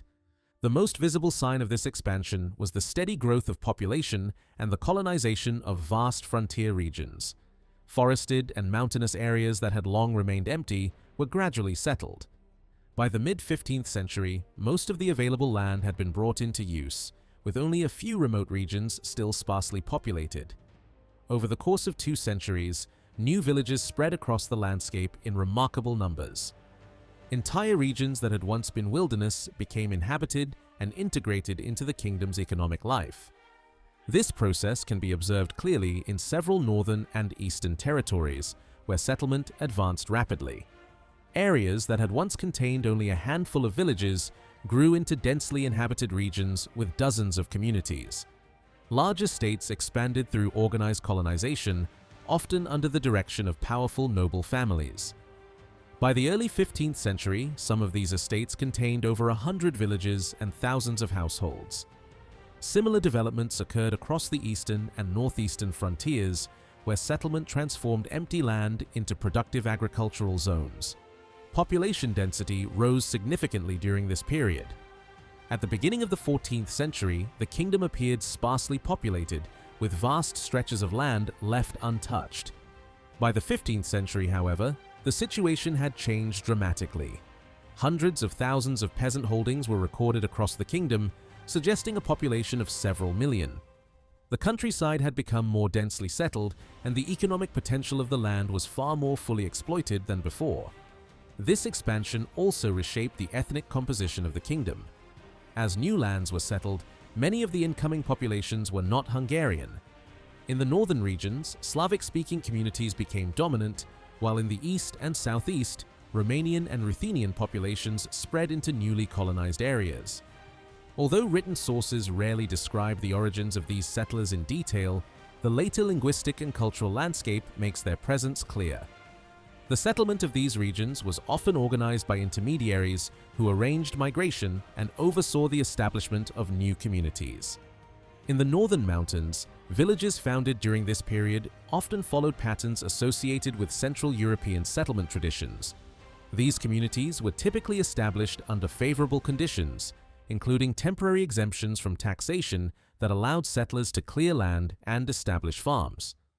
Once these initial privileges expired, their obligations were clearly defined, usually in the form of monetary payments rather than labor service.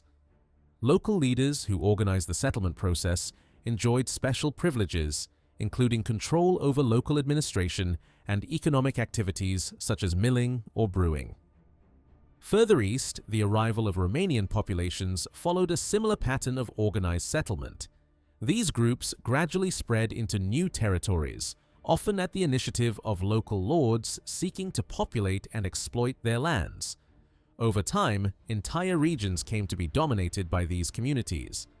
This movement of people reshaped the demographic structure of the kingdom and added new layers to its already complex society. At the same time, agriculture itself underwent a major transformation. Older, less efficient systems of cultivation gave way to more organized and productive methods. Land was divided into fixed parcels and cultivated according to a rotational system, with part of the land left fallow each year. This approach allowed for more sustainable use of the soil and supported larger populations. Livestock played an essential role in this system, contributing to fertilization and shaping the rhythm of agricultural life. New farming techniques also appeared, including more advanced plows capable of turning heavier soils. These innovations increased productivity and allowed larger areas to be cultivated. Crop yields improved significantly compared to earlier centuries, making agriculture more reliable and efficient. In some regions, more complex systems of crop rotation were introduced, further enhancing productivity. These changes had a direct impact on the structure of villages. Earlier scattered settlements were gradually replaced by more organized layouts, often centered along a single street. Houses were arranged in a regular pattern, with fields extending outward from the settlement. The typical rural household became more standardized, consisting of a dwelling, farmyard, and associated land. Over time, this village structure became the dominant form across much of the kingdom. Despite these improvements, the village remained a community built on shared resources. Land was distributed among households, but much of it continued to be managed collectively. Pastures and forests were used in common, and agricultural practices were governed by communal rules. This system ensured stability, but also limited the degree of individual independence. Peasant life was structured around the holding, which formed the basic unit of production. Each household controlled a portion of land, along with access to shared resources. Over time, these holdings were divided among heirs, leading to smaller and more fragmented plots. This process created a more complex rural society, with wealthier peasants owning larger shares and poorer families surviving on smaller plots or working as landless laborers. Obligations to landlords remained a central feature of rural life. Peasants paid taxes in money, provided goods on specific occasions, and performed limited labor services. Compared to later centuries, however, these obligations were relatively moderate. Most landlords did not directly manage large agricultural estates, which reduced the demand for forced labor. Instead, monetary payments became increasingly important, reflecting the broader shift toward a money-based economy. Additional burdens also existed, including taxes owed to the crown and the church. Among these was the tithe, which required a portion of agricultural production to be given to ecclesiastical authorities. Other dues, such as the so-called ninth, applied in certain cases to specific types of production, especially vineyards and newly cleared land. These obligations formed part of a broader system that linked rural production to both local and central authority. Vineyards and individually cleared lands held a special place within this system. Unlike communal fields, these areas were often treated as personal property, with greater freedom to sell or transfer ownership. Wine production became an important economic activity in several regions, supporting both local consumption and trade. This added another layer of complexity to the rural economy and provided opportunities for some peasants to accumulate wealth. As economic conditions improved, new forms of taxation emerged. In addition to traditional dues, landlords began to impose extraordinary taxes based on the overall wealth of individual households. Although these taxes could be heavy, they also reflected a more flexible approach that took into account differences in economic capacity. At the same time, competition for labor increased, leading peasants to move toward estates offering better conditions. This mobility became a point of tension as landlords attempted to restrict movement while royal authority sought to preserve it. By the late 1430s, these tensions contributed to open conflict. A major uprising broke out in Transylvania, driven by disputes over taxation and restrictions on movement. The revolt spread quickly and drew support from both Hungarian and Romanian peasants, as well as some elements of the urban population. Although initial negotiations led to temporary concessions, the movement was eventually suppressed by a coalition of nobles and privileged groups. Its leaders were executed and the social order was restored, but the uprising revealed the growing strain within the rural system. The death of Sigismund marked a turning point. His rule had held together the political structure of the kingdom, balancing royal authority with the interests of the nobility. With his passing, that balance collapsed. power shifted toward the estates, and the authority of the crown weakened dramatically. Within a short time, the nobility asserted its dominance, forcing concessions from the new ruler and reshaping the political system in its own favor. This shift had immediate consequences. Royal power fragmented, and the resources that had once supported strong central authority were divided among competing interests. At the same time, external threats grew more serious. The Ottoman Empire began to pursue a more aggressive expansion, and Hungary found itself increasingly exposed. Without the strong leadership that had defined the previous era, the kingdom struggled to respond effectively. The crisis deepened with a disputed succession. Following Sigismund's death, competing claims to the throne led to a double coronation and the outbreak of civil war.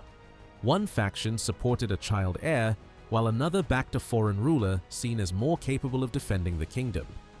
The conflict divided the political community and drew in both domestic and foreign forces. The resulting struggle was marked by sieges, raids, and shifting alliances. Control of key regions changed hands repeatedly, and the kingdom's unity broke down. Some areas fell under the influence of foreign commanders and mercenary forces, while others remained loyal to competing claimants. Towns, nobles, and regional leaders aligned themselves according to their interests, creating a fragmented political landscape. Despite intense fighting, neither side achieved a decisive victory. The kingdom remained divided for years, with different regions recognizing different rulers.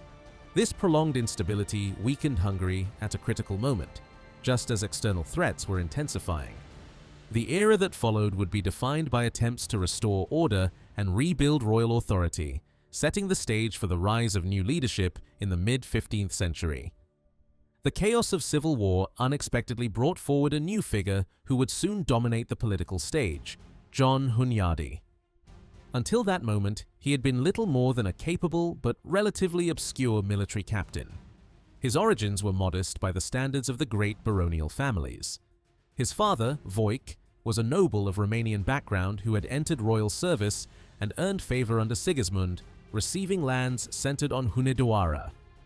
From this foundation, the family rose steadily, though without attracting much attention at first. Born around the beginning of the 15th century, Hunyadi spent his early years moving between noble households, gaining experience and building connections that would later prove decisive. His formative years were shaped by service and observation. Like many young nobles of his generation, he learned the art of warfare not only at home but also abroad. A journey to the west exposed him to new military ideas, and a period spent in the orbit of Italian power introduced him to more advanced forms of strategy and organization. By the 1430s, he had entered royal service as a household knight and took part in the defense of the southern frontier, where the growing Ottoman threat demanded constant vigilance.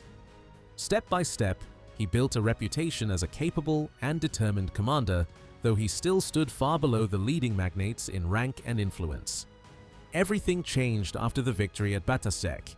In the aftermath of that battle, King Władyslas elevated Hunyadi and his ally Nicholas Ujlaki to positions of extraordinary authority. Together, they were entrusted with control over vast territories and strategic strongholds stretching across the eastern half of the kingdom. Their responsibilities included not only military command, but also the administration of key resources, especially revenues derived from the royal salt monopoly. This sudden concentration of power placed them in a position unmatched by any other figures of the time. Although they shared authority in theory, their roles soon diverged in practice. Ujlaki focused on the central and western regions, while Hunyadi took control of the east. It was there, in Transylvania and along the southern frontier, that he established the foundation of his long-term power. The network of castles under his command, combined with lands confiscated from defeated rivals, gave him both military strength and economic independence. From his stronghold at Hunedoara, where he built an imposing residence, he ruled his domain with increasing autonomy. Unlike the rest of the kingdom, which remained fractured by conflict, Hunyadi's territories quickly became stable. Once resistance had been crushed, civil strife disappeared from the regions under his authority. This allowed him to turn his full attention to the problem that mattered most: the defense against the Ottoman advance. It was in this struggle that his name began to spread far beyond Hungary. His campaigns against Ottoman forces marked a turning point. Within a short time, he achieved a series of victories that transformed his reputation. Early successes in Serbia were followed by decisive engagements that drove back invading armies and secured the frontier. These victories did not fundamentally weaken the Ottoman Empire, but they had an enormous psychological impact. For the first time in years, it seemed possible to resist the advancing power from the southeast. Hunyadi emerged as a symbol of hope, a commander whose presence alone inspired confidence. His growing prestige soon drew international attention. In Western Europe, the idea of a united Christian front against the Ottomans had gained renewed strength. Diplomatic efforts intensified, and Hungary was placed at the center of a larger plan to push the Ottomans out of the Balkans. Hunyadi was seen as the key figure capable of leading such an abiyan. A campaign was organized, bringing together forces from multiple regions, and in the autumn of 1443, a large army advanced into Ottoman territory. This campaign achieved notable success, though not in the way its planners had hoped. The advancing forces won several engagements and returned with their morale strengthened, but they failed to deliver a decisive blow. Still, the psychological effect was immense. Confidence spread among Hunyadi's allies, while fear grew within Ottoman ranks. The belief that a coordinated offensive could succeed led to even more ambitious plans. Encouraged by these developments, a grand coalition was formed. Its aim was nothing less than the expulsion of Ottoman power from Europe. The strategy was bold and seemingly straightforward. Naval forces would block the straits, isolating Ottoman armies in Europe, while Hunyadi and his allies would strike on land. Preparations moved quickly, and by the summer of 1444, the campaign was underway. Yet events took an unexpected turn. Faced with the threat of a united coalition, the Ottoman ruler sought peace. Negotiations began, and a favorable agreement was offered. For some leaders, including Hunyadi, the terms appeared too advantageous to ignore. A temporary peace was concluded, but even as it was being signed, preparations for war continued. This contradiction would prove disastrous. The consequences became clear when the campaign resumed. The delay allowed Ottoman forces to regroup and move swiftly into position. When the two armies met near Varna in November 1444, the outcome was catastrophic. The coalition army, despite its earlier successes, was overwhelmed. The king was killed, along with many leading figures, and the army was shattered. Hunyadi himself narrowly escaped. This defeat plunged the kingdom into deeper instability. Without a strong central authority, chaos spread rapidly. Local conflicts intensified, unauthorized fortifications appeared, and rival factions seized lands and resources. External enemies took advantage of the situation, and even neighboring powers began to occupy border territories. The kingdom seemed on the verge of collapse. In response, an effort was made to restore order through compromise. A temporary arrangement brought together representatives of opposing factions and established a governing structure intended to stabilize the situation. Military authority was distributed among several leaders, but real power increasingly centered on Hunyadi. His influence, already considerable, now became decisive. In 1446, he was formally elevated to the position of governor, effectively placing him at the head of the kingdom. Although his authority was limited in certain respects, he held the key levers of power. He controlled large territories, commanded significant military forces, and remained the dominant figure in political life. Under his leadership, efforts were made to restore order and rebuild the state. These efforts achieved partial success. Law and administration were gradually re-established, and many nobles returned lands they had seized during the chaos. The machinery of government began to function again, and a degree of stability returned. Yet unity remained incomplete. Powerful regional figures continued to act independently, and foreign control persisted in some areas. Hunyadi spent much of his regency attempting to resolve these challenges. Campaigns were launched to recover lost territories and assert central authority, but results were mixed. Some rivals retained their independence, while others negotiated from positions of strength. At the same time, the Ottoman threat remained ever present. Determined to restore his reputation after the disaster at Varna, Hunyadi launched another major campaign in 1448. Once again, his army advanced into enemy territory, aiming to join Allied forces in the Balkans. The confrontation came on the plains of Kosovo, where a large Ottoman army awaited. The battle lasted several days and ended in another defeat. The losses were severe, and once again the campaign failed to achieve its objective.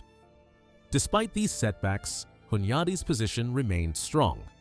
His reputation among the nobility endured, sustained by earlier victories and the belief that he alone could defend the kingdom. Political alliances shifted, but he continued to dominate the scene. Even as opposition grew among certain barons, his authority remained unmatched. The situation began to change only after the return of the rightful king, Ladislaus V. His presence provided a legal framework for restoring order, and a general settlement was reached. Past conflicts were set aside, and property disputes were resolved through compromise. Institutions that had fallen into disuse were revived, and the structure of government was rebuilt. Yet beneath this surface of stability, tensions persisted. Hunyadi retained immense influence, controlling key fortresses and revenues. His ambition to strengthen his own position brought him into conflict with other leading figures, including former allies. Gradually, a coalition formed against him, seeking to restore a stronger royal authority. As the young king established himself, Hunyadi was forced to make concessions. Some of the resources he had controlled were returned to the crown, and his independent power was reduced. Even so, he remained the central figure of the kingdom, a commander whose legacy was already secured. By the mid-1450s, the balance of power had begun to shift once more. The era of Hunyadi's dominance was approaching its final phase, and the stage was being set for a new chapter in Hungarian history. Hunyadi's ability to remain the dominant figure in Hungary for years was closely tied to the constant pressure coming from the Ottoman Empire. Even after the crushing defeat at Kosovo, open warfare did not resume immediately. Sultan Murad turned his attention elsewhere and agreed to a temporary peace, a policy that continued under his successor, Mehmed II. Yet this pause only masked a far more dangerous transformation. With Mehmed's rise, the Ottoman state entered a new phase of expansion, more organized, more determined, and ultimately more effective than before. The scale of this renewed power became unmistakable in 1453, when Constantinople fell after a dramatic siege. The ancient capital of the Eastern Roman world was transformed into the center of Ottoman rule, and from there, Mehmed began directing his campaigns deeper into Europe. The Balkans were the first to feel the impact. Serbia was attacked again and again, its defenses worn down by repeated assaults.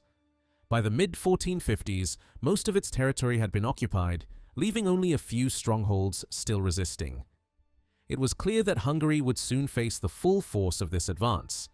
Fear spread quickly across the kingdom. The memory of earlier defeats was still fresh, and the fall of such a powerful city as Constantinople created a sense of urgency. Political leaders responded with measures aimed at mobilizing every available resource. A nationwide call to arms was issued, demanding contributions not only from the nobility, but also from the rural population.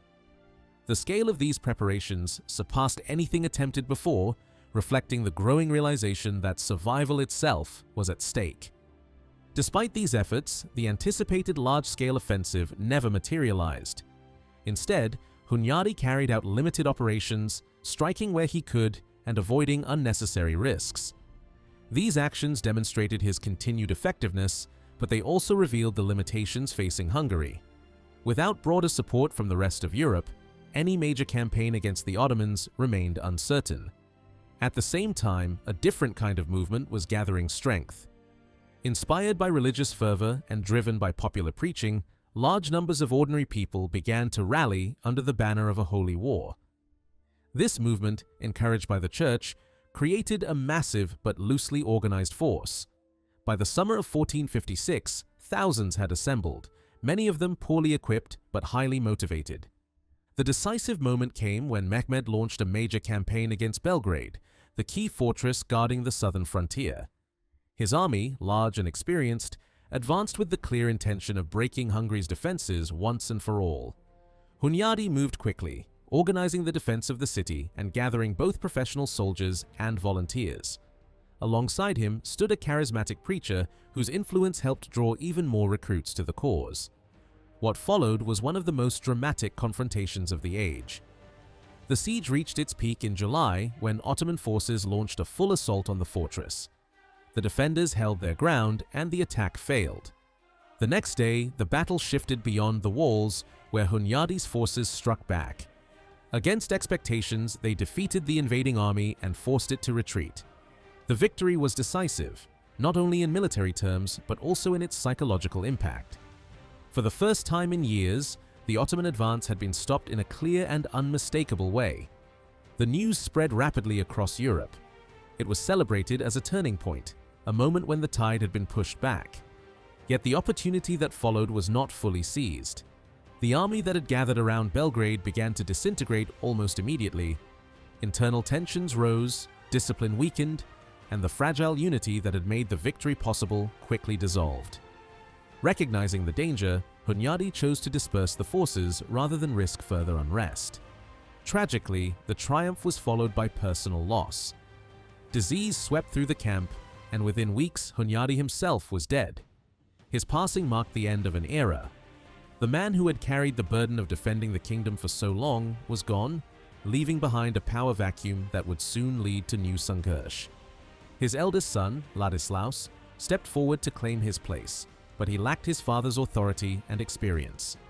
Almost immediately, tensions emerged between him and the royal court.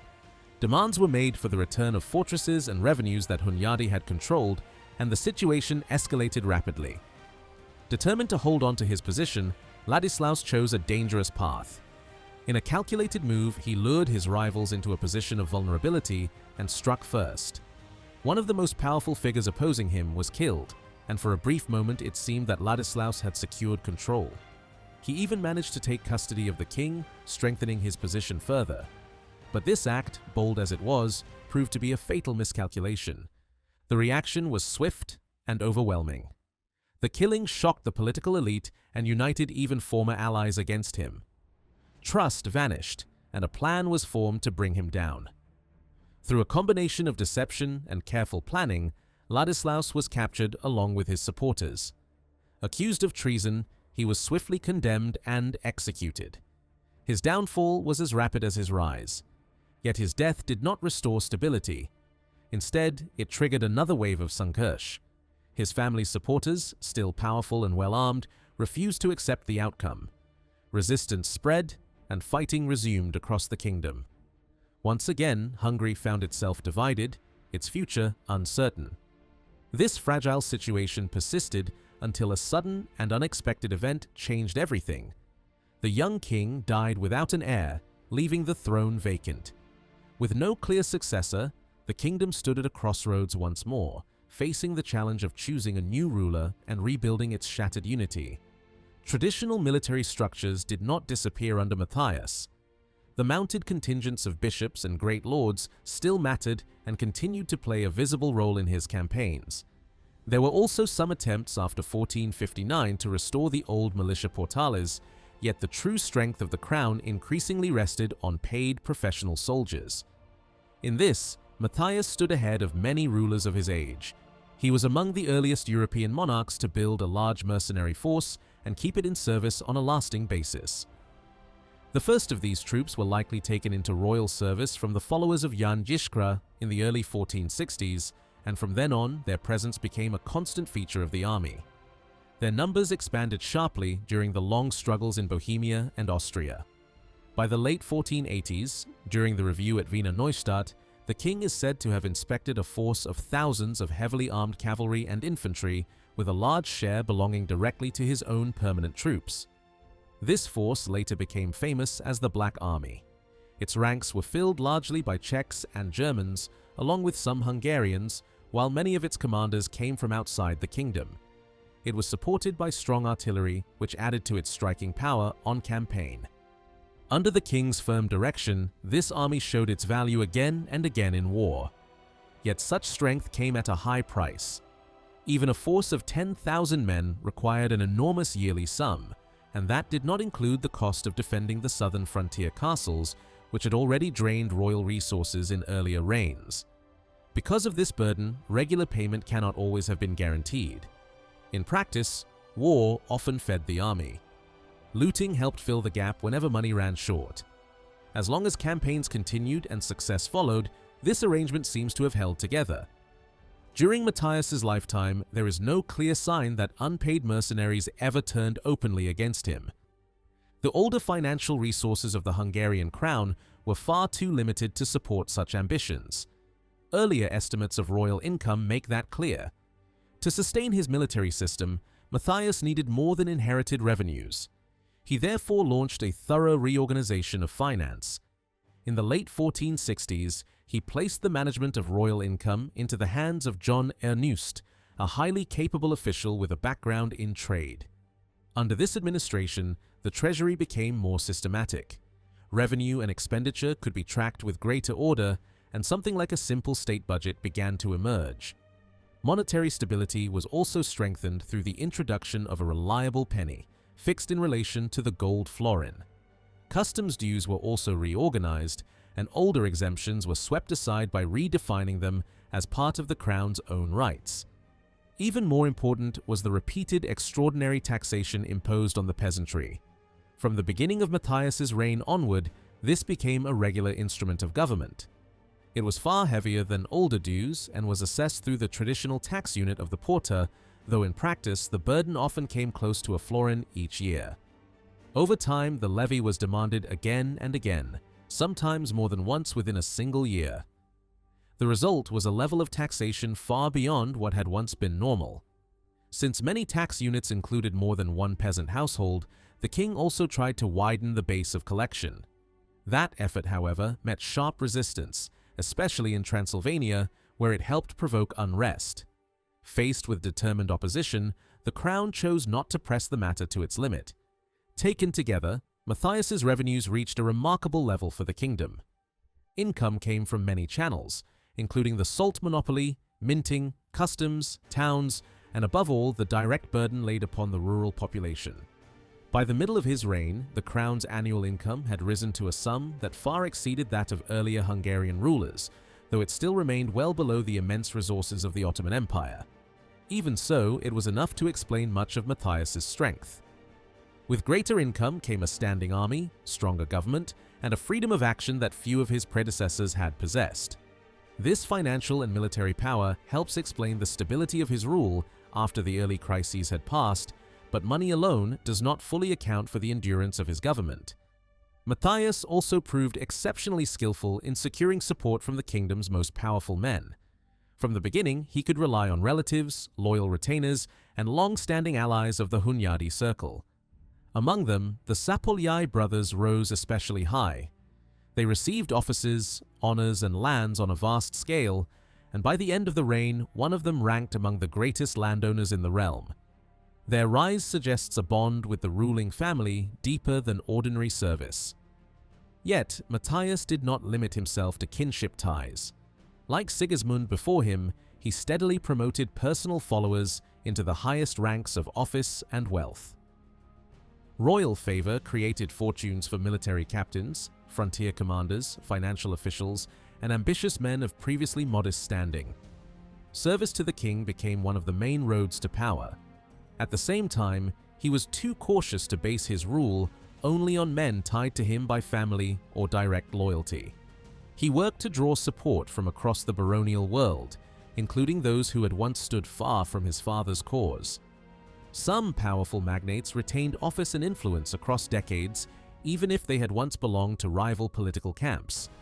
Others, who had formerly backed opposing rulers, were reconciled and rewarded. Matthias showed a striking willingness to work with former enemies if they could serve the wider strengthening of royal authority. That political flexibility mattered greatly.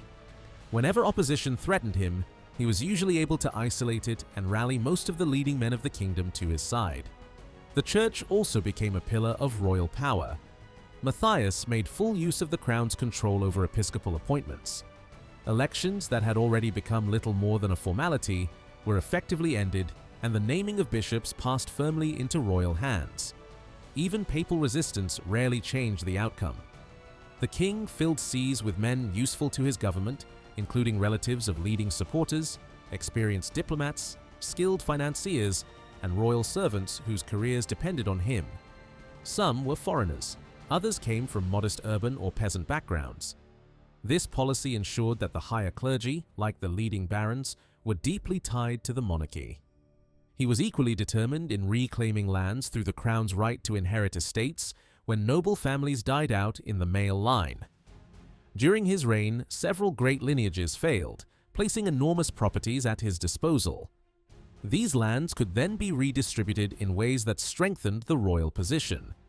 When resistance arose, Matthias did not hesitate to act harshly. Widows, claimants, and local holders could be threatened or pressured until possession was secured. Alongside these inheritances, he also controlled the large wealth accumulated by the Hunyadi family itself, as well as confiscated estates taken from rivals, rebels, or those accused of disloyalty. These resources gave him another means of rewarding service and punishing defiance. In politics, Matthias understood that the greatest obstacle to strong monarchy was not merely individual magnates, but the broader power of the Diet. He could not ignore it entirely, yet he worked steadily to narrow its importance. In the first years of his reign, assemblies were frequent, but over time, their meetings became rarer. This change alone reveals much about the shifting balance of power.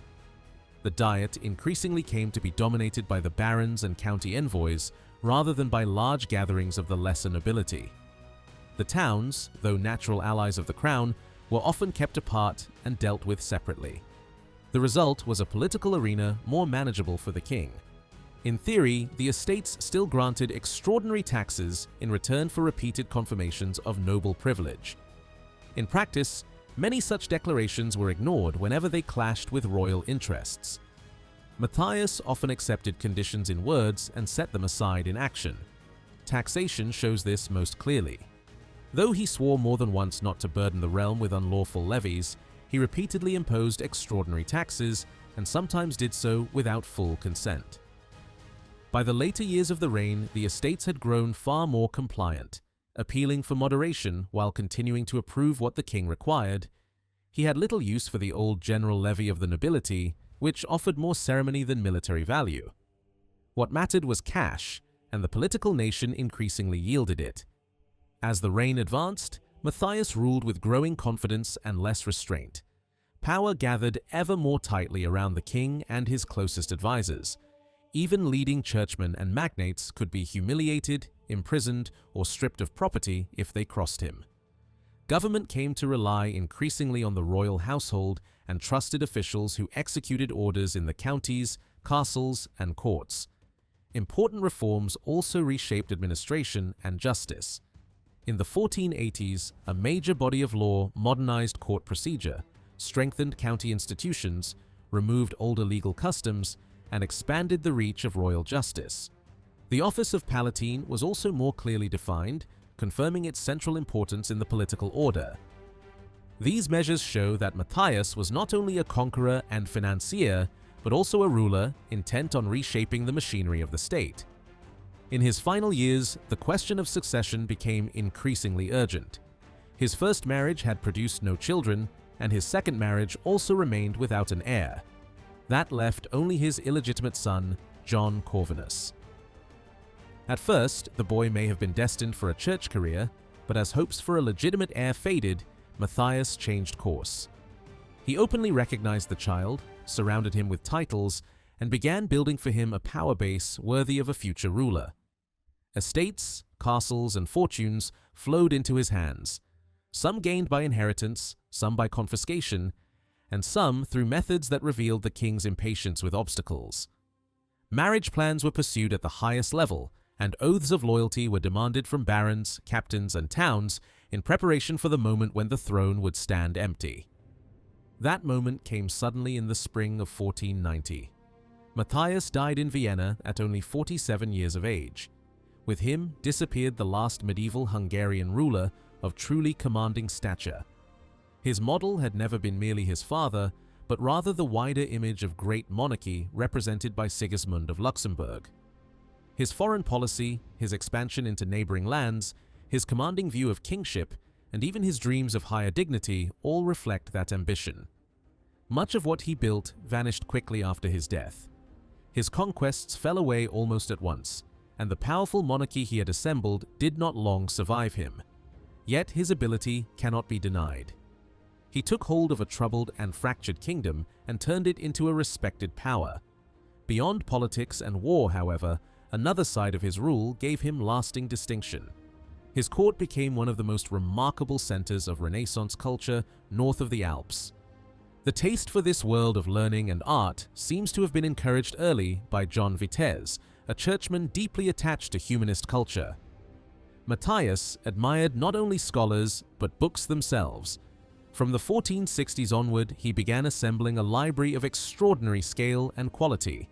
He sought manuscripts from across Europe, dealt with famous collectors, and employed craftsmen to produce splendid volumes for his court.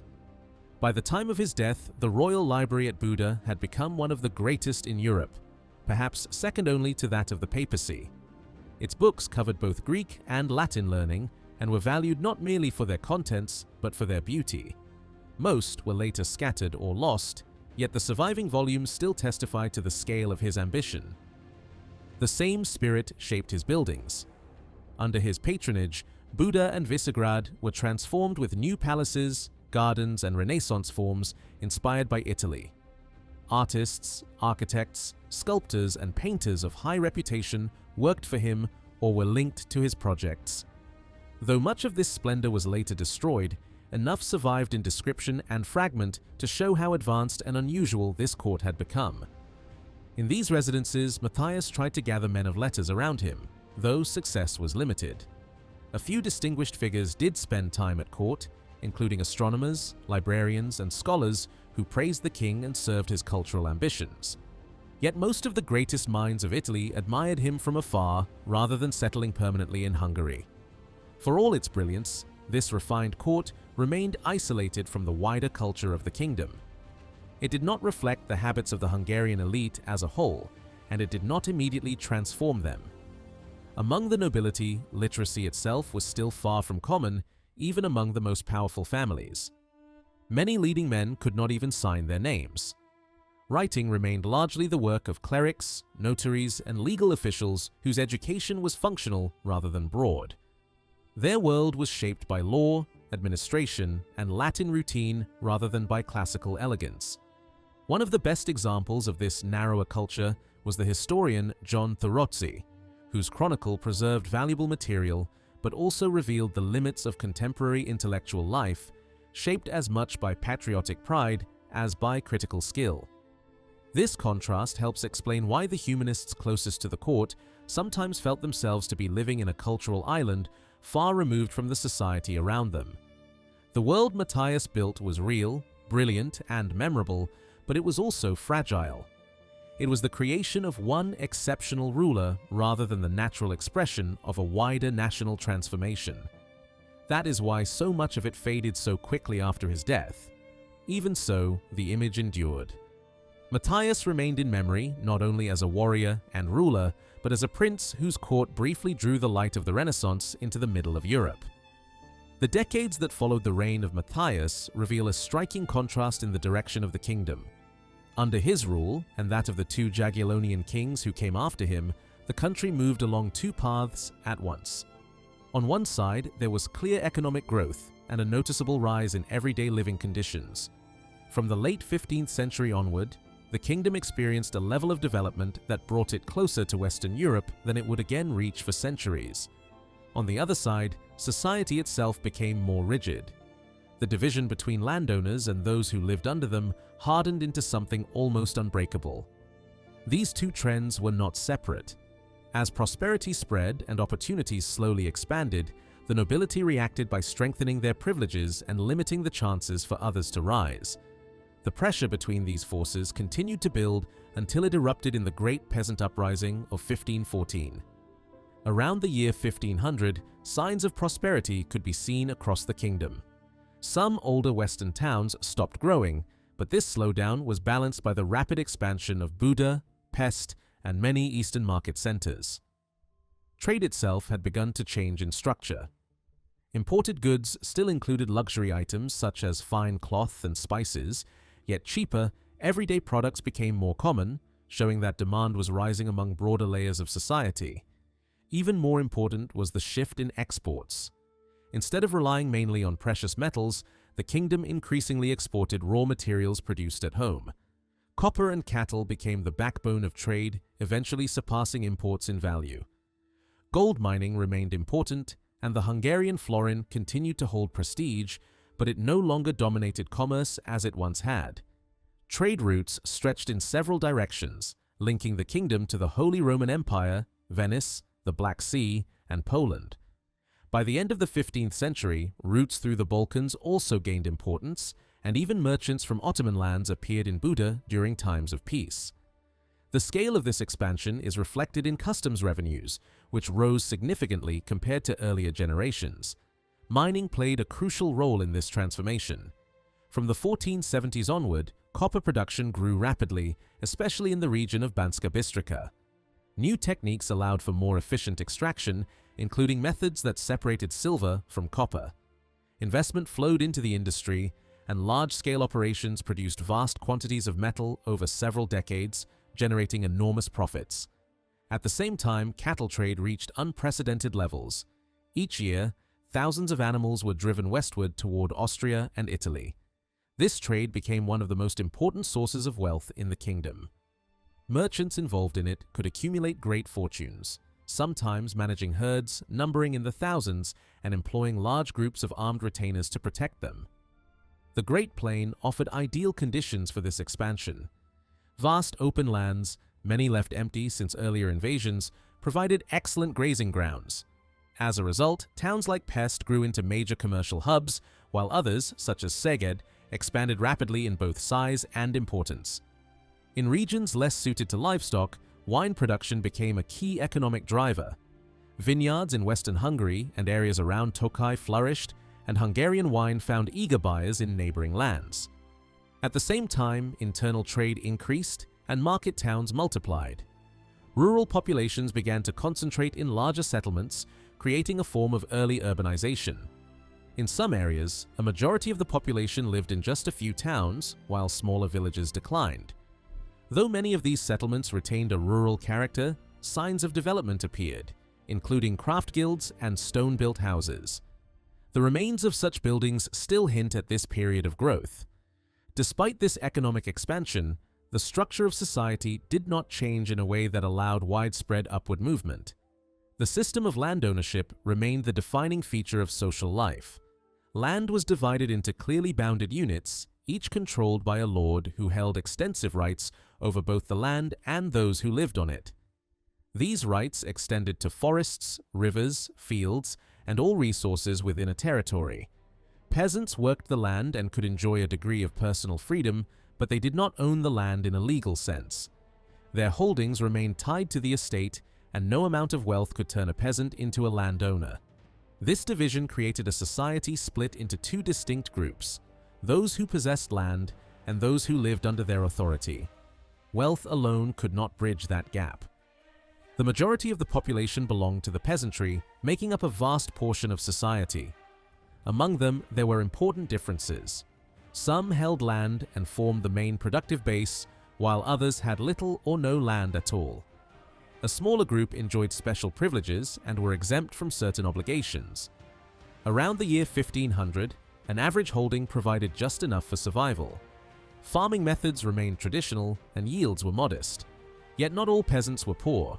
Some accumulated wealth through trade, especially in cattle and wine, and could own livestock, valuables, and even significant amounts of money. In contrast, many others struggled to survive, working as laborers without land or resources. The gap between rich and poor within rural society was especially visible in market towns. Some inhabitants lived comfortably through trade and craft work, while others formed a growing class of impoverished workers. Even so, overall living conditions improved compared to earlier periods.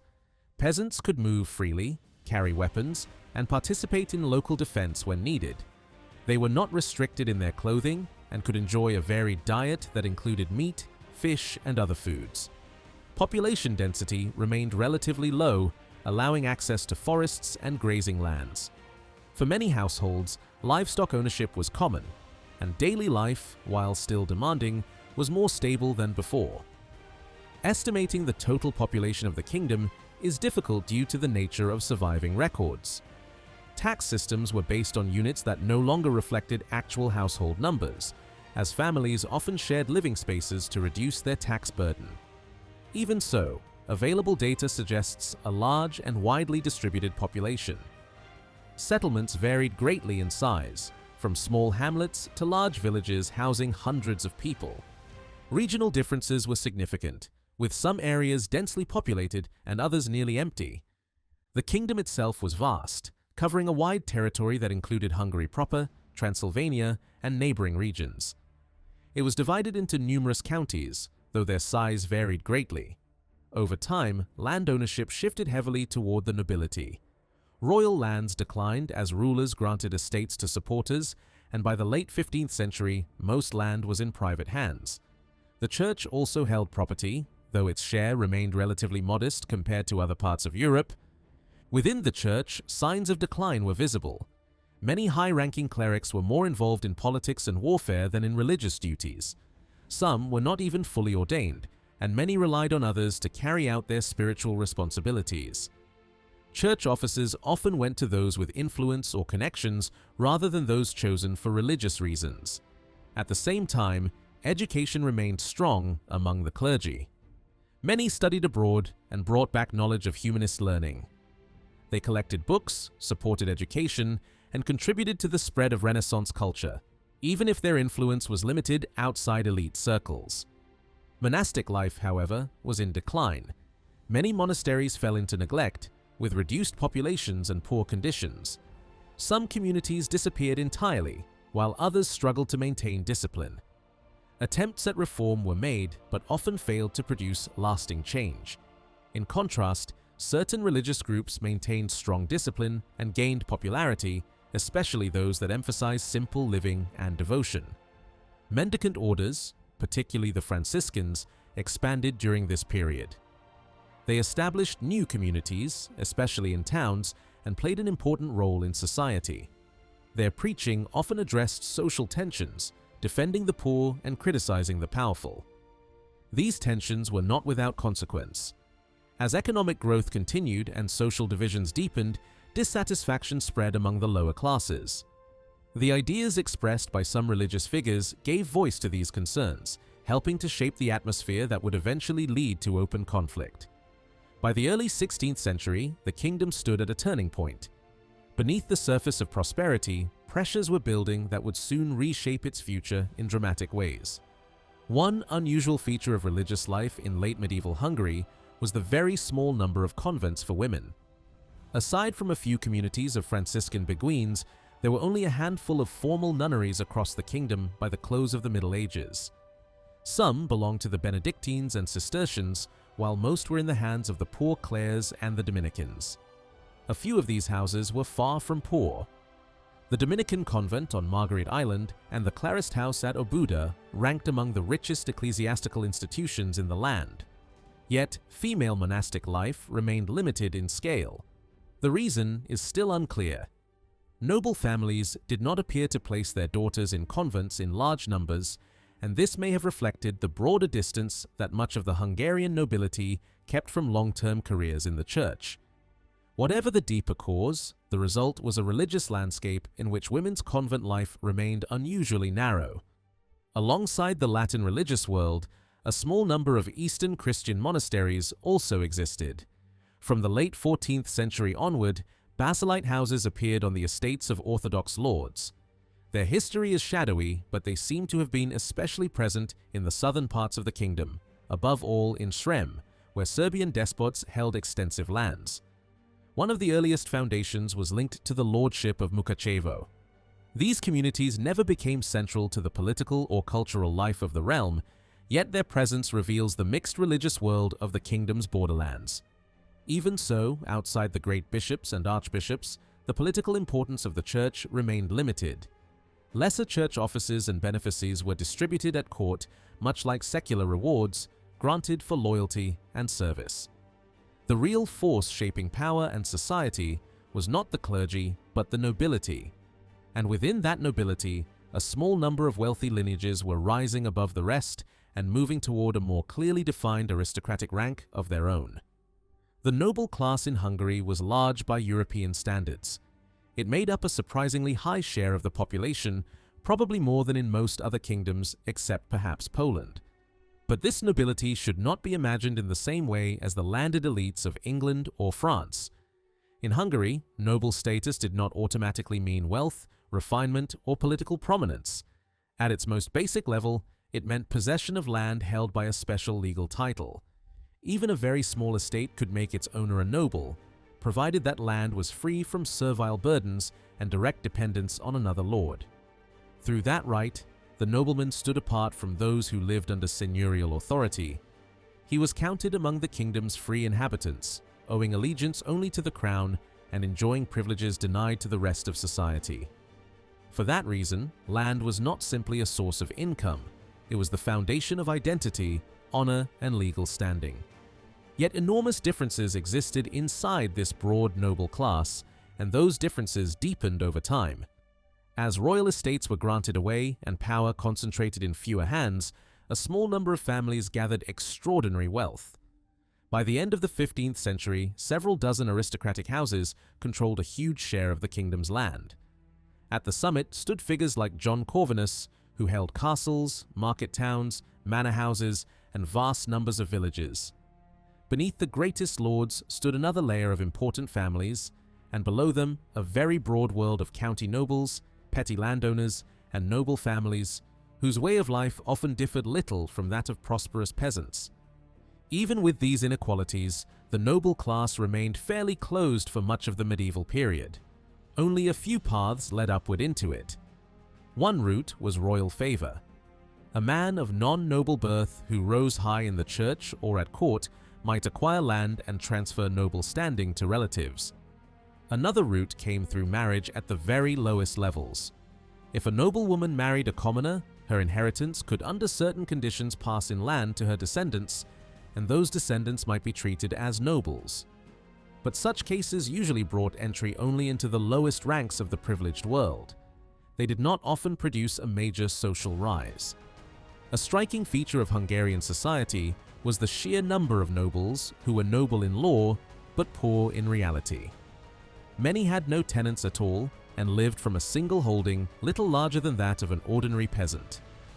These men were still recognized as nobles, yet their status was in some ways reduced. They sometimes paid taxes that true landholding lords did not pay, even if at a lower rate. Their rights were not denied, but their place within the privileged order was visibly inferior. Such noble households were found throughout the kingdom, and in some regions they formed the overwhelming majority of landowners. Entire villages could be inhabited almost exclusively by nobles of this kind. Some were modestly comfortable, but many lived in deep poverty, sharing tiny plots among several related families. At the margins, the line between poor noble and peasant could become almost invisible in daily life, even if the legal difference remained important. Above them stood the true lords, those who possessed tenants of their own. Yet even this group contained many who were far from rich. Large numbers of minor nobles controlled only a few peasant holdings and lived with limited means. Their political rights existed in theory, but in practice, their influence was weak. More important in county life were the well-to-do noble families whose estates were large enough to support a more substantial household. These men became the leaders of county assemblies, the deputies of local government, the castellan class, and the retainers through whom greater lords exercised power. They formed the active middle layer of noble society, standing between the magnates and the mass of lesser nobles. But this layer was unstable. The normal workings of inheritance pulled noble wealth downward, generation after generation. Property was divided among sons, and though estates were often kept formally intact, the actual income from them was split into portions scattered across villages. A once powerful family could within a few generations find itself reduced to fragments of land in many settlements, each fragment too small to sustain the older way of life. The history of many noble lineages followed this path. Great houses broke apart through repeated division, and their descendants sank into the world of the county gentry or even lower. At the same time, other families disappeared altogether. Some died out for lack of heirs, and their lands then passed back to the crown or were absorbed into larger neighboring fortunes. Across generations, impoverishment and extinction acted as the two great enemies of noble continuity. This process reshaped the landscape of the counties. Some villages became tangled mosaics of tiny noble portions, shared among numerous families whose rights overlapped in confusing ways. Other settlements remained parts of larger lordships, attached to castles and controlled by more powerful families. The contrast between these two patterns reveals the broader split within noble society itself. On one side stood the countless small nobles, divided and local. On the other stood the owners of castles and domains, increasingly set apart from the rest. From this narrower circle emerged the magnates, the high aristocracy of late medieval Hungary. Before the modern age, hereditary titles were rare, and status rested less on formal rank than on practical privilege. What defined a magnate was not simply great wealth, but access to a set of special rights that placed certain families above the ordinary nobility. The heads of these houses gained a hereditary place in the royal council and in the diet, and they also possessed the right to raise military forces under their own banners. These privileges had once belonged mainly to major office holders, but over time they spread informally to a small circle of powerful families and were eventually given legal recognition. By the end of the 15th century, this process had created something new in Hungary, a hereditary aristocracy distinguished not only by property, but by political and military standing recognized across the realm. This development did not occur without tension. In theory, all nobles were supposed to share the same liberty regardless of wealth or birth. The emergence of a separate hereditary elite ran against that principle.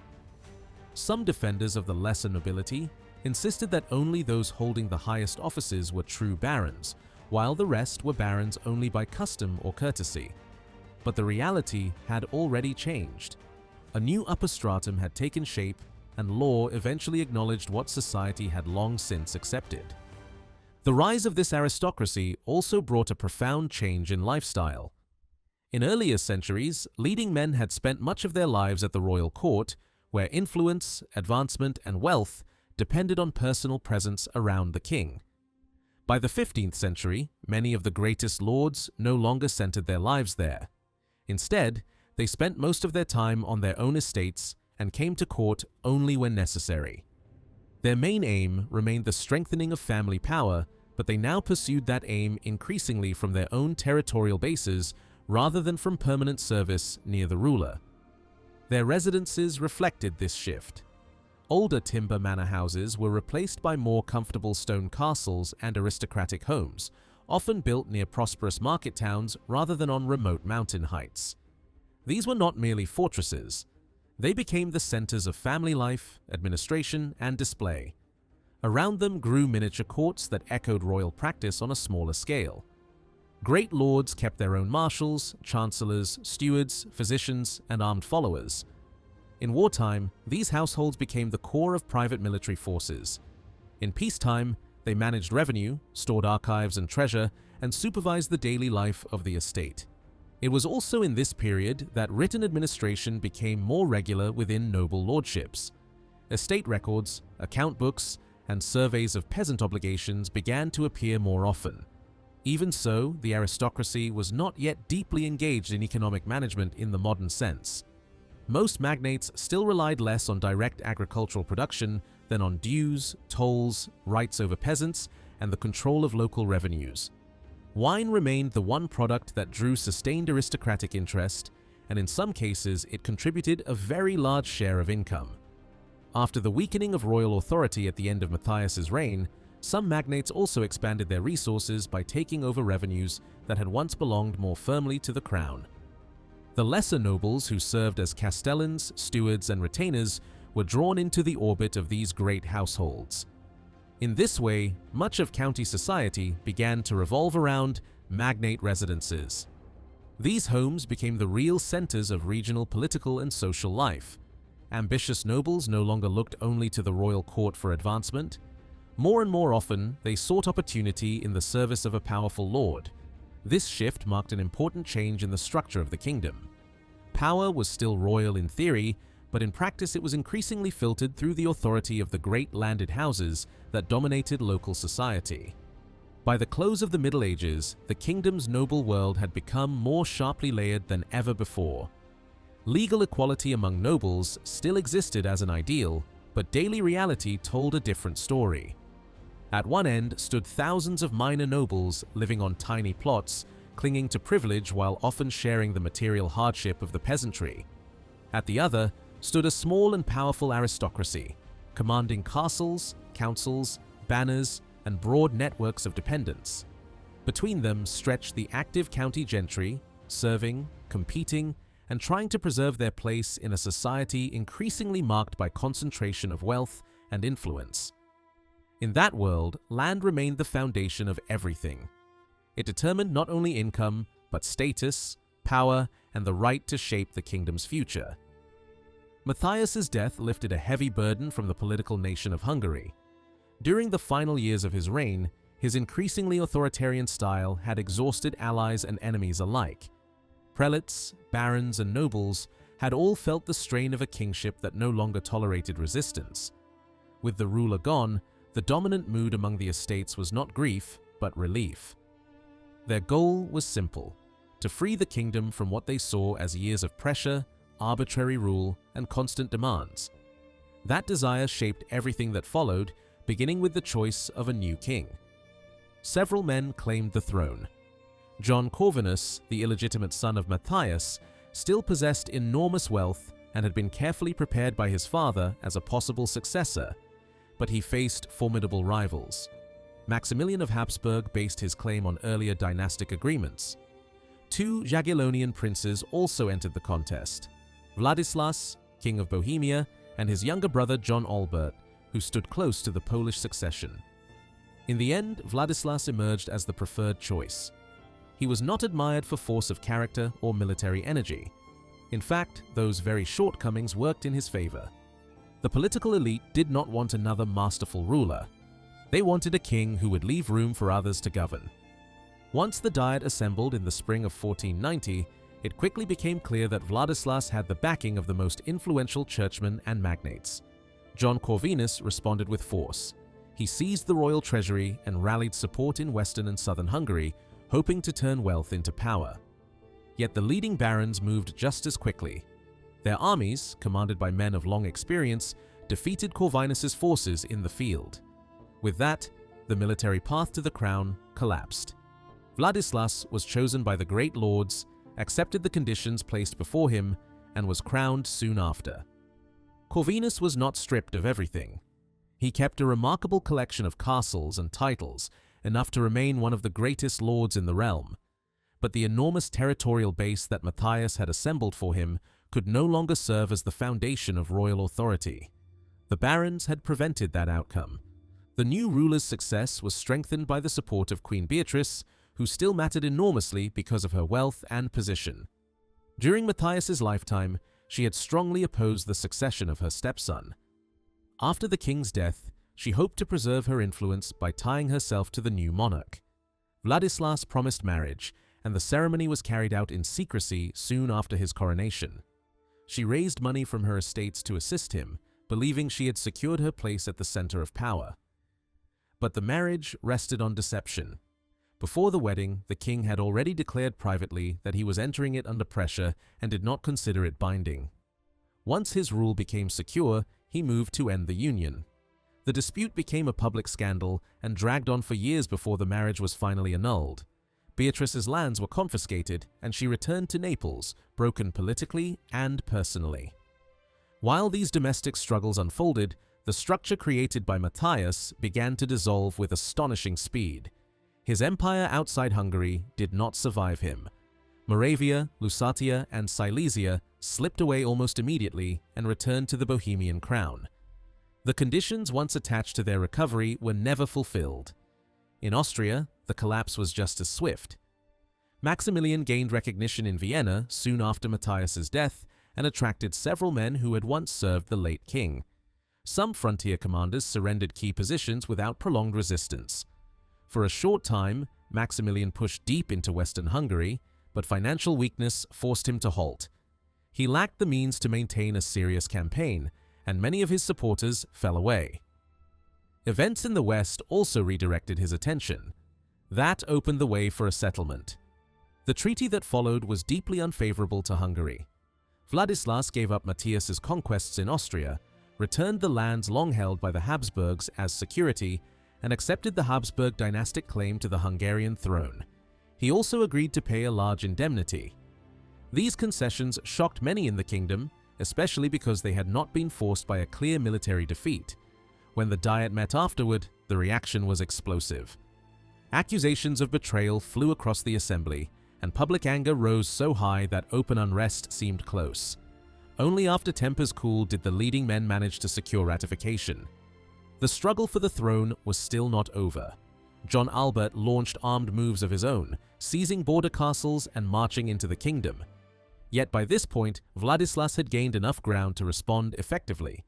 Troops returning from the Western conflict were turned against the Polish claimant, and he was eventually driven out.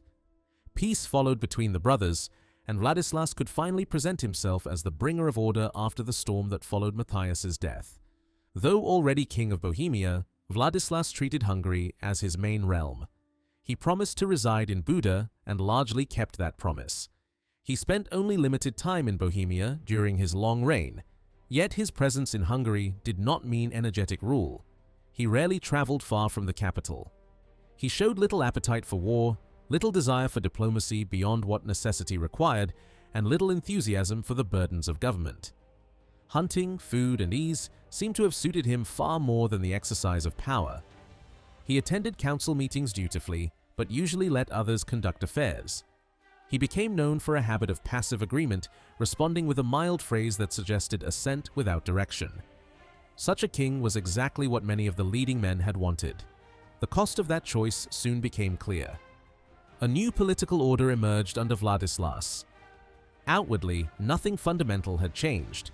Hungary remained a monarchy, but the center of authority no longer functioned as it had under Matthias. The king did not rule decisively, and the result was a state increasingly governed by collective bargaining, competing interests, and weak coordination. The royal council gained enormous weight because decisions that had once depended on the ruler now had to be made by groups of powerful men. At the same time, the Diet returned to political life with extraordinary force. Under Matthias, it had been pushed aside. Now, it met constantly. Sessions became a regular feature of public life, and in some years more than one assembly gathered. The kingdom entered a new parliamentary age, but not one marked by harmony or effective government. The Diet represented the free landholding element of the realm. Its upper level consisted of prelates, barons, and other prominent office holders. Its lower level represented mainly the county nobility. These two bodies met separately but worked within the same political space. The pattern had developed gradually over the 15th century, and by this period had taken on a more stable form. The nobility of the counties usually appeared through envoys rather than in person, though from time to time armed and crowded gatherings assembled in large numbers. The field of Rakos outside Pest became especially famous as the place where such political assemblies took shape. In theory, the royal towns also had a place in this world, but in practice they were often excluded or marginalized. The Diet had become, above all, the organ of the nobility. At the same time, a powerful political language was taking shape inside this world of assemblies. The most influential mind in giving it form was Stephen Werbotzy. Rising from relatively modest noble origins, he became one of the leading public figures of the age. He possessed an exceptional command of Hungarian customary law and knew how to frame noble ambitions in language that was both forceful and memorable. His great legal compilation, completed in the second decade of the 16th century, was never formally enacted as the official law of the kingdom, but it quickly achieved enormous authority. It offered the nobility a complete vision of itself, its rights, its historical mission, its superiority over other groups, and its claim to guide the state. At the heart of this ideology stood a powerful myth of origin. The nobility was presented as the true Hungarian nation, descended from ancient warrior peoples whose valor and liberty stretched back into legendary time. Their ancestors were imagined as conquerors and defenders, a people naturally made for war and rule. In this story, noble privilege rested on ancient freedom and inherited martial virtue. Those who had failed in courage had supposedly fallen into servile condition, and their descendants became the peasantry. By contrast, the nobleman remained the bearer of original liberty. This was not simply a romantic tale. It justified social inequality, political leadership, and the exclusion of others from power. Webotsi also gave sharp legal form to noble privilege. The nobleman could not be arrested without due process. He acknowledged no ordinary superior other than the lawful king. He was entitled to full enjoyment of the revenues and rights attached to his estate, and if the ruler violated the liberties of the realm, he had the right to resist without being treated as a traitor. These ideas, drawn from earlier traditions but now sharpened into a coherent doctrine, gave the nobility a political creed of extraordinary durability.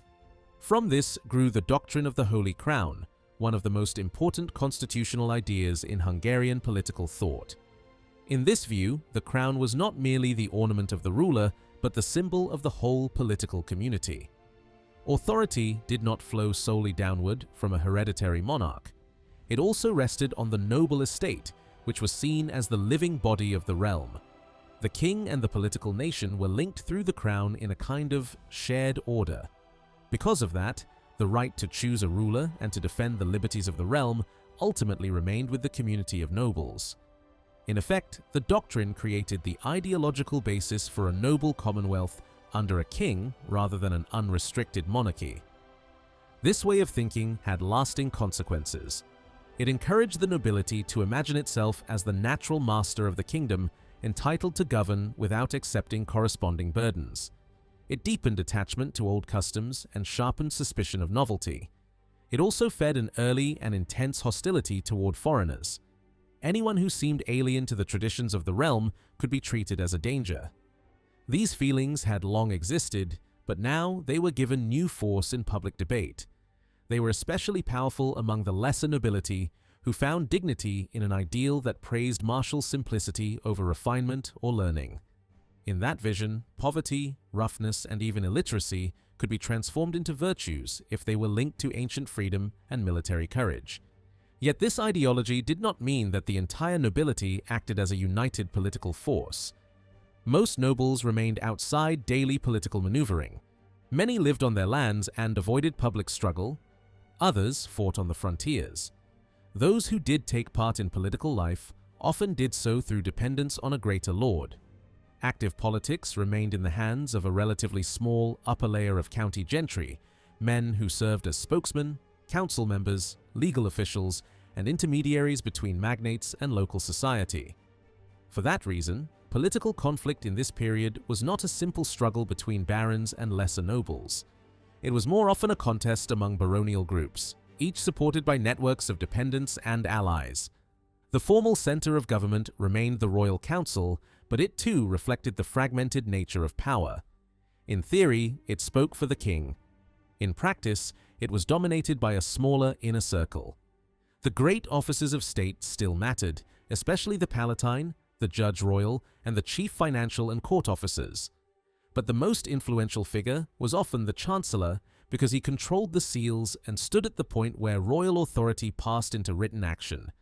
Whoever held that office was uniquely placed to shape appointments, grants, policy, and access to the king. Several remarkable men used this position to great effect. Urban Nagaluksi played an important role at the beginning of the reign, but after his death, Thomas Bakoch rose above all others. Bakoch had humble origins, yet became one of the most powerful churchmen and political figures in the kingdom. Highly educated and deeply familiar with the culture of Renaissance Europe, he also had a formidable instinct for power and property. He accumulated benefices, advanced relatives, and expanded his landed base whenever possible. Though often criticized for greed and favoritism, he remained central to government for many years. Even when the estates managed to weaken his formal control, much of his influence survived through men loyal to him. One of those men was George Satmari, another gifted churchman of urban background who had studied abroad and mastered the workings of government. He too became a bishop and a leading royal official. Together, such men formed a distinctive administrative class. They were often clerics by office, but in outlook they behaved like secular statesmen. They were educated, capable, and in many cases genuinely skilled in administration. If the kingdom struggled, the reason was not a lack of intelligence among its servants. The deeper problem lay in the structure of power itself. Alongside these officials stood a small group of major lay dignitaries, especially the palatines and other great officers. Many came from the upper aristocracy, while some rose from the gentry. They did not always agree among themselves, but they generally shared a desire to keep the ambitions of the lower political nation under control. At the same time, the king's own position was constrained from the beginning. Before his election, he had been forced to swear that he would respect the liberties of the estates, abandon the oppressive innovations associated with Matthias, and avoid new extraordinary taxes. He also promised to reserve dignities, lands, and influence for natives of the realm rather than foreigners. Even the custody of the crown itself was placed under tight supervision. These promises, later reinforced in law, sharply narrowed the freedom of the monarchy. The Diet, empowered by this new balance, moved quickly to extend its reach. Its members produced a flood of legislation, much of it contradictory or repeatedly renewed because enforcement was weak. The leading nobles wanted representation in the law courts and on the royal council, and they sought to make those bodies less dependent on the court. They also worked to strengthen county authority against both royal power and magnate overreach. Local nobles wanted more say in the appointment of county deputies and more control over local administration. In some cases, they succeeded. In others, the court blocked or diluted their demands. Yet the pattern was clear. The estates wanted to turn the kingdom into a political order in which their consent and participation were essential. Their ambitions also struck other groups. The church faced restrictions on jurisdiction and legal influence. The towns suffered repeated attacks on their privileges. Noble hostility toward urban communities had several causes. Towns operated under their own legal customs, and many were heavily German-speaking, which made them objects of distrust. Economic conflict also sharpened this hostility, as nobles increasingly wished to market their own produce and resented urban protections.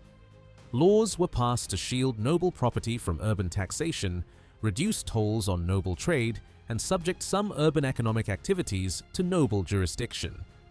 Over time, even the idea that towns should count as full political members of the realm was pushed aside. Their place in national politics weakened steadily. The peasantry bore the heaviest cost of this new order. Long before open revolt, signs had appeared that the noble estate intended to narrow peasant freedoms. Legal disabilities increased. Peasants were excluded from certain forms of testimony and public authority. Hunting, once permitted, was restricted. Most importantly, the right of movement came under growing attack. Under Matthias, peasants had in practice moved with considerable freedom. After 1490, the estates increasingly tried to subject departure from one lord to legal controls, mediation, and local approval. Lords who harbored runaway tenants were threatened with punishment. These measures did not yet destroy peasant mobility entirely, but they revealed unmistakably where noble policy was headed. At the same time, peasant burdens grew heavier. Lords increasingly preferred dues in kind rather than in cash, hoping to profit directly from favorable market conditions. The ninth, long known in some settings, was now enforced more broadly and became one of the heaviest regular obligations on peasant production. Restrictions on cattle export struck particularly at prosperous peasant communities in market towns. Even groups that had once held special status, such as the Cumans and the Jaz, saw their older liberties eroded and their position pushed downward toward that of ordinary royal tenants. Different contemporaries interpreted the rule of the estates in different ways. Some barons imagined an oligarchy, with the royal council truly governing while the diet remained largely symbolic. Leaders of the nobility dreamed instead of a political system in which king and realm ruled together through the diet. In practice, neither ideal took stable form. Their combined effect was paralysis. Royal authority weakened, but no efficient substitute took its place. That failure appeared most clearly in finance. Vladislas inherited an empty treasury and never escaped that condition. royal income fell far below what Matthias had once commanded.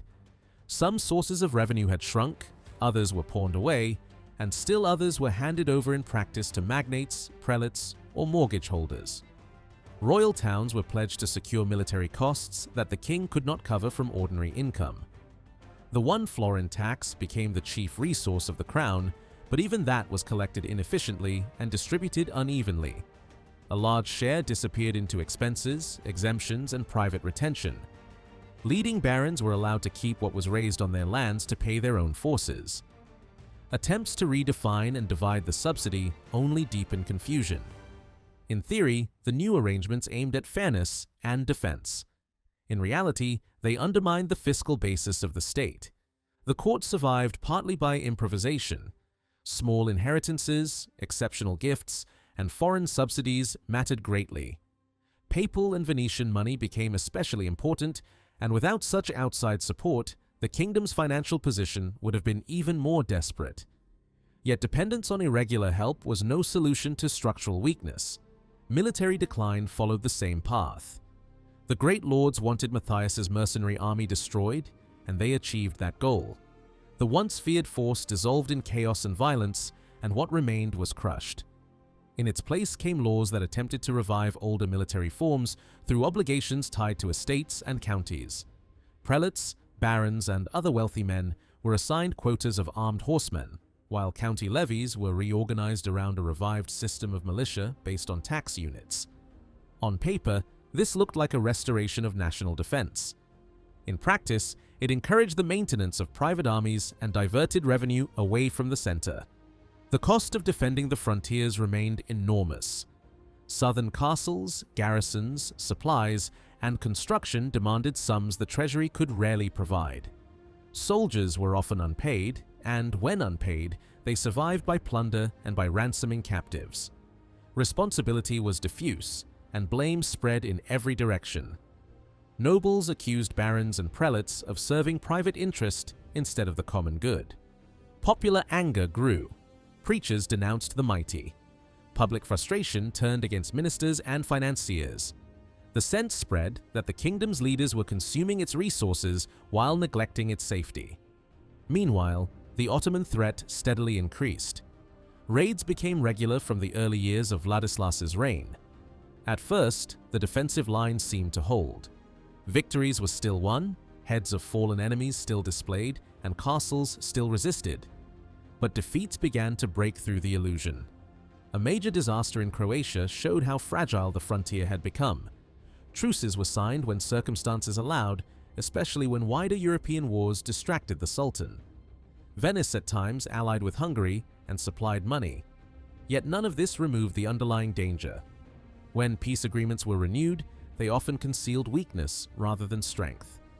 The kingdom also wasted energy on internal conflicts that now appear tragically misplaced. A major campaign was mounted against one of the most powerful southern lords after he insulted the king. Troops marched not to confront the Ottomans, but to discipline a magnate near the frontier. The action succeeded, and contemporaries could still reassure themselves that the military machine worked. Yet such episodes only highlighted how far priorities had drifted from reality. In foreign affairs, Hungary still looked like a major power for a time. The court tried to follow a cautious policy shaped above all by the Ottoman danger. Peace with neighbors was essential. Alliances with Poland and France were renewed and expanded. Dynastic marriages linked the kingdom to wider European networks. The remarriage of Ladislas briefly seemed to open new possibilities, especially under the influence of a younger queen who may have hoped for a more active monarchy. But her early death cut that hope short. Relations with the Habsburgs remained relatively calm despite deep suspicion, and family arrangements were made that would later prove fateful. Yet sober diplomacy was often undermined by the anti-foreign passions of the nobility, above all by hostility to Germans and Habsburg influence. Public speeches at the Diet turned this feeling into a political weapon. Foreign rulers were blamed for the sufferings of the realm, while Hungarian-born kings were praised as the true defenders of the nation's honor. Out of this mood came solemn declarations that no foreign king should ever again be elected. Behind those declarations stood a clear political implication. A powerful native magnate, above all John Szápolyai, could one day claim the crown with the backing of the estates. John Szápolyai towered over the political landscape. With his vast landed base and immense regional power, he was the one lord who could genuinely inspire broad support among the nobility. His rise was watched with fascination and anxiety alike. In him, many saw a possible future leader of the nation, much as earlier generations had once rallied around John Hunyadi. Yet, the monarchy remained intact, and Władysław's son was eventually crowned despite resistance. The kingdom thus moved forward under unresolved tensions rather than clear settlement. By the second decade of the 16th century, the military situation had worsened sharply. New Ottoman leadership brought renewed aggression. Important strongholds fell, and the pressure on the southern line increased. Small victories could no longer hide the scale of the danger. At the very moment when the frontier crisis deepened, Hungary was hit by one of the greatest internal upheavals in its history. The Peasant War of 1514 erupted in a kingdom already weakened by political division, fiscal breakdown, military exhaustion, and a ruling order more committed to privilege than to coordinated defense. What followed would expose all the weaknesses that had taken shape since the death of Matthias. The uprising did not begin with a clear warning. For years, anger had been building among the peasantry, fed by heavier burdens, shrinking freedoms, and growing inequality. Yet that anger remained hidden, almost invisible, until it suddenly erupted. Even those who would soon take part in the revolt likely did not foresee how quickly events would spiral into open war. Its origins were tied, in an indirect way, to the Ottoman threat, but the immediate spark came from an unexpected direction. After the death of Pope Julius, one of Hungary's most powerful churchmen sought the papal throne and invested enormous wealth in the effort. When he failed, the new pope granted him a different form of authority: the right to call for a crusade against the Ottomans. That decision set in motion a chain of events no one could fully control. The call to arms spread rapidly across the countryside. Priests and friars traveled from village to village, urging men to take up the cross. The response was overwhelming. Tens of thousands of peasants gathered, many of them leaving their fields at a critical moment in the agricultural cycle. Camps formed near major centers, especially around Pest, where a large force assembled. A seasoned soldier named George Dossa was chosen to lead them. He had fought on the southern frontier and knew the reality of war. At first, everything seemed to follow a familiar pattern. The army began to move toward the south, as if preparing to confront the Ottomans. But tension was already rising behind the lines. Landowners watched their workforce disappear just as the harvest approached and tried to hold them back. Clashes broke out between armed peasants and local nobles. Violence spread and discipline weakened. The marching army began to seize supplies, but instead of targeting neutral resources, it turned increasingly against noble estates. Taxes and obligations were openly refused. What had begun as a crusade was slowly turning into something else. Alarmed by the growing disorder, the leadership attempted to halt the movement. Recruitment was stopped, and soon after, the assembled forces were ordered to disband. By then, it was too late. Many peasants ignored the command. Some had already fought and defeated small noble forces. The sense of injustice had taken hold, and the idea of returning quietly to servitude was no longer acceptable. The turning point came when Dossa refused to obey orders and pressed on. His troops clashed with forces sent to contain them. After an early setback, he struck back with speed and brutality, capturing and executing high-ranking opponents. From that moment, the conflict could no longer be reversed. It had become a full-scale revolt. The rebellion spread rapidly across the Great Plain and into several regions of the kingdom. It drew in not only peasants, but also townsmen, lesser nobles, and armed retainers known for their military experience. Leadership remained fragmented, with multiple groups acting independently. Their goals were not clearly defined, but there were signs of a deeper ambition. Some seemed to imagine a society without the dominance of landlords, perhaps inspired by older models of freedom. Their fury was directed not only at individuals, but also at records and symbols of authority, which they destroyed wherever they could. By early summer, large parts of the countryside were in open conflict. Rebel forces captured towns, besieged strongholds, and advanced toward key defensive centers. One column moved along the Danube, attacking fortresses in the south. Another force pushed eastward. The main army, led by Dosa, struck at one of the most important fortified cities in the region and laid siege to it. The government proved incapable of responding quickly. Central authority was too weak to organize a coordinated defense.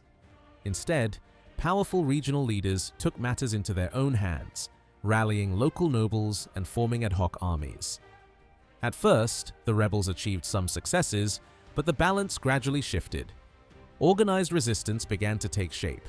Rebel camps were broken, and their advances slowed. The decisive moment came when a major noble commander marched swiftly to relieve the besieged city and confronted Dosa's forces. The battle ended in disaster for the rebels. Their army collapsed, and their leader was captured. His execution was carried out with deliberate cruelty, intended as a warning to all who might follow his example. Within a matter of weeks, the revolt was effectively crushed. The aftermath was harsh but calculated. The leaders were executed, but there was no widespread slaughter of the general population. Landowners needed labor, and total destruction would have been self-defeating. Instead, punishment took a different form. Laws were introduced that reshaped the status of the peasantry. Their freedom of movement was severely restricted. Their obligations were fixed in harsher terms. The possibility of rising beyond their station was effectively closed. The revolt did not destroy the social order, but it hardened it. The suppression of the uprising elevated certain figures and weakened others. Those who had failed to control the crisis lost influence, while those who had defeated the rebels gained prestige. Among them, one magnate stood out above all others, strengthening his position as a potential future ruler. His power, wealth, and military success made him a central figure in the kingdom's politics. At the same time, the royal court sought to counterbalance this rising influence by turning toward external alliances. A major diplomatic shift followed. Agreements were made with powerful neighboring dynasties, including marriage arrangements that would shape the future of the region. These decisions laid the groundwork for a new political alignment, one that would later prove decisive. When the king died, he left behind a young heir, still a child, along with a state burdened by debt and internal division. Power fell into the hands of guardians, advisors, and rival factions. The following years were marked by instability. Political groups formed and dissolved, alliances shifted, and authority became increasingly fragmented. Laws continued to be issued, but few were enforced. Decision-making became chaotic, and no clear direction emerged. Foreign policy suffered as a result.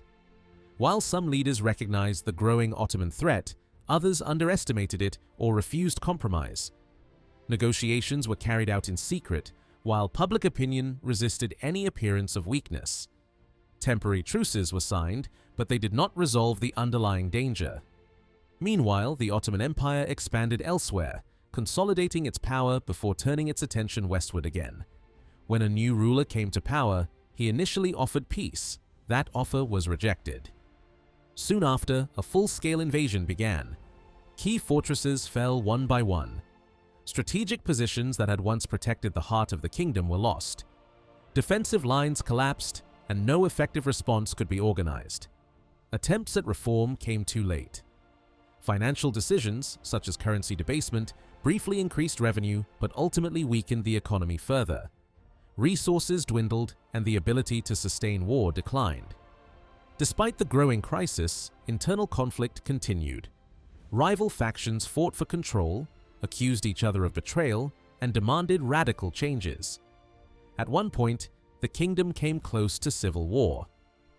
Leadership changed hands repeatedly, and authority shifted from one group to another. Only at the last moment did a temporary consolidation occur, driven in part by determined figures at court who sought to restore order. For a brief time, it seemed possible that the state might recover. Stronger leadership, clearer policies, and renewed authority began to take shape. But the opportunity came too late. The Ottoman army was already on the move. The invasion was massive and well organized. It advanced methodically, capturing key positions and crossing major rivers without serious resistance. The Hungarian army gathered in response, but it was smaller, less coordinated, and composed of a mix of forces with varying levels of discipline and experience. The two sides met on the plain near Mohács. The battle that followed was swift and devastating. In less than 2 hours, the Hungarian army was destroyed. Many of the kingdom's leading figures were killed, including high-ranking churchmen and nobles. The infantry fought bravely, but was overwhelmed. The king himself died while attempting to flee, his armor dragging him down as he tried to cross a flooded stream. With that defeat, the medieval Kingdom of Hungary effectively collapsed.